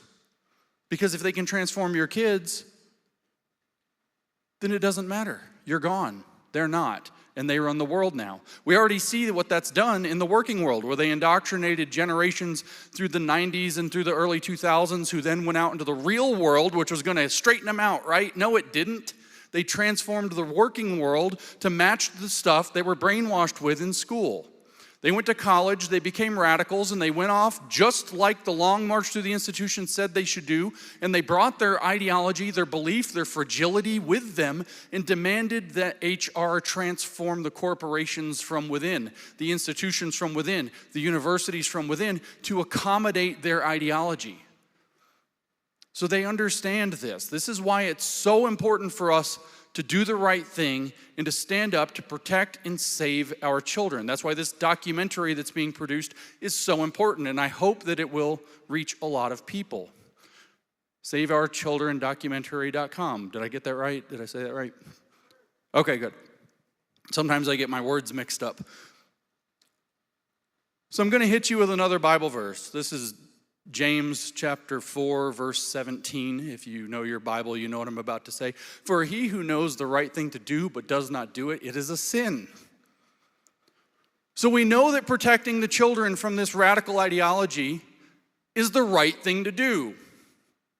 So that means there's no more sitting on the sidelines. You can't sit on the sidelines. There's not leaders and followers, right? That's what you hear. There's two kinds of people, leaders and followers, right? No, there are not. That's not correct. Because for he who knows the right thing to do but does not do it, it is a sin. There are two kinds of people who know what's going on and know what the right thing is. There are leaders and there are supporters. Either you have, and you ask yourself whether you do or don't, either you have the capacity to become a leader in your community like Paul and Ben have done and stood up in New Mexico, and you take that role and you grow into that. You say, I don't know how to be a leader. Well, you start growing into it. You take on, how do you do that? Well, that's in the Bible too. I didn't mean to get up here and preach. I'm in a church, so I might as well. That's the parable of the talents. Take what talents you have, take what you know how to do, invest them, try to double them or grow them, and maybe you'll be lucky enough to make them a little bit bigger. And if you keep doing that, you'll hear it one day maybe when you've achieved something, which is, well done, my good and faithful servant. You've been faithful over these few things, I shall make you master over many. Master over many means a leader. So find something you can do and grow into it. But first ask yourself, am I a leader? It's true, not everybody is, that's fine. But some of you not only are, but have to be.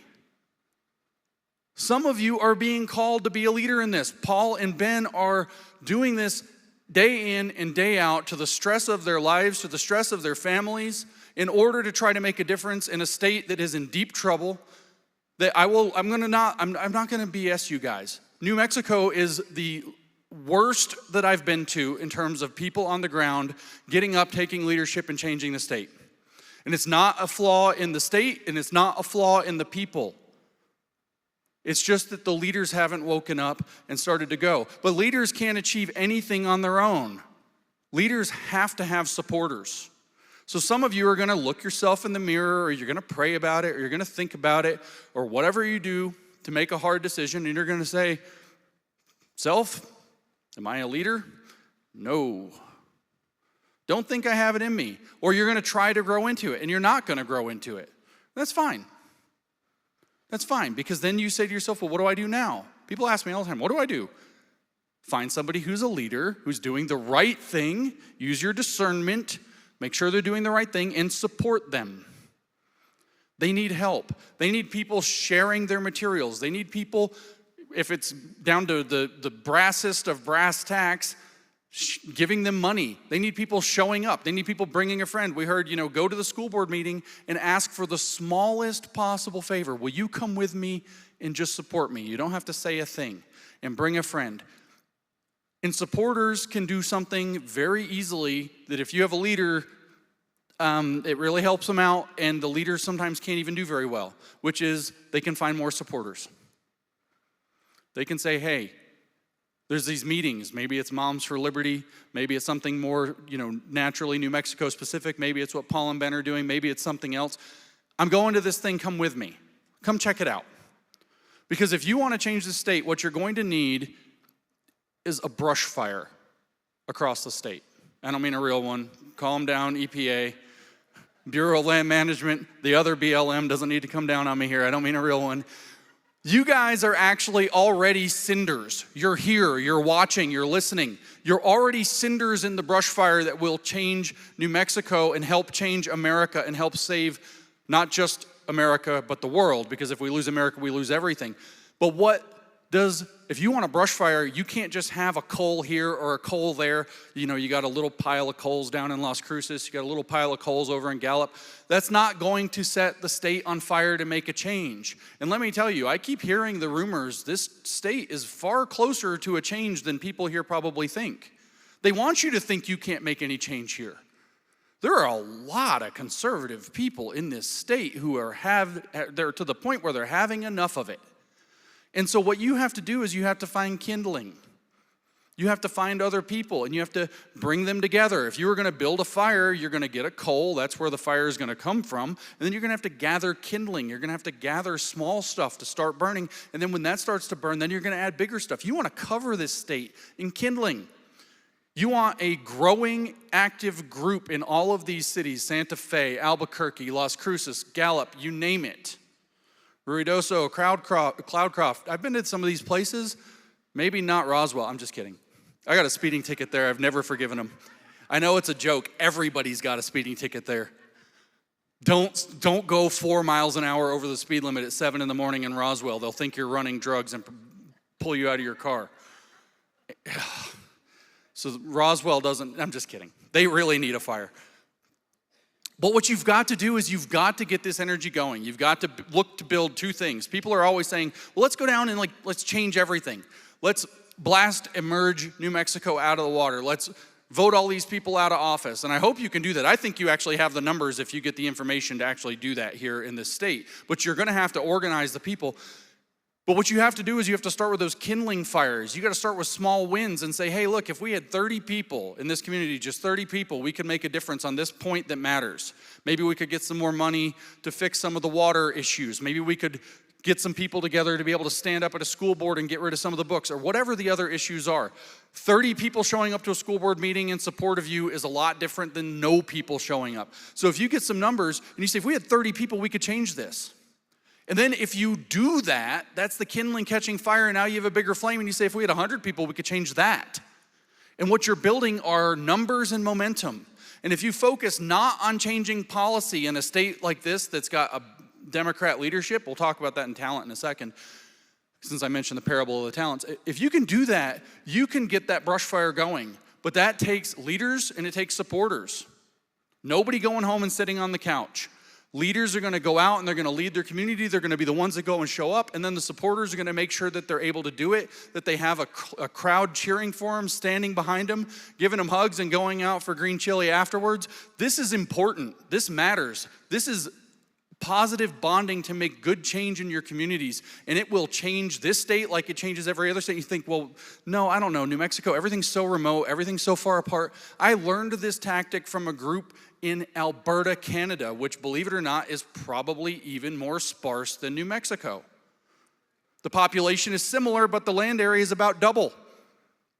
It's about 3 hours drive between anywhere, and we go, and we show up, and we talk, and they build fires, and they get leaders in each one of the communities, whether it's Edmonton or Calgary or Lethbridge or Red Deer or Bonnyville or Cold Lake, and they have leaders in each one of these areas that have taken it upon themselves to raise up that area, gain numbers, gain momentum, get local wins, and push on entire provincial politics, which would be the equivalent of pushing on state politics here. And what you have all across Alberta now is these small, everyday people who were just everyday people yesterday, and today, when the state or the provincial government wants to know what's going on, the premier, which is the equivalent of their governor, is calling these grassroots activists to find out what's really going on. And these grassroots activists who 1-2 years ago didn't know left from right in politics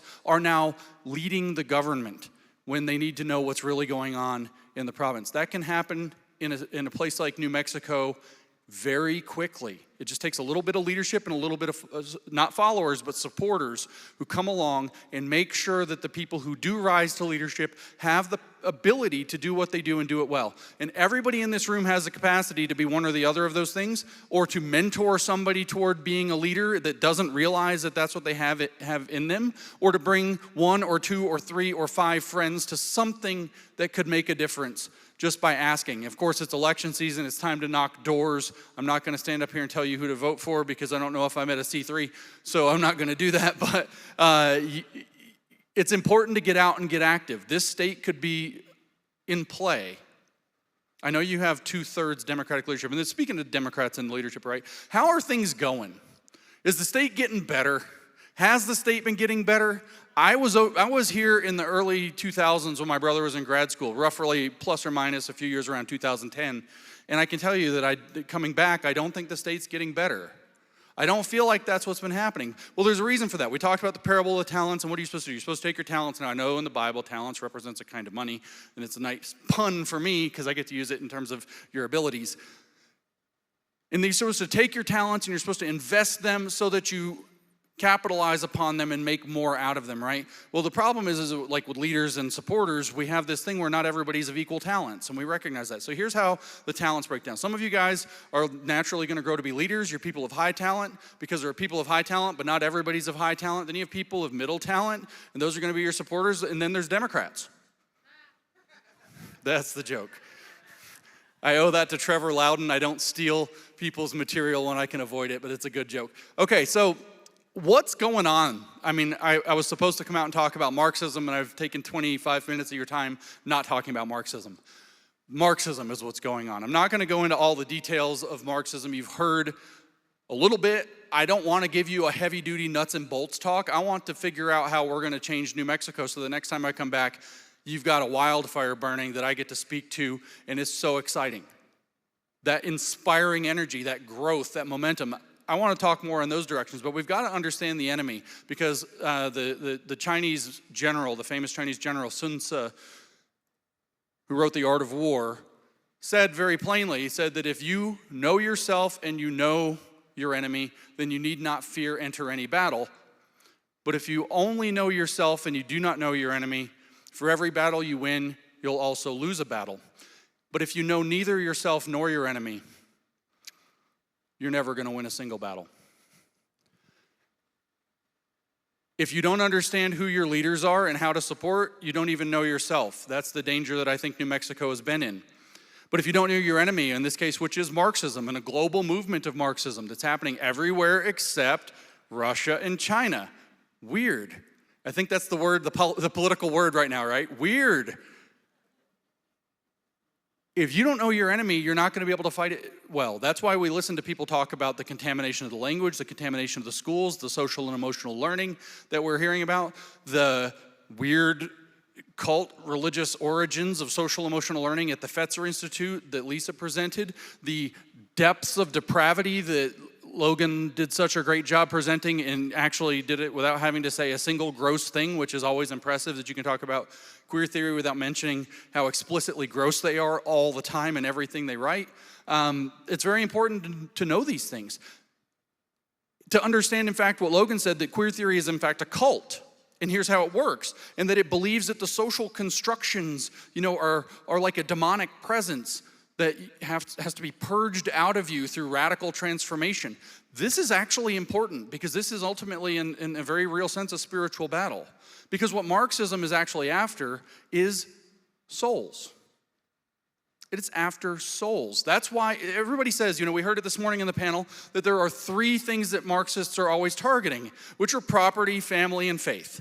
They're always going to family, faith, and freedom, if you want to say it in the classic conservative politics way, right? Because freedom and property are hand in hand. If they can take your property away, they can take your freedom away because you have to do whatever they say in order to be able to make a living. Why are they going after those? Because those things are protectors of your soul. If you have access to property, not to say that you have property, Alvin was very clear that having lots of money doesn't make you braver. It doesn't give you courage. It doesn't mean you're going to do the right thing. But if you have access to property that you can build with, then you can build a life and you don't have to do what you're told. You don't have to live a life of obedience to some external power. So in other words, you're able to live a life that orients toward goodness if you so choose, which is in fact what I think we're called to do. It is not possible to be good in a tyranny. You can be very obedient. You can obey every dictate. The government can give you every award and honor, but you cannot be good because to be good, you must choose good.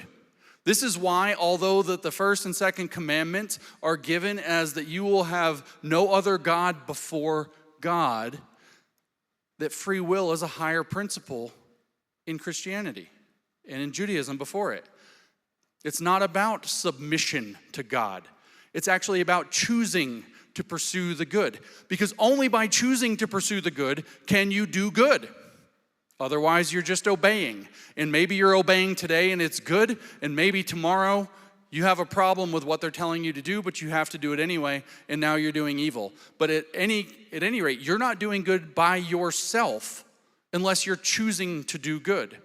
And that requires freedom. But you can't have the freedom unless you also have property. Now, one of the things that you also can't do is worship according to your mode of belief. Karl Marx is extraordinarily clear. He said the first of all criticisms in Germany is the criticism of religion. It all starts by getting religion out of the way. You have to plow the human field clear of all religious ideology, all religious belief, before you can start moving into what he called a true understanding of reality. This is in his famous Opium of the Masses piece that he wrote in 1844. You can't do that until you get religion out of the way. Religion is actually preventing people from awakening to who they really are. And it's not that he wants you to be an atheist. He's very clear in another piece he wrote later in 1844 that atheism's not the point. In fact, atheism doesn't even start. It's like, imagine you've got a field and you're gonna grow some crops. Atheism is plowing the field. There's not a single seed planted or anything else. There's nothing going to grow. Atheism is not the point, and it is not necessarily the place that communism comes from, but it's a precondition, he says, in order to understand our real lives and our real suffering from which communist understanding can grow. So communism is a very high spiritual state to Marx. He called it, and this is fancy gobbledygook, but he called it the positive transcendence of private property as human self-estrangement. So the ability for you to own private property estranges you from yourself as a human being, because that's what he said next, because it's a complete return. Communism is a complete return, he says, of the person to his human nature. And he says that the human nature that we all have is that we're social, by which he means socialist, by which he really means communist. We've just forgotten it. We've just got to be awakened back to it. Because we forgot it because we have private property. So, if I have, let's say I have this chair and I have that chair, or you have that chair, I guess, and I have this chair, I can say this one's mine and that one's yours, which means there must be some intrinsic difference between you and me. That I can say this one's mine, so me means something, and that one's yours, so you mean something. This is why the Soviet Union, a lot of people don't know, there's a straight line almost for everything happening in the woke that you can draw back to Lenin. Almost everything. So a lot of people don't know this pronoun garbage started with Lenin. He wrote in the early 1920s that there would be no more my and me and I, it would be we and our. And that was official writ. You had to use collective pronouns. These are our chairs. Doesn't actually matter who owns them and who's responsible to them. They're ours, they're everybody's. So nobody's responsible to them, so of course they're gonna fall into destruction and disrepair. And that was the idea. So Marx believed that this was a fundamental religious transformation to where you no longer can see yourself as separate to anybody else. Of course, let's cut out the BS. This is what we're doing today. We're cutting out the BS. And what was it really about? Marx didn't want to get a job, so he needed other people to give them their private property so he could have stuff. Whether it was money, whether it was a place to live, whatever it was, whatever comfort he wanted, he didn't want to have to work for it, do something productive for society and earn it, where somebody voluntarily gives him money in exchange for what he's produced, and he therefore profits, while the other person who paid him for it also profits. That's the magic of capitalism, if you didn't know. I can produce something, and you can produce some other thing, and I maybe don't need as much as I produce, and you don't need as much as you produce, so that you and I can now decide to exchange our stuff, and both of us come out better. And we do so voluntarily because we both believed we'll come out better by doing it. Not because the government showed up with a gun and said that you're a rich person because you have 2 pans in your kitchen instead of 1, and therefore they're not just gonna confiscate your pan and give it to somebody else. They're gonna throw you out of your house and confiscate everything you own and leave you in penury or send you off to a gulag to be re-educated for your richness. When Lisa said earlier, by the way, that the communists would create this division between the wealthy people and the poor people, you need to understand what wealth meant. Wealth might mean having 1 extra square foot of your house, which was in China at least, in the People's Republic, might have been a mud hut. There are stories where people were murdered by the government from the People's Republic of China when Mao was in control because they had 2 windows in their mud hut out in the fields. Or because they had a horse that was healthier than somebody else's horse. That's what it meant to be rich. Shi Van Fleet, who survived the Cultural Revolution in the 1960s, told me that there were cases where she knew that it literally, I used 2 cooking pans, I wasn't kidding, that there were people who had 2 woks to cook with, and they were considered rich peasants. They didn't have enough money to buy food or clothing. They had no medicine. They had no capacity to raise their children in a healthy manner. They had almost nothing to their names, but they had 2 cooking pans, so they were rich, and the entire community would be turned against them. And this is this idea that there's supposed to be some spiritual transformation. Because remember, we're talking that communism is after your soul. And here it is. That tiny, tiny, tiny amount of property was turned into a weapon of hatred from one person to another, that the only solution was for more communist control to step in and make sure it didn't keep getting out of hand, because the people kept killing each other after the communists whipped up that hatred. So property is very important. So the communists go after it. Why do they go after faith and faith and family? When this is particularly important to your children, because if faith and family are where raise up the child in the way you should go and you'll never depart for it comes from. They believe the state owns your children. The state is, in fact, to them, the embodiment of the divine on earth. It is the divine will incorporated on earth. That comes from Marx's predecessor Hegel. Hegel literally said, the state is the divine idea as it exists on earth. It has a divine authority. The goal for the communists is for the state to actually brainwash people into believing socialism is going to work by forcing them to experience it. So if you force to experience it like you have the force of divine law or your conscience with the law written on your heart, then you'll slowly transform yourself to accept that that's who you really are. Again, remember, Logan said that the queer theorists begin from the idea that we're all intrinsically queer, but we forgot because we've been normalized by people being normal. Like when Logan gets up in the morning and says, I'm going to cut my hair like a man, and I'm going to wear a suit like a man, and I'm going to go speak like a man, and stand like a man, and defend my family like a man, that what he's doing is performing masculinity. He's doing male drag in a male body. And what he's actually doing when he does that is spreading that demonic presence, as he phrased it, around so that other people believe that's what I'm supposed to do, that's normal. So he's infecting other people with the same idea. Well, it turns out that if you have your faith intact and you know where your allegiances actually lie and that you won't compromise on those, then you're not going to buy into that. And if you understand, with Christianity at least, or even in Judaism, that your righteousness depends on your individual choices. In Judaism, it's your individual choices to keep the law. In Christianity, it's your individual choice to accept Jesus, and also to keep the law as Jesus reframed it. Love the Lord with all thy heart, all thy mind, all thy soul, all thy strength, and love the neighbor as thyself. Because that's the essence of the 10 Commandments boiled down and given in a very simple form that we call the Golden Rule, which we also heard about and how it gets twisted earlier. Because if you have that, you won't turn around and worship the state. You won't even look to the state for a dependency or an entitlement or a handout, because you're going to want to take responsibility and pursue goodness for yourself. And you have a higher commitment that they can't steal from you. So why did Marx say that all criticism begins with the criticism of religion? Because of that. And he wrote some very nasty things about what it means to be Jewish. I don't know if you've ever read. If you haven't read, I don't know that I should even quote this on stage. If you've never read Marx on the Jewish question, you should read it. You would think it's Hitler if you didn't know it was Marx. But he says that the God of the Jew is money. And that Jews in practice, their practice of their religion is huckstering. That's what he says. And he says that the eradication of Judaism comes from the eradication of the need to be Jewish, which means the exact same thing. We're going to get rid of that need for the religious impulse. And that was his objective.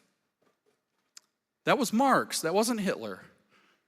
They hate religion because if you have a higher commitment that you won't bend for, that you would actually die for, to preserve and to send to your children, they can't capture your soul. There are stories coming out of both the Soviet gulags and out of the Chinese gulags, the re-education prisons, the thought reform prisons, where the main reason that the person didn't transform into a communist, the main reason was because of their faith. They were able to keep their faith. It turns out also detaching from it and looking at it in a scientific process helped. It turned out that focusing on family also helped. My mother's out there. She still loves me, was a thought that could keep you from getting broken in these horrible re-education prisons, where most people actually in the Soviet Union would work till they died and never get out.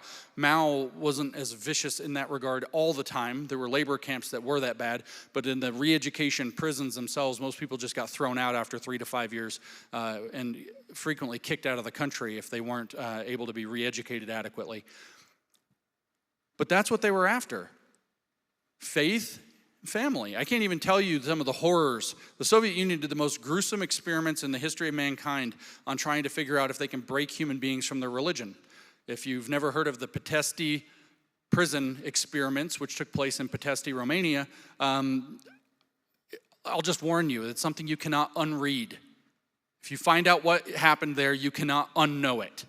It will haunt you for the rest of your life every day. And these were experiments to see if they could break Christians and Jews of their faith, because they need to get that out of the way in order to transform you into your true human nature, which is socialist. We were all born queer, we just don't know it, we got straightened out. We're all born socialist, we just don't know it because we have private property. That's the essence of the Marxist religion, and then it's destroy, destroy, destroy, destroy, destroy. Stoke conflict, stoke antagonism, which is of course what we all experience with this. This is what's happening. And of course, why family? I've left family to last. Why family? Because family is how those values are not just transmitted, but how children are protected while those values are being transmitted. Parents have a sacred role with their children, which is to protect their children and to raise them up as they should go. And it's incredibly important. It's incredibly important. So they have to attack family. They have to call it a bourgeois construct or a sex exploitation program. That's the feminist interpretation that they got. I've just read some stunning articles about the deep old links starting from 1917 forward between Marxists and feminists, and why a Marxist feminist is the right feminism. And this is one of the main things that they focus on, is that the family is actually this thing where the woman is supposed to do whatever the husband wants and, make babies for him, so for his glory, so that the kids can serve him and blah, blah, blah, blah, blah. It's just demented. It's a death cult. But they have to attack family because what they really need most of all is not your soul, but the soul of your child. They need your child to grow up believing that they are little socialists who work and live for the collective, which is exactly what Lisa was warning us about when she was talking about social emotional learning and the values it's attempting to instill in your children behind your back and without your consent, to turn them against you. This is exactly also what Logan was talking about when he was talking about the need to traumatize or lead the children into emotional crisis, from Kevin Kumashiro, to lead them into emotional crisis and then structure the environment around the child so they can resolve the crisis productively. This is exactly what they're about. They have to destabilize and destroy the children and reconstruct them through what lens? Equity, inclusion, Marxism, just of a new form, tailored to our cultural environment. And this is happening in New Mexico, this is happening across the United States, it's happening across North America, it's happening in India, it's happening in Kenya, it's happening in every country in the world except Russia and China. And we have to do our part to stop it. So what can you do? Well, I already told you about if you have it in you to become a leader in whatever communities you're in here in New Mexico, whether it's your house, becoming a leader within your family, whether it's your neighborhood, your community, whether it's the state at large, whether it's a whole county, if you have it in you, become one. And if you don't, find somebody who is and support them. There are only two types of people in this fight. Nobody's sitting out. There are leaders and there are supporters.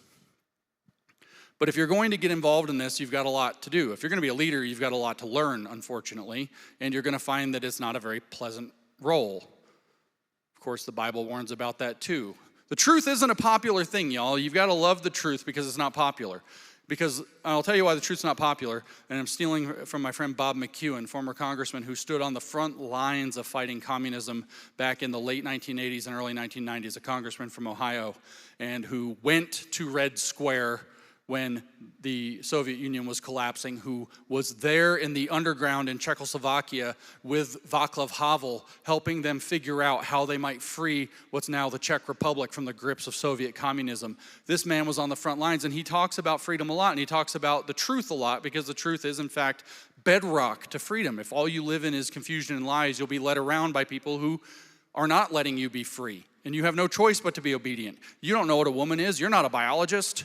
You have to ask an expert.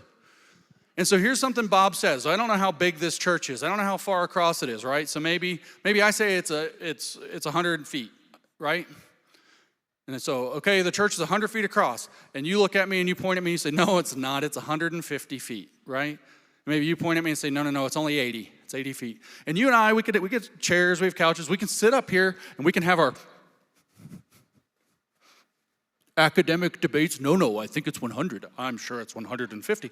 Well, good sir, I think you're wrong. And we can have our academic debates all day long, and it's all well and good, or like they actually turn out when you have absolutely no evidence being brought to the table. What will actually happen is sooner or later, I'm going to start saying, well, you think it's 150 feet because your wife is a terrible person. And this is what's going to happen. And it starts turning into mudslinging, then it starts turning into fighting. And then it starts turning into real fighting eventually is where it can devolve. This actually happened in the science of geology before they figured out maybe we should look at the rocks. So then the truth might stumble into the room. Maybe somebody really smart like Ramona will come in with a tape measure. And she's gonna say, why don't we measure the room? And all three of us up on stage are gonna say, don't do that. I have my theory. It's 100 feet. Why don't I want her to measure? Because when she draws that tape across the room and she finds out the truth that it's 121.5 feet, every single person in here knows I was wrong and I'm humiliated, and I can't have that. Because the truth cuts power to the ground. Because before the truth shows up, before that tape measure comes into the room, it's all the force of my authority and the power I can muster in who I am and what my arguments are, which arguments have nothing to do with how big this room is. Nothing to do with how I can argue till it's almost 200 miles across.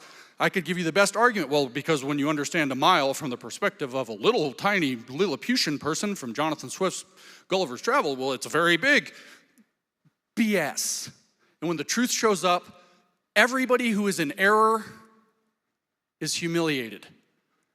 So everybody who might be in error or is afraid that they might be in error and might lose power because they are in error fears the truth.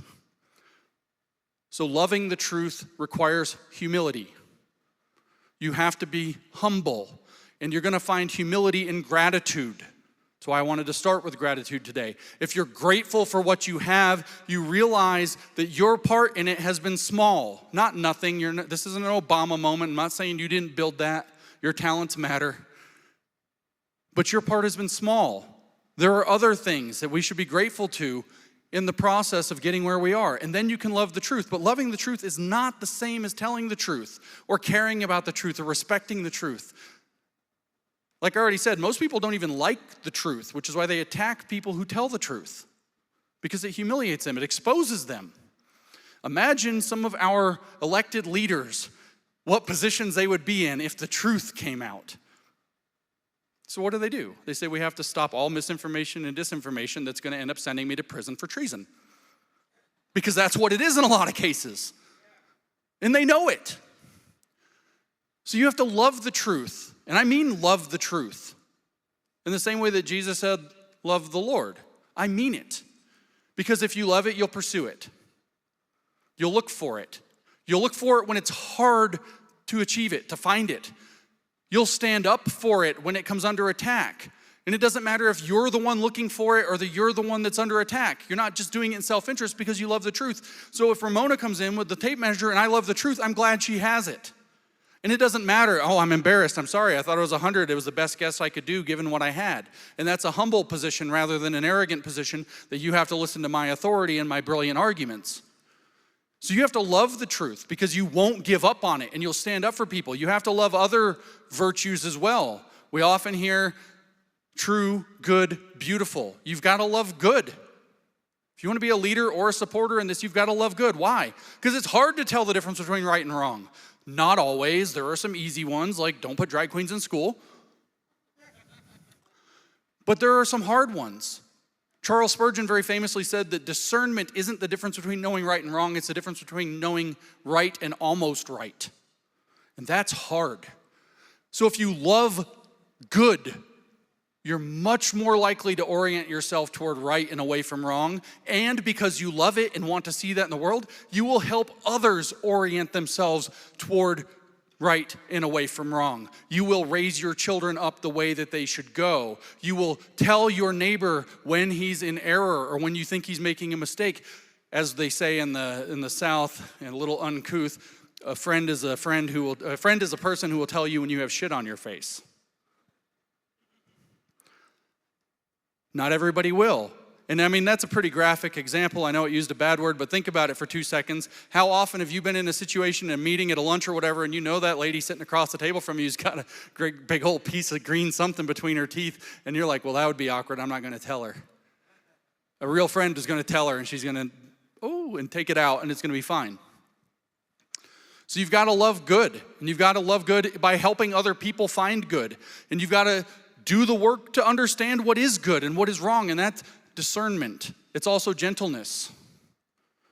Jesus said in Matthew 10 that you are going out, he sends his disciples out into a dangerous environment. He says that you need to be as wise as serpents, that's discernment, and as gentle as doves. You're not going out to cause a fight. You're telling people things in a very calm manner, a very friendly manner. You're trying to get to know them, persuade them, get inside their struggle, their pain, whatever it is, and proceeding with gentleness, not necessarily trying to bang down their door and scream and holler. You just picture anybody showing up.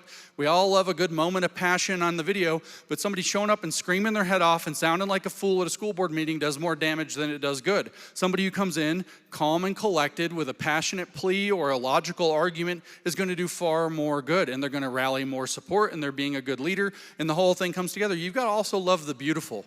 This is a beautiful state. It's a truly beautiful state, and you've got to appreciate that. So love of beauty is going to lead you to love of New Mexico, for sure.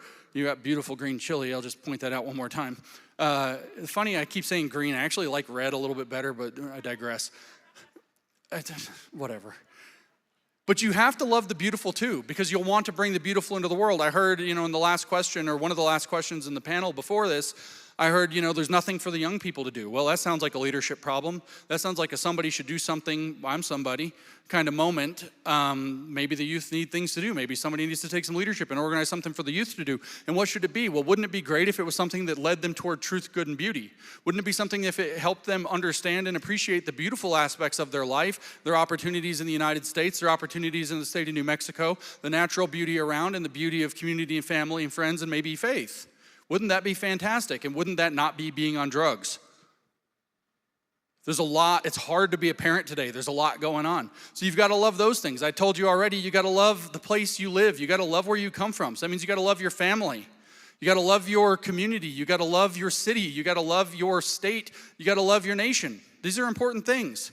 I tell you what, if you orient toward truth, good, and beauty, and you have love of country, love of state, and love of community, and love of family, you're going to be right 90% of the time when you don't know what to do, because you're steering according to the right things. It's that simple. So if you do those things, you're going to be ready to be a big, good leader or a very useful, valuable supporter.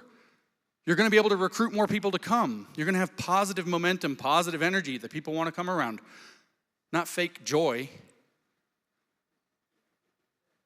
And I want you to last thing I'm going to say is I want you to understand that you may feel sometimes like you're too small to make a difference. This, first of all, just baloney. Every single person that you know who's a big deal was a small deal at one point. Every single one. They grew into it. That's your parable of the talents again. It's not easy. You take a lot on the chin. It's a long ride. But here's another thing. What if you're not one of these leaders who's growing into it? What if you're one of these supporters? Right? Well, what can I do? I'm just a grandma. What can I do? I'm just a teenager. Well, you can love the truth and love good and love beauty, orient yourself toward that, love your country, love your state, try to make a difference, and try to work with people to do it in a productive manner. You can multiply your talents and try to grow into being a leader, or you can find a way to devote your talents to supporting somebody who, there's a lot of things you can do. Even in the abstract, you're probably thinking of 10 things you could do by the end of the day that fit somewhere within that. But here's another fact, and I love to tell people this because it's really dorky. I know that I've said the Bible a lot, so let's switch gears to another one, the Lord of the Rings. Usually people laugh at me when I say that. So there's a scene in Lord of the Rings that I think is very important. I hate having to explain it, but I never know who's watching. And not everybody has actually read this most important piece of Western literature. As it turns out, there's these little characters called hobbits, and they're very small and inconsequential, and everybody overlooks them. And you think I'm about to tell you about Frodo and going to the Mountain of Doom, and I'm not. I'm going to tell you about his friends Merry and Pippin, who are these two little guys, and they get captured by orcs and dragged off into this huge battle, and they escape the battle, and they crawl into the forest, and there's these giant tree people who live in the forest. It's a mystical story. It's like C.S. Lewis, but different. It's fantasy. And there's the giant tree people that are super strong that live in the forest, and they talk to the tree people, wake them up, and the tree people go and bust the enemy fortress. And so then there's the wizard that's kind of running the whole show, Gandalf. And what Gandalf says in reflection is he says, I think the coming of Merry and Pippin to Fangorn Forest was like the falling of two small stones that started an avalanche. That's what I want you to think about. You might be a small stone that starts an avalanche because you don't know. Something put a bug in Paul, and he's running around this state like another famous Paul Revere, making a big difference because something made him into a leader. There are other leaders. Many of you will have heard of my friend Billboard Chris, or Chris Elston is his real name. His mom didn't have that much foresight to name him Billboard. He wears billboards on his body that say things like children cannot consent to puberty blockers, very simple messages, and sparks conversations to change people's mind one person at a time. He is changing the world. Well, how did this happen? Well, he was at lunch one day and somebody mentioned something about puberty blockers, which was a term he had never heard. And this story is not about Chris. Chris is now changing, ... Chris is changing the world, right? We can skip all the details, look him up. He's a fascinating man. He's a good man. Fine. But somebody was sitting there at lunch and thought, I'm going to say puberty blockers to Chris. That was the coming of a small stone that started an avalanche, and now the world's being changed. So when you are willing to, because you love the truth and you love your country and you're speaking up and you love your state, when you're willing to sit there and have those uncomfortable conversations with somebody, you don't know who you're talking to. And Chris wasn't somebody, I'm going to try to get an audience with Don Trump Jr. and that'll change the world. Chris was just a guy. He was just a guy. And he heard these words and he's off on a mission to change the world. Tiffany Justice and Tina Deskovich were two moms who had been on the school board in two neighboring counties in Florida, left the school board, wanted something else to do. Now they're running Moms for Liberty, and it's an organization of over 130,000 parents and grandparents across this country, making huge policy wins present in 48 states, including not just in New Mexico, but here in this county. And it's fantastic. You don't know who you're talking to. The coming of two small stones that starts an avalanche is possible out of every single conversation you have. I'm the same person. Somebody decided to argue with me about feminism. Next thing you know, here I am traveling the world and speaking to you all here in Albuquerque.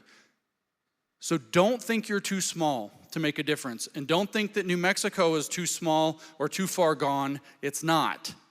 It just needs some leaders, and it needs strong supporters behind those leaders, and to spread a brush fire across this state that's going to turn it into a fantastic powerhouse for this country once again. And so go out, always be thinking about kicking a rock down the mountain, get a copy of those gross books and show people in person what they look like. I tell you what, that's kicking a rock down a mountain every time. You'll start avalanches, and then you can make New Mexico great again. Thank you.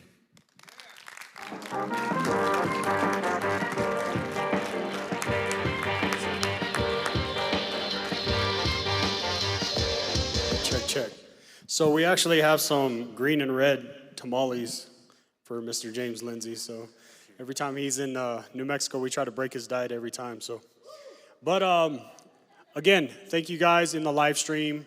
And I want to say thank you to Legacy Church because they have facilitated a lot in this state. One, they've been a leader as far as Pastor Steve standing up to what we've experienced from our governor, from these many policies, even in the schools. If you click on his sermons, you hear them speaking against what's happening in our state. And that's that's definitely encouraging. Not only that, you guys should actually look at his platform because he has a documentary that's going to be showing very similar to what we're touching on, the school boards. There's that pastor, I think it's called 22 Seconds. So just go to Pastor Steve Smotherman or Legacy Church, their social media, and you'll see that documentary, and they're going to premiere it here, I believe, this month. So please tune into that. But something about these next two speakers, I met Sarah when the state locked down, and of course you only knew who was standing because there wasn't many people standing. And we did have some big rallies, but she had a statewide coordinated event, and all of a sudden she decided to cancel it. And so I pretty much chewed her out for that and said, well, you just had the first statewide coordinated event in New Mexico history and you canceled it. Why'd you do that? And so, you know, we had more events after that, and she came to one of my events and kind of explained, calmed me down. And after that, like, we just, you know, we started working together. I didn't have time to build the email list, so I just sent everybody to her, and she did a lot of research on the vaccines, the masks, the actual science of those and the consequences of that. And so that's kind of what started, and then eventually Sandia National Labs, we hosted a rally there, or Los Alamos National Labs. And so it just kept building. It just kept building and kept growing, and like-minded patriots started finding each other. And then Juan came into the scene, and Sarah was already this great leader in Las Cruces and everything they're doing with New Mexico Freedom Alliance. But then you add Juan with Concerned Citizens in Action in Las Cruces, and I'm seeing things in Las Cruces that I've never seen before. It's very encouraging. They are getting wins, they're persistent, and they're good at using the enemy's tactics against them. And so let's give them a hand, Juan and Sarah Smith.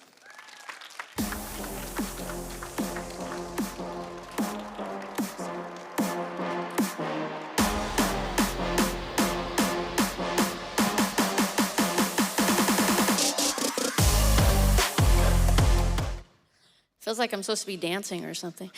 Thank you guys for being here today. So as Ben mentioned, Juan and I are up here from Las Cruces today, and I am a co-leader for New Mexico Freedoms Alliance, which is a statewide grassroots coalition. It's nonpartisan, and also work with Juan locally in Las Cruces in the Coalition of Conservatives in Action. Now, I'm really just a mom who's worried and concerned and trying to figure out what to do. And I never intended to be any sort of activist or advocate. I have a natural health care practice. I homeschool my 2 teens. But we all can see what's happening right now. We can see that the world is not right. We can see that our country's not right, our state's not right. And so I just felt like I had to get involved in trying to figure out how to turn things around, because if we don't stop what's happening right now, our kids are gonna have nothing to inherit. They're gonna completely lose the legacy of this country. And I'm Juan Garcia. I'm the chairman for the Coalition of Conservatives in Action. It's a local community advocacy organization, and our main focus is to educate the community on what's going on so that they understand and they can make better educated decisions. We focus on 3 areas. Crime and public policy is one of them. Education, like school education, and election integrity. At the end of the day, we want to be able to give a voice to those that are not being heard, and collectively we are making progress in a very solid blue community, which is Las Cruces, Doña Ana County. But we are making progress, and we will continue to do so. So we want to talk to you today about what is happening specifically in New Mexico schools. Great speakers today have already given a lot of groundwork for what's happening around the country, but we do a lot of work with actually talking to people here in the schools. I also organize a group of over 200 teachers statewide, so I get a lot of insight into what's happening in districts all over the state, and we want to share that with you. Ryan, do you want to show slide 1? Now, New Mexico is ranked last in the country for education.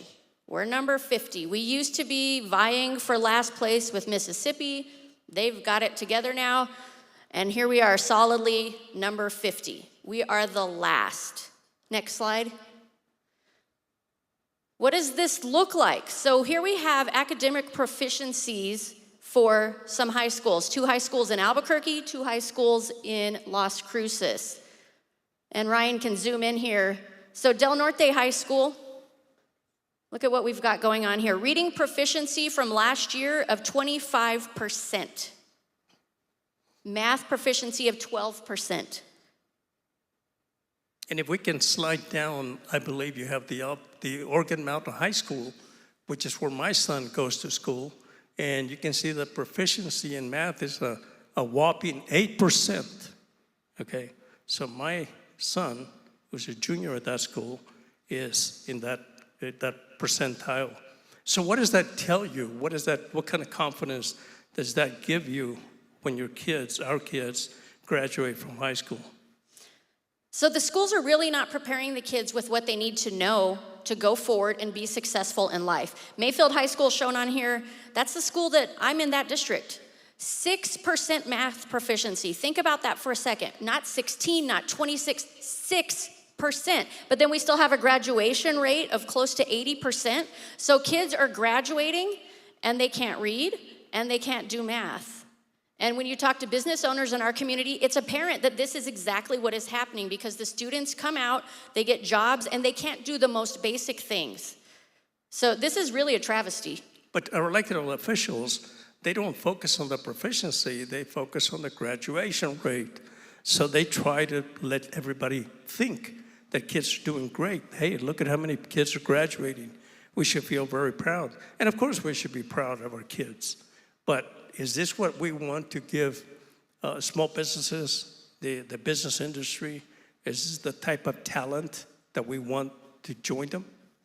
Now, a lot of the reason that the schools are failing, one of the big reasons is social promotion. And if you're not familiar with this, it's basically the idea that a child gets passed from grade to grade whether they know the material or not. And this is happening in districts all across the state. From talking to teachers, think about what this would do to the classroom dynamic. You have kids in there who don't know what they were supposed to know from the last year. And so the teachers have to spend a lot of time just trying to get these kids caught up. The kids who are at the top of the class are basically left on their own, so they don't even get challenged. And this really compounds over time. By the time those kids reach high school, they are floundering, they feel like failures, they think they're stupid, and they really just needed a little bit more time to catch up, but that's not being given to them. And this may not be in the legal terms, child abuse, but when you think about it, it is abusing our children. Next slide, Ryan. So one of the things that we have been challenging a lot in the schools is sexualization of the children. Now these pictures here, this is from a book that is in Mayfield High School in Las Cruces. This book is in several schools in Albuquerque. It's in schools in Gallup. So whenever we look at different districts around the state, we are finding sexually explicit books in every single district. So this is not an issue for Las Cruces. It's all across the state and across the nation. When you look at this book, 62% of the pages of this book contain vulgar or age inappropriate content. So this isn't like one passage being taken out of context. No, this whole book from start to finish is about a 17-year-old sex columnist, and he goes into very detailed passages talking about sex acts. The book has casual mentions of students having sex acts with teachers. There's a lot of content in this book. We were attacked quite a bit as Nazis, book banners, homophobics, and so forth for highlighting this book. It didn't really faze me too much. But the question that I posed to the school board and the folks that were there is, does the LGBT community actually condone this type of promiscuity? With the given number of AIDS that we had back in the 80s, for those of you that remember that, is this the type of behavior that we want for our kids? It's not about heterosexual or homosexual or anything. It's about what's good for the kids. You can see that this book goes into very, very detailed passages here. It has teens soliciting sex from adults through Grindr. It has teens having bondage sex. So I'm telling you this because you're about to watch videos of the school librarian and the school board defending this book when we challenged it. And just as a reminder, this book is in the school library. We're not talking about the public library. We're talking about a school library. And so in a high school library, it could be accessed by kids down to 13 or 14 years old.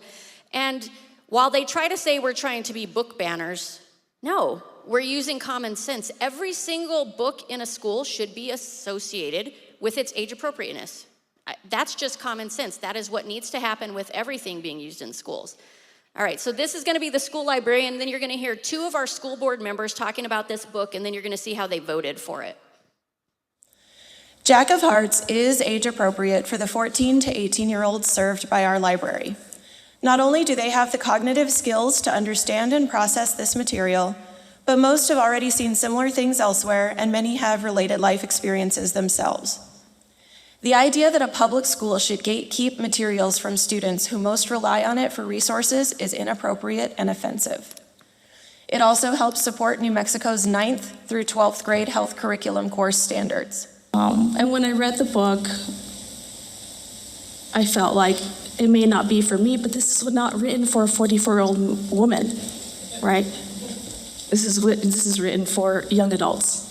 This book in our library, I think, is a positive thing for all of our students. It's representative, and it's important that we have these in our books,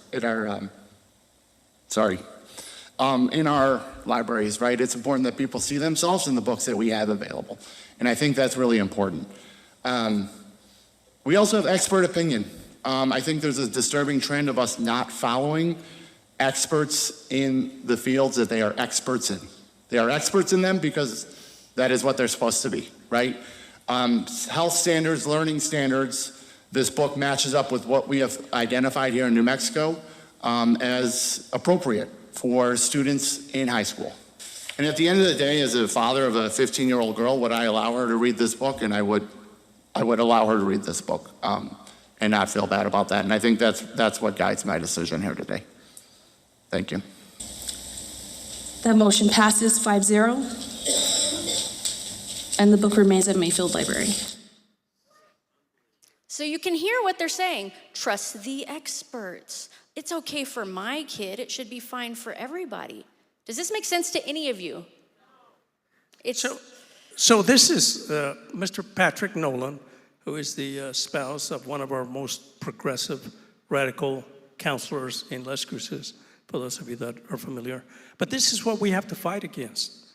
So this is part of the reason that we are active in the community, is because we need to educate our citizens, because folks like this, like Nolan and the rest of the board, are the ones that are making those policies that are impacting our kids. Next slide, Ryan. Now, besides the sexualization of kids, there is transgender indoctrination going on in New Mexico schools. These slides right here are from a presentation that was given to 9th grade students at a public high school in Santa Fe.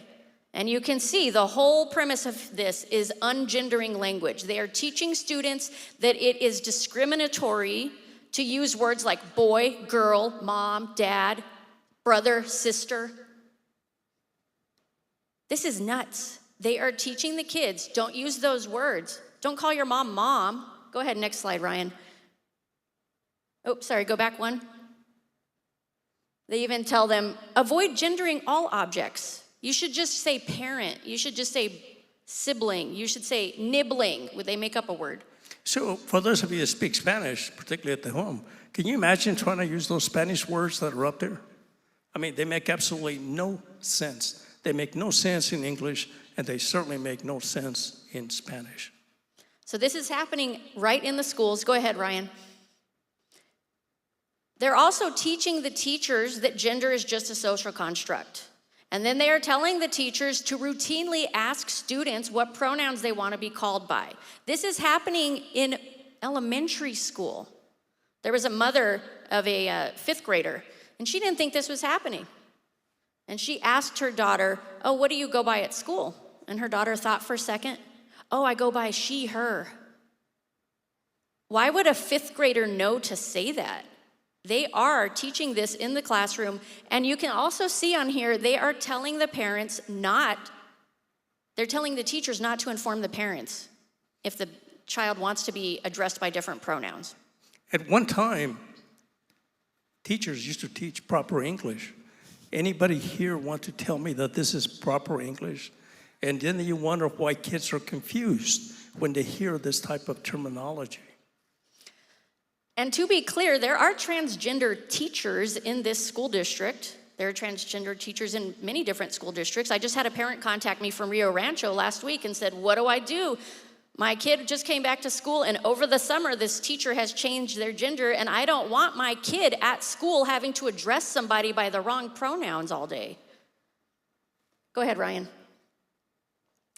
These are some images of John Adams Middle School right here in Albuquerque. This is what the students see when they walk around the halls of this school. I have a lot more pictures, but I couldn't fit them all on here. You can see a lot of the teachers have safe zone. They have big signs up on the wall. Now, one of the teachers at this school has told me a lot of the students are really pissed off about this. You can see this, one of these signs is damaged because some of the students get really ticked off. They're like, why is this here? Why are you telling me about pronouns? They know it doesn't make sense, but a lot of them go along with it. So kids are already confused. Most of us remember being teens at one time, and we went through various changes. So now kids are trying to learn the basic subjects. They're trying to get along with their peers, and now they're being shoved this type of indoctrination, which is really weird in my opinion, or odd, I guess probably a better word, in being shoved into them. And there is a sense of rebellion by a lot of them because they know where they stand and they don't want any part of this. Next slide, Ryan. This is the school that I actually graduated high school from, which was called Oñate High School at the time. It's now been renamed because you can't have a conquistador as the name of the school. And Juan's son goes here. Yes, I need to sit down and talk to my son and see what he thinks about this. I'm sure what he's going to tell me, but. So you can see this is a really big display. It's probably about 12 feet long, walking down the hall, telling kids all about all of these different kinds of pride flags, trans flag, progress pride flag. They have signs up in the hall for drag shows. You can see that right here, this intergalactic. And so these signs were all up around in the school. I just walked through the hall and took pictures of them. And if they would put as much focus in reading and writing as you saw earlier, in the proficiency ratings that you saw, perhaps our kids would be a little bit better off than listening or having to see all this pretty much nonsense. Next, Ryan. So right now, the state of New Mexico has laws that were passed in 2023 that really impact this whole situation. For those of you who aren't familiar with it, HB 7 was passed, was signed into law by the governor. It's the Reproductive and Gender Affirming Care Act, and every single New Mexican needs to know about this law.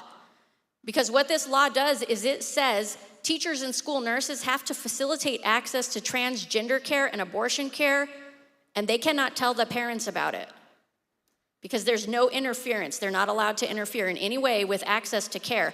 So that means students go to school. There's a school-based health center there where they can go get referrals. They can get whatever they would need there. And the parents aren't going to know about it. At one time, you would send your kids, you put them on the school bus and wish them a good day and think that they were safe in school. This is what they are being forced into. And in essence, as some of the speakers indicated earlier, the kids are being taken away from the parents. And shame on us for allowing it to happen. Now, this law actually will fine teachers and school nurses $5,000 if they do not facilitate access to care. Most parents have no idea that this is happening. There it is right there, $5,000 fines. Go ahead, Ryan. Now, when you're thinking about the whole transgender question, you need to know some really important facts. Number one, 4 out of 5 kids grow out of their gender confusion just naturally. If you just let them go, let them get all the way through puberty, 80% of them are gonna get over it. What does that mean in terms of medical care? It means nothing should happen. Nothing should happen to these kids in terms of hormones or puberty blockers because 80% of them are just going to grow out of it. Go ahead, Ryan. The big lie that is told to parents is that your child is going to commit suicide if you don't affirm their gender. This is not true. There is a higher rate of suicide in this population, but transgender treatment does not affect that. It doesn't change it. The United Kingdom recently did an independent review. It's called the CAS review. And they had them go and look at all the evidence for gender-affirming care. And what did it find? The evidence found did not support the conclusion that gender affirmation reduces the elevated risk of suicide. So that is a huge lie that's being used to blackmail people into buying into this and going along with it. I agree. It's very evident what they're trying to do, and basically they're trying to normalize this type of lifestyle and make it be just not a big deal so that our kids, your kids, see nothing wrong with it. Next. Now, to be clear, children are being mutilated in this ideological cult. This is really happening. Children are being mutilated. Their bodies are being subjected to hormones that are arresting their development, that put them at risk of a lot of different health consequences. And they're also at a much higher rate of being sterilized. So kids are not old enough to make this decision, and they are going down this path. The parents may not even know what is going on, because that's state law at this point. And you end up with these kids in this position who may have remorse and regret for the rest of their life over what was allowed to happen to them. And once this mutilation happens, obviously there is no turning back. I know for one, I could not stand, I would not be able to stand to have a daughter look like that picture up on the corner. Next. If you look in the literature, it's well known that there are a lot of risks with gender-affirming care. It increases the risk of heart problems. It increases the risk of blood clots. It reduces bone density so that these people end up having a higher risk of having bone fractures and osteoporosis. The changes that a girl goes through when she takes testosterone, for instance, her voice will deepen, she'll start to grow facial hair. Those don't go away if she stops taking the testosterone. Those changes can't be reversed. It's a sad situation. And once again, it's happening right underneath our nose. Next. So I want to leave you guys today, we want to leave you with some action steps. Right now, a lot of people don't know what's going on. You guys are awake, that's why you're here. But a lot of people really have no clue what's going on. There are 3 concrete things that you guys can do right now to take some action on this. The first one is there is a petition. If you go to notmykidnm.org, there's a petition you can sign against that law that we just talked about, as well as a few other ones. Do you want to talk about voting? The other thing that we want to talk about is this coming elections.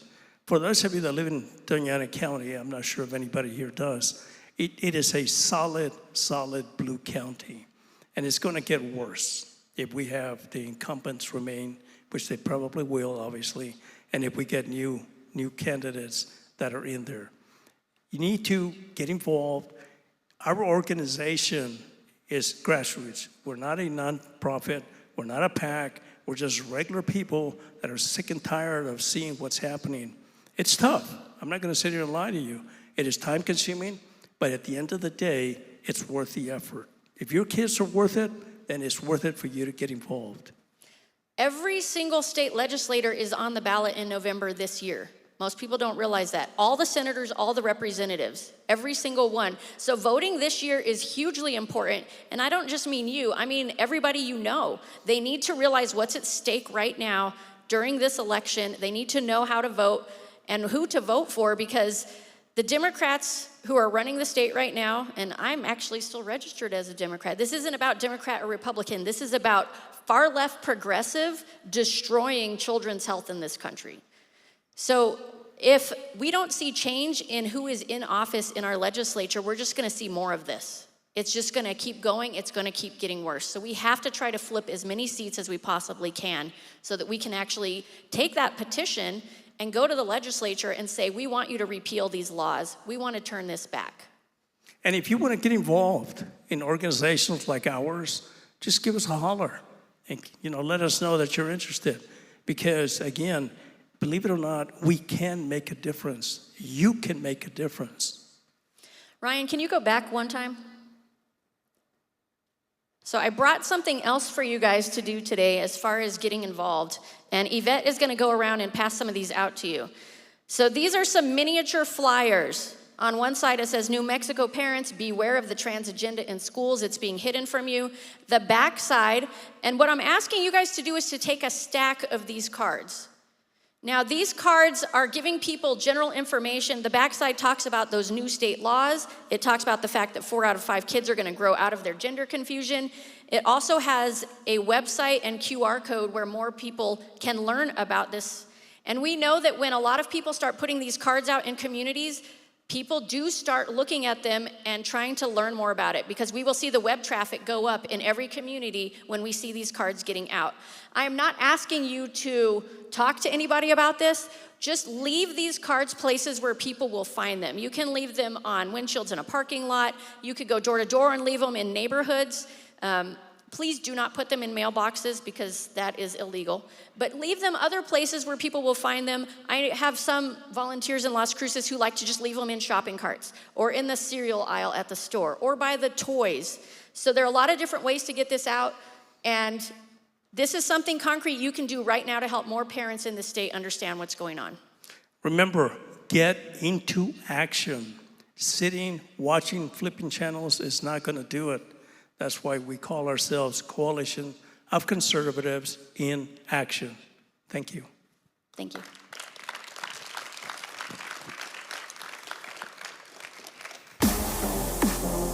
Appreciate y'all. Thank you.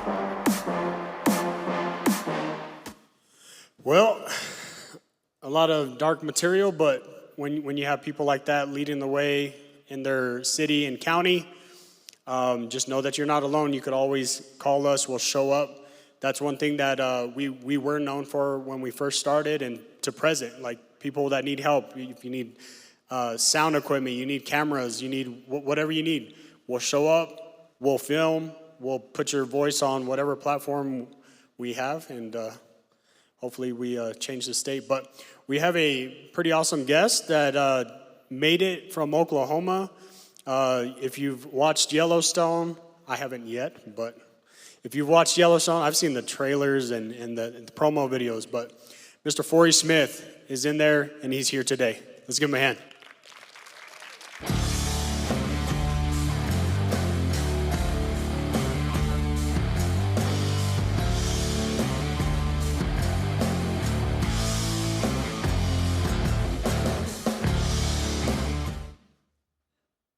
Wow. I'm so honored to be here with these people. Thank you, Ben and Paul, for getting me involved in this. I'm just overwhelmed at what we've let happen to this country. I'm not here as a Republican. I'm not here as a Democrat. I'm here as an American. And we need to concentrate on that, being Americans and doing what's best for America. With that, I do have a little Democrat joke, I guess. Why do we have to take down all the Confederate statues around the country? But the Democrats were the Confederates, and we still have the Democrats. What's up with that? That's how screwball our country is right now. And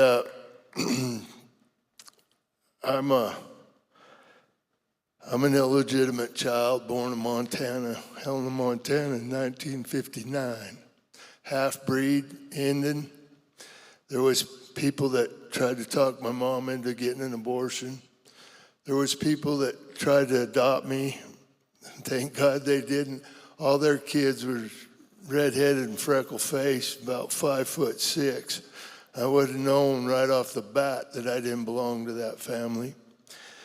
So when I found out that abortion in New Mexico was legal is right up to birth.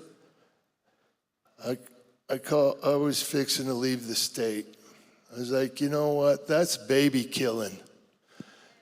And I didn't want to be any part of that. And I felt that staying here and living here and paying taxes here was supporting that. And I called Missy Harper, at that time our representative, and told her, you know, I'm out of this state. Well, I went riding, got out with my horses, and got to thinking about it. And if I did that, I left the state, then I'm no different than the Guatemalans and the El Salvadorians and all of them that are coming up here and screwing our country up because they don't have guts enough to stay in their own country and change it and make it better. So I stayed here in New Mexico. I don't know what to do or how to do it yet, but I'm here and I'm not going anywhere. We got to stand up on our hind legs, and we've got to teach our kids that. I was just telling Ben and Paul, as I sit here listening today, I realize that this started a long time ago. I mean, I graduated from high school in 1978. I thought General Custer was a hero. I thought that the horses originated in America with the Spaniards. Well, no. Now we know what a jerk Custer really was. And there were horses here. There's pictoglyphs of horses in Northwest way before the Spanish ever came to America. So that's just a little example of what they're teaching in the schools. And that was in the 70s. They weren't giving us the right information. Now, it's this reading and mathematics proficiency just amazes me. That was one of the things that my granddad instilled in me, was I had to know numbers. I had to know how to calculate what my feed was going to cost for my cows, how much they were going to be worth it when you had 39 cents a pound, how much was a 1,000-pound cow worth. You know, I had to know these things, had to know my numbers. And I was taught to read. If you can read, you can learn anything you want. You can go to the library and educate yourself. I just was a guest speaker at Crown Point High School graduation last spring, and that's one of the things that I talked about with the kids was, now you know how to learn. You know how to educate yourself, and the more you know about something, the better you're going to be at it. Well, then I see these numbers up here today. They're not even teaching the kids that. And my lady and I are driving up here today. She's talking about how kids can't even do their own taxes. What are they teaching kids? I'm not sure. I was living in Sonoyta. My son was in the 4th grade, and they would send him home with homework every night. Well, his kid has chores to do, horses to ride, and things to do. Well, they were trying to keep his mind all day long. And I went in and I got some reinforcements. I had a school board member, I had the county extension and the 4-H leader at the time with me. And I went into the principal and I throwed the homework down. And I says, you keep your homework. If your teachers have a kid here for 7 hours a day, they can teach him this stuff. He's got things to do. He's got to be a little boy. But they didn't want that. And I didn't realize what was actually going on. But they were trying to keep that little boy's mind occupied all day long so he couldn't become the man he is today. And at first I was kind of down on homeschooling. I felt that children needed that the kids growing up needed that socialization that you only get in high school. There's nothing meaner than a 9th or 10th grade girl, I'll tell you what. And but now, in the last, I don't know, 10 years, I've changed that. I feel that the kids need to be kept at home, and so that influence isn't there. This has started probably after World War II, when the government figured out that the women could work right alongside the men, and that they could have a man and wife both paying taxes, and the kids in daycare where they could start the institutionalizing the kids right then. So this has been going on, and you know, we didn't realize it, I don't think. I know my grandparents, my parents, they didn't think anything like this. And one of the things we're up against is the parents that are having kids so that they can get more welfare or social government assistance.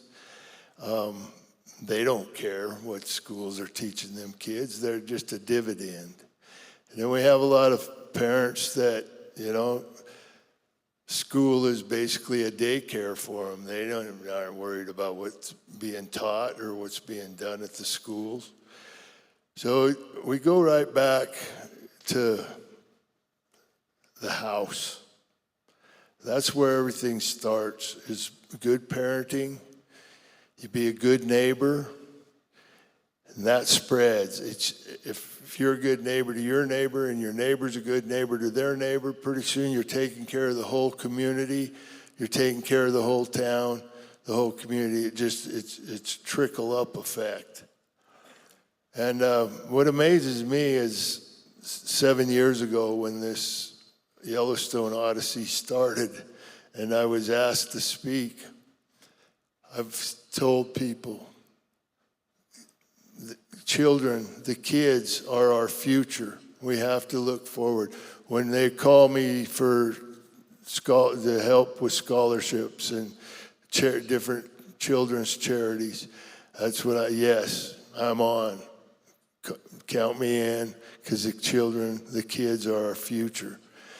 The other thing I've been preaching, I don't know where, just as being raised a country kid where you relied on your neighbors, whether they were Republicans or Democrats or drunks or whatever, we all depended on each other because we lived up on that mountain and we had to.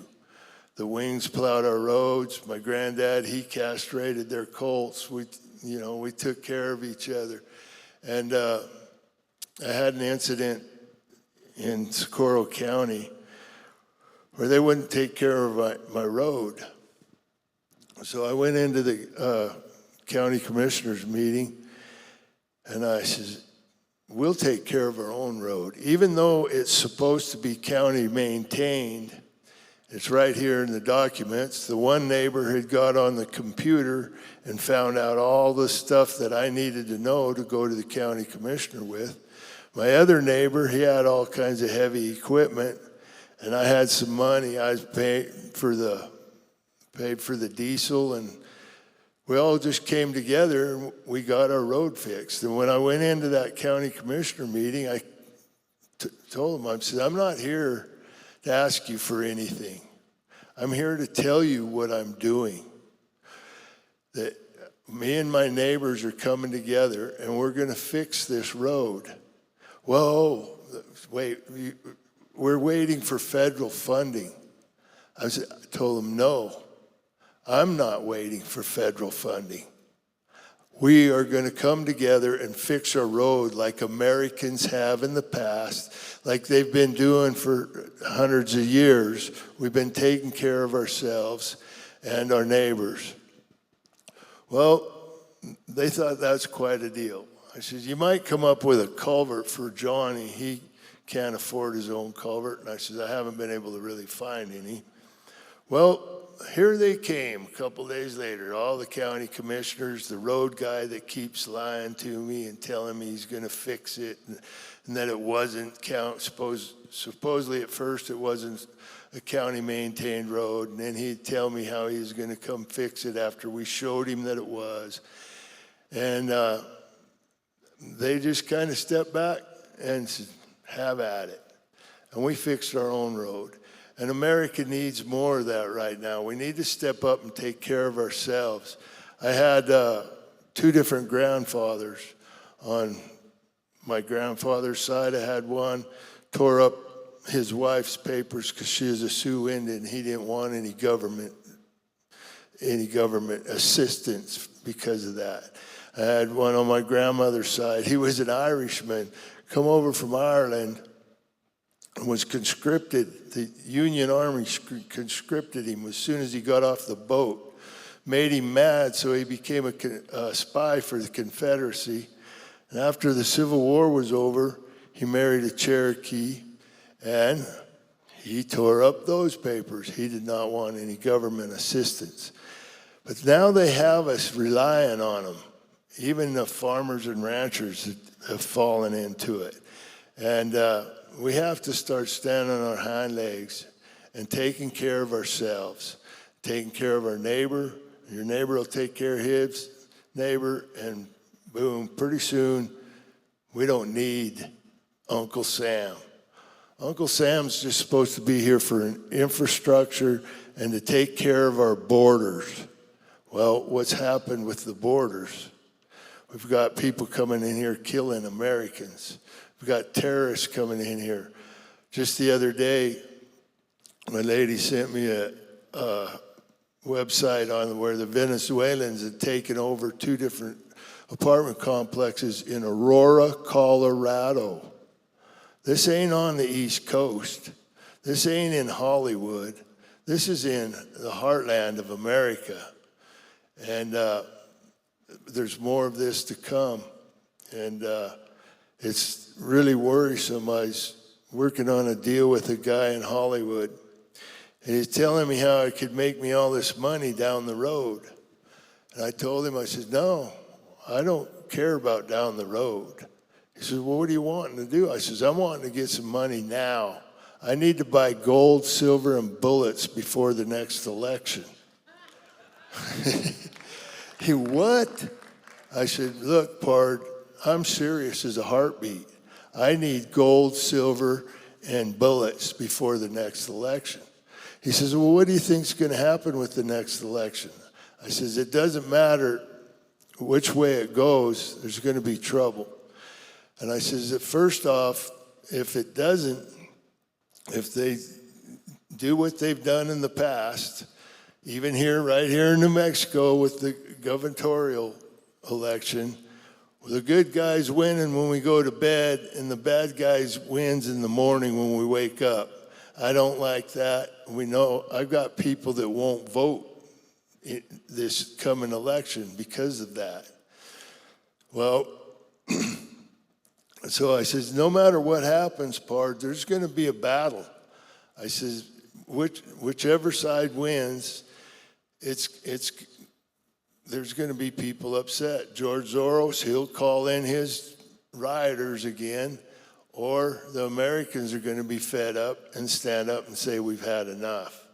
And I says, I know a lot of people across this country, and it's scary because in the last 7 years with this platform that Yellowstone's given me, I've gotten to get around this country a lot more.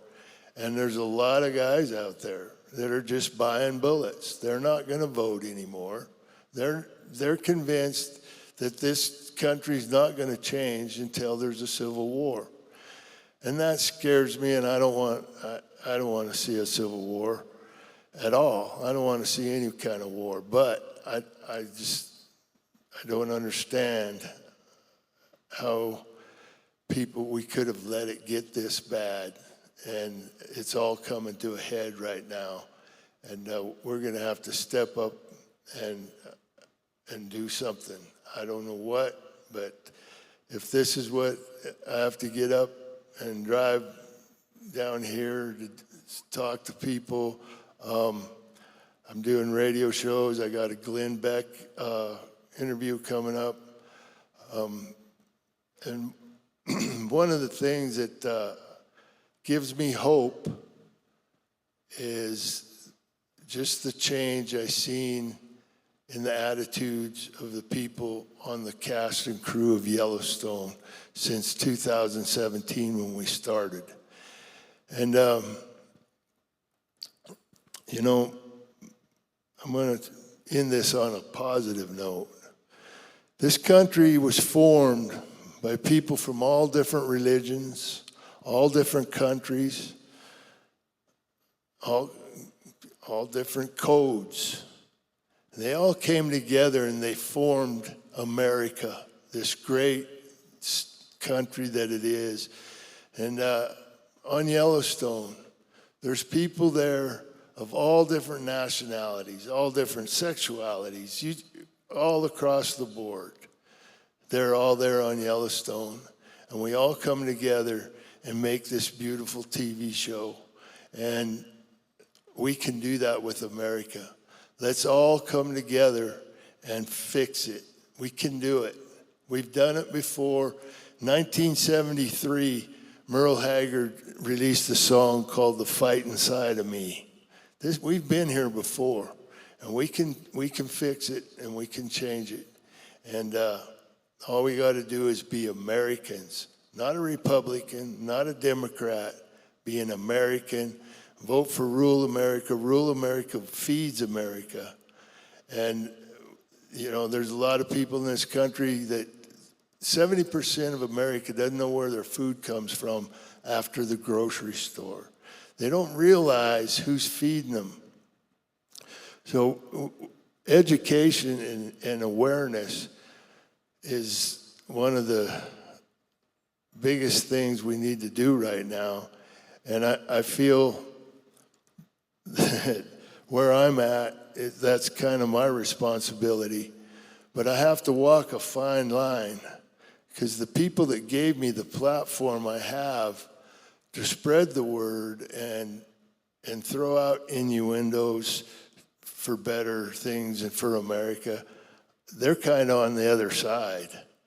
So I get phone calls, hey, what did you put on social media? Hey, what'd you say? You know, I'm monitored, and I have to watch how I can't jump out there and say Camellia Harris. I don't know her real first name, but she's a chameleon to me, and that's what I call her. So I'll probably get a phone call over that. But God bless you all for being here. And come on and save the children. I'm going to post this. I got 53 million people watching my stuff, so we're going to get this out there to them. Thank you all for your time and effort, and I appreciate you guys for what you're doing and having me here. I'm honored. God bless America.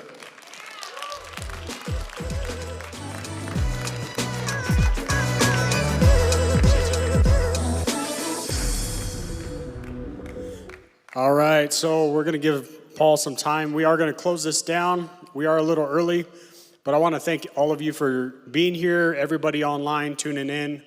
Forrie Smith is seeing things everywhere he's traveling. We're going to fill out the paperwork to see if we could get him a part of the documentary, but for him to share his platform, that's very gracious. We definitely appreciate you for that. He did want to take a photo, so photographer? My wife. But no, we definitely appreciate you, Forrie, sir. Great speech. Yes, I told these guys, I says, before I leave, we're going to get a picture with that American flag and that symbol up there, and I'm going to post that. And we've got to get everybody to think about saving the children. A lot of folks don't even realize what's happening. Oh, the principal in Capitan, New Mexico, when I found out about this initiative, I called her, and she did not have any idea what was going down. That's nuts. All right, so anybody want a picture with me? This is where it's going to be, right up here. All right, y'all, if you want to go ahead and come to the stage, if you would like to be in the picture, go ahead and come on up. And we'll let Ryan kind of do his thing and make it look all great. But yeah, come on up. Feel free to come up, take a picture with Forrie, and he's going to blast it on his platform. But again, like, you know, he's talking about our way of life being taken away from us, and that's what everybody has been stating as well. Our way of life is being violated. Our children, our future, are being not just, you know, molested in their conscience, their minds, but as you're in this fight, just know you're not alone. That's what this stage represents. So, Ryan, we'll probably give you a mic if you want to direct, or listen to the photographer right there. Yeah, everybody squeeze in. Go ahead and squeeze on in. Go ahead. Now, Ben, you got to be up closer to the Yeah, front because here in you're a second. shorter. We'll get this to the photographer here.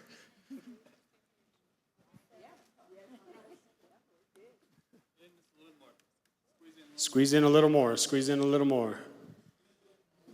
A little more, a little more. All right. Yeah, go ahead and squeeze in just a little more there, guys. Okay. Paul, you want to come up here? Yep. Oh, get on a knee.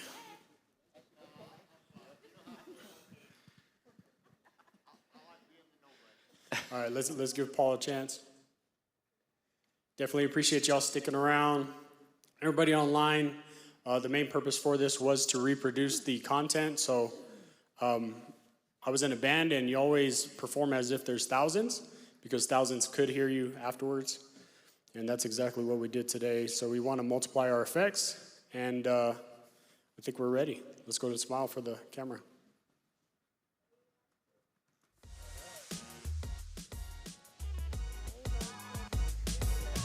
How's that, photographer? One second. Hold on. She's getting her lighting. Good? All right, one more time. Look at the camera. Look at the camera. Sorry, nobody was. Pay attention. Look at the camera. Let's look at the camera real quick. 1 second. Can you bring them this way? Hold on. They're having a conversation. 1 second. Hey, Forrie. One more time. One more picture, sorry. All